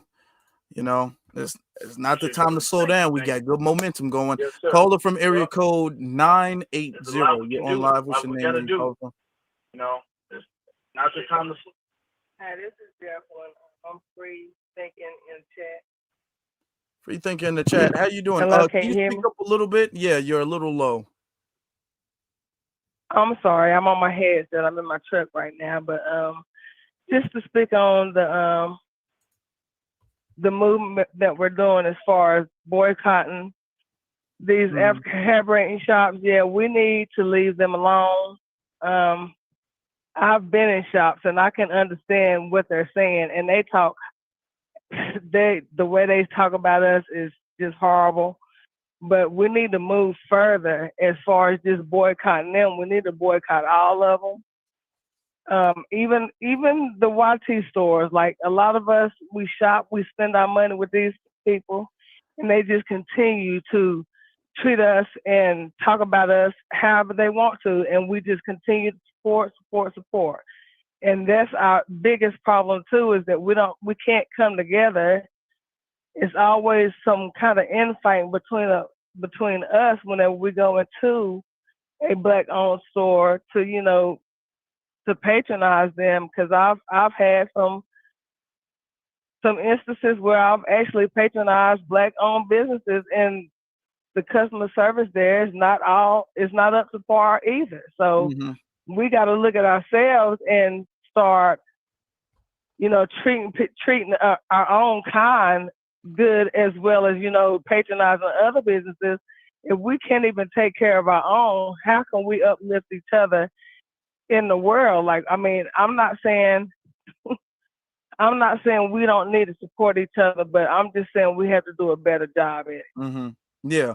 The They thing look is, at us whenever you're we right. go into these businesses. But you're right. I'm just, for the sake of time, you're right. And this is why we need to promote excellence. We need to promote excellence as far as our business and our customer service and our craft and our products and our punctuality. This is something that we used to have, and we used to have deep pride in. We did. Now it's a thing that we really kind of just everything is like this microwave. Just go get it. It doesn't matter how it turns out.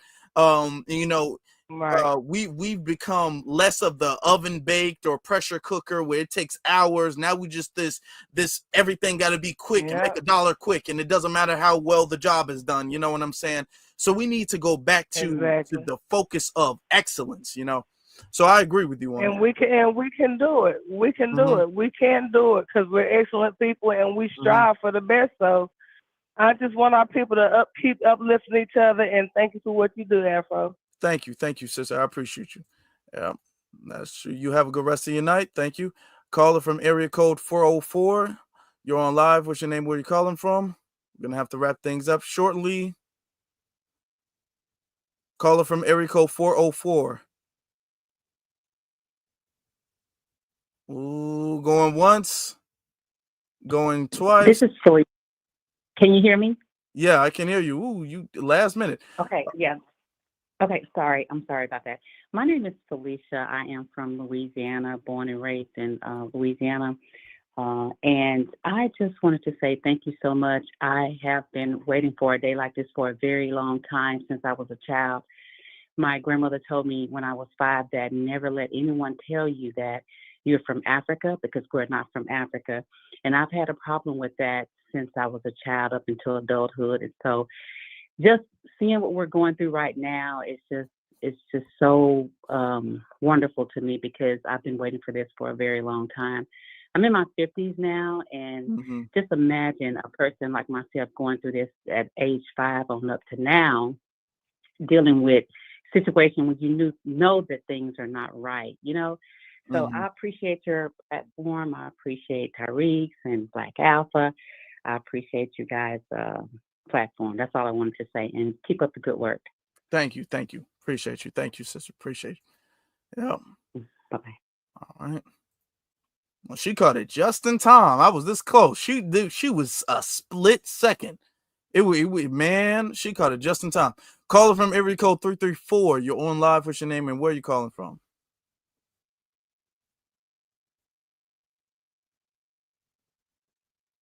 Caller from area code 334. You're on live. Your name and where you calling from? Going once. Going twice. They hung up. Okay, they hung up, not me. Caller from area code 313. You're on live. What's your name? Where you calling from? What's going on?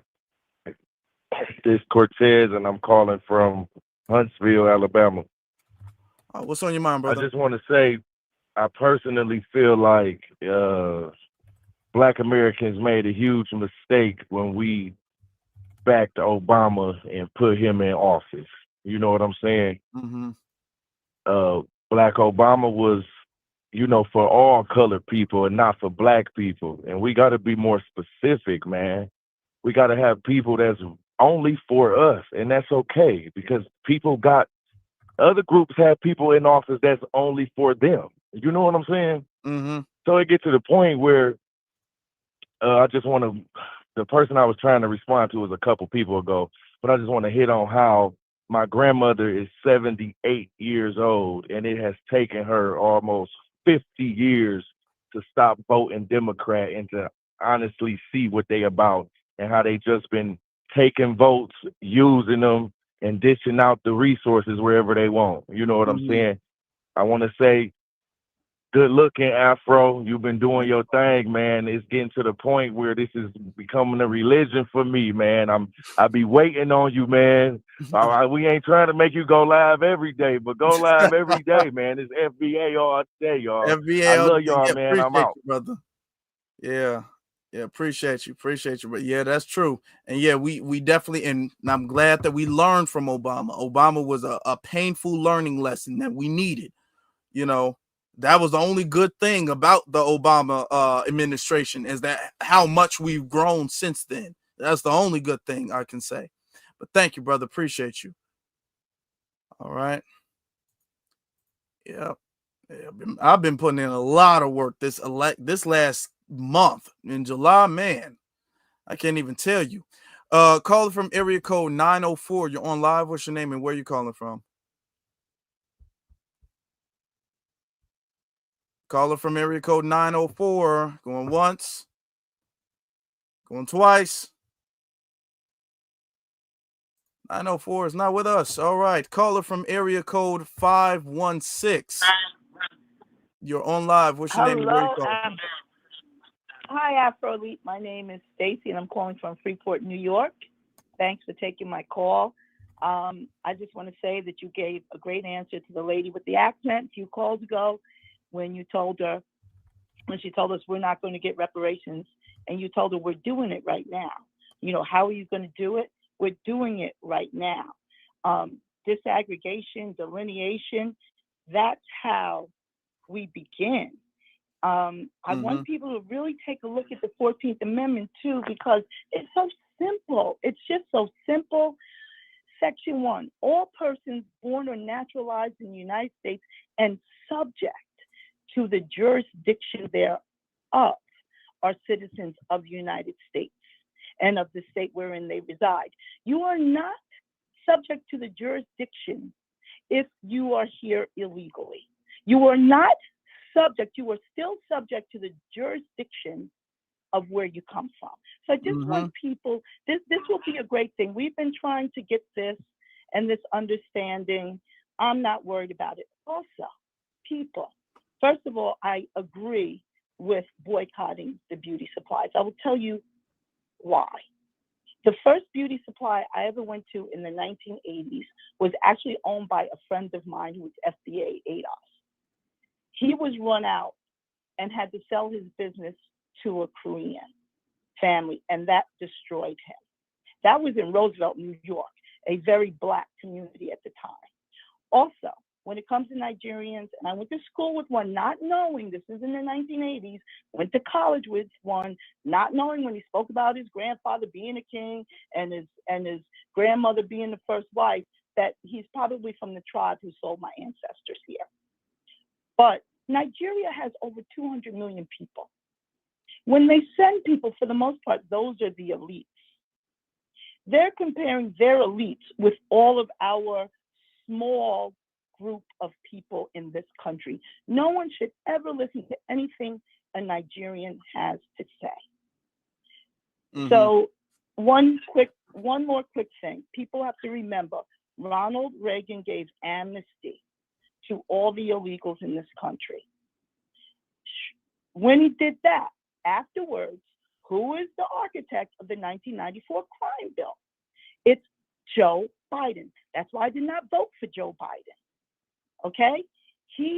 And who signed it in 1994? Bill Clinton. Why did they do that? Because with the legalization of all those illegals, they could warehouse mostly our Black men. And if you go back and look at the charts, and I have them, you will see that escalation. So if people are whining and crying about not having Black men or Black fathers in the home or whatever, our government created a policy that did that. So you know what? Because you have other callers, and I appreciate you taking my call, I'm going to land my plane here. Thank you. Thank you, Stacey. I appreciate you. All right. Thank you. Appreciate your call, sister. Thank you. Oh boy, me too. Are you the woman who called in anonymous before? From what's the Ariel?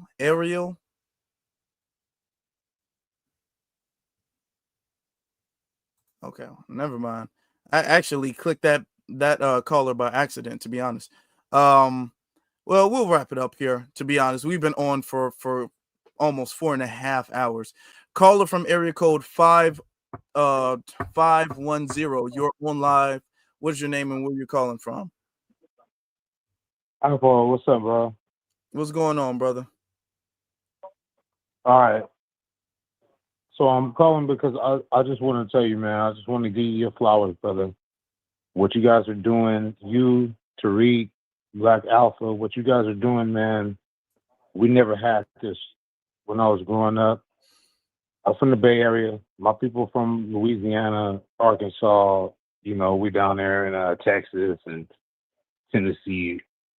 Mm-hmm. But I'm just saying, I love it, brother. I love what you guys doing. I just want to give you guys flowers, man, because we needed this. I knew my great grandmother, you know, we ain't never heard nothing about no African, and nothing against the Africans, but it's just, we never heard about that growing up, and our culture was never about that. So shout out to the Pan-Africans and all that, and whatever y'all doing is good. We with you to a certain extent, but at the same time, man, this FBA, we need to get our stuff going. We'll holler at y'all later. You feel me? This is Charlie Mack, man, from the Bay. I just want to give y'all flowers, man. Tell you, man, I love you, man, for what y'all doing, bro. Don't stop. Thank you, brother. Appreciate you. Thank you. I think we can wrap things up there. There's a few more callers, but we're gonna have to wrap things up there. Thank you.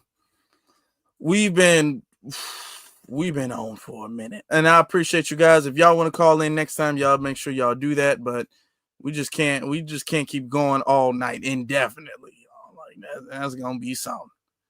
That's gonna be something. We can't go on too much longer. We can't go on any longer. Actually, so we're gonna wrap things up there. Man, it's so many callers and so much I wanted to say to speak on some of the callers. But you know, for the sake of time, because we had dozens of callers, you know what I'm saying? So we couldn't get to everybody, but I appreciate you guys for calling in, even the ones we didn't get to. I appreciate all of the ones who have called in, you know. So you know, and we'll make sure we do this. This is a tradition that we'll have now. And I'm not saying I'm not going to open up the phone lines throughout the week at all, but I definitely want to make sure for the end of the month we get this. You know what I'm saying? So I really like this, and apparently a lot of people do too. Let me get to some of the super chats. This is from downtown. Kamala, quote, on her own, like Patti LaBelle. I love that song. Hey, she on her own. She don't got no support from nobody. Mike sends a super chat saying, our boycott is an economic hiatus. FBA will be fine. We will be fine, like we always have been with every single boycott we've ever done. Maya said these tether tots are throwing tantrums. They are good. They pissed off. DSB says, keep up the amazing work, my warrior brother. Thank you very much. And then he sends another one saying, we should have been stopped shopping at their stores. They overcharge us and they hate us.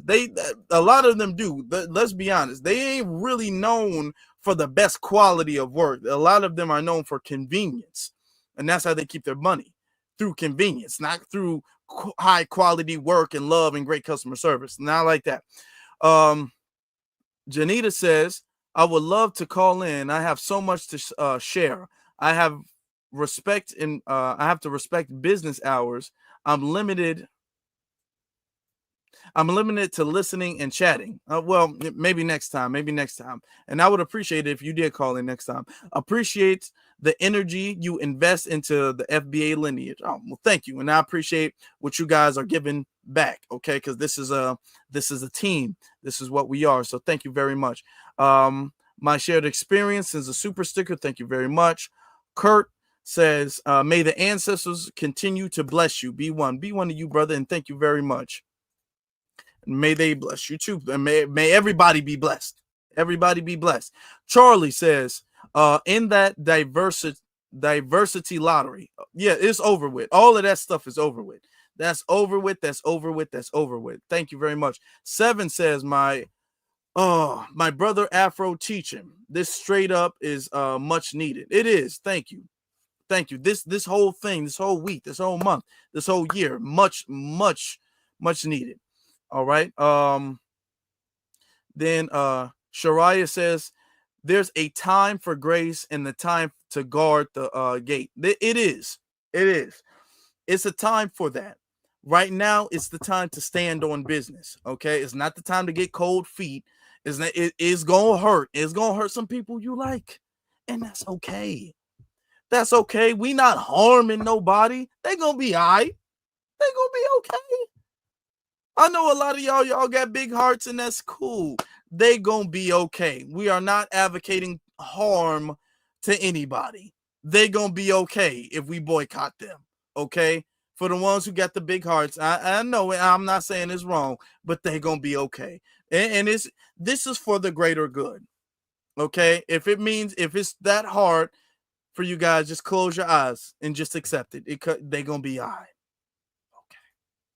Because y'all make it seem like we coming at them with angry mobs of pitchforks and torches. They gonna be all right. Sal sends a super chat. Thank you very much. Jeff sends a super sticker. Thank you very much. Janita sends a super sticker. Sherry sends a super chat saying, so proud of you, young brother. We got you. Unapologetically, FBA, let's do this. Hey, let's do this. We doing this together. We are doing this together. You know, they're going to be okay. Yeah. Now, remember, they was telling us we don't got another place to go back to. If it get that tough, they can always go back. So they're going to be all right. We not doing nothing wrong. Y'all making it seem like we becoming villains. We still the good guys. We still the good guys. Come on now. Lord.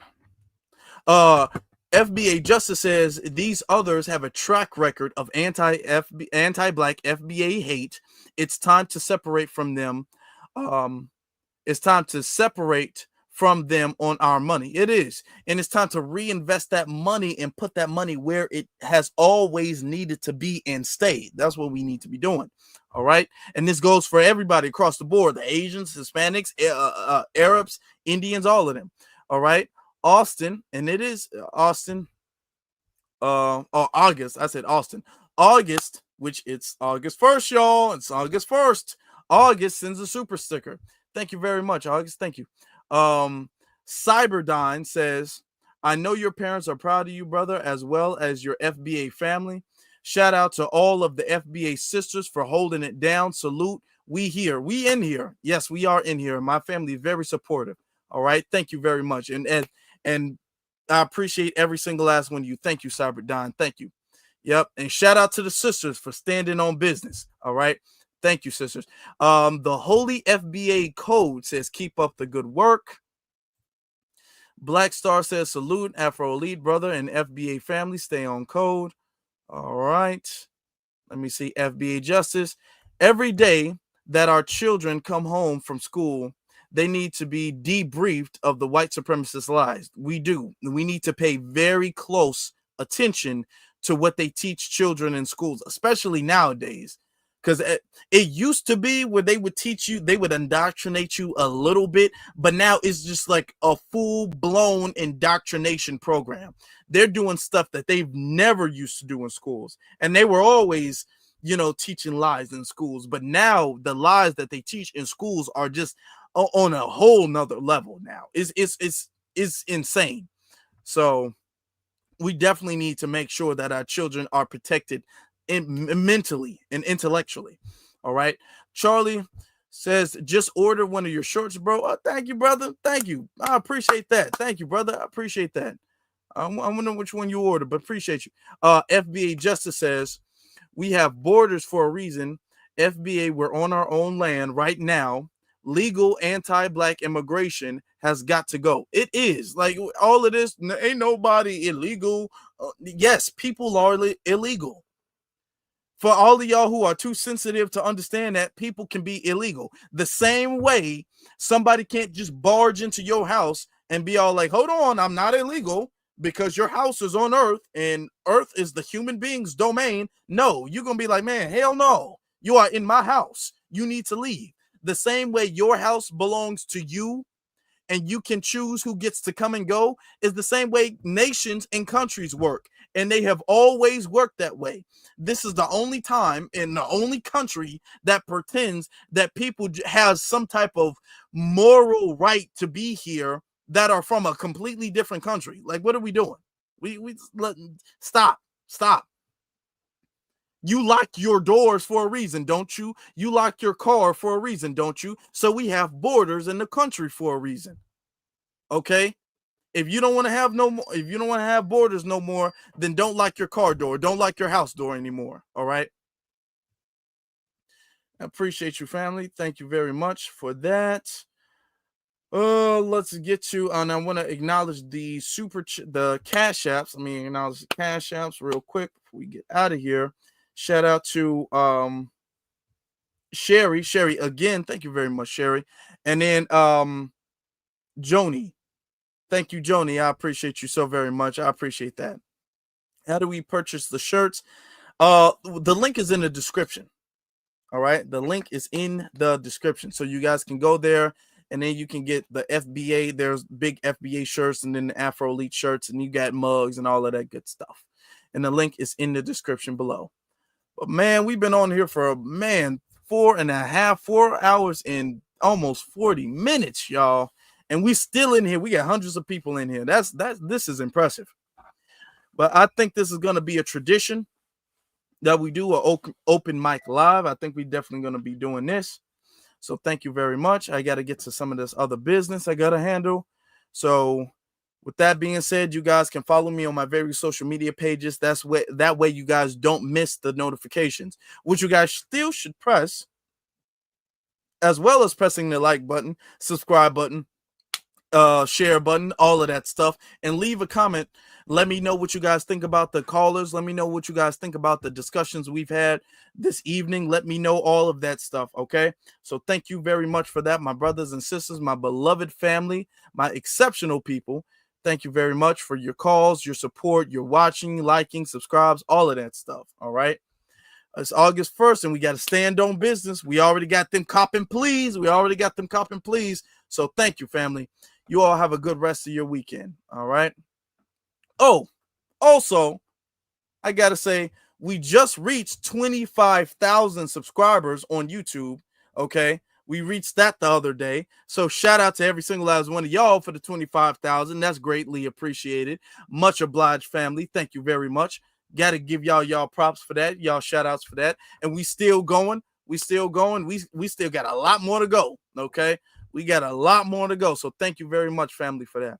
All right. And with that being said, be one of every single last one of y'all. We standing on business. Okay. With Black empowerment as our allegiance. Thank you very much. All right. You all have a good rest of your weekend and y'all stay blessed.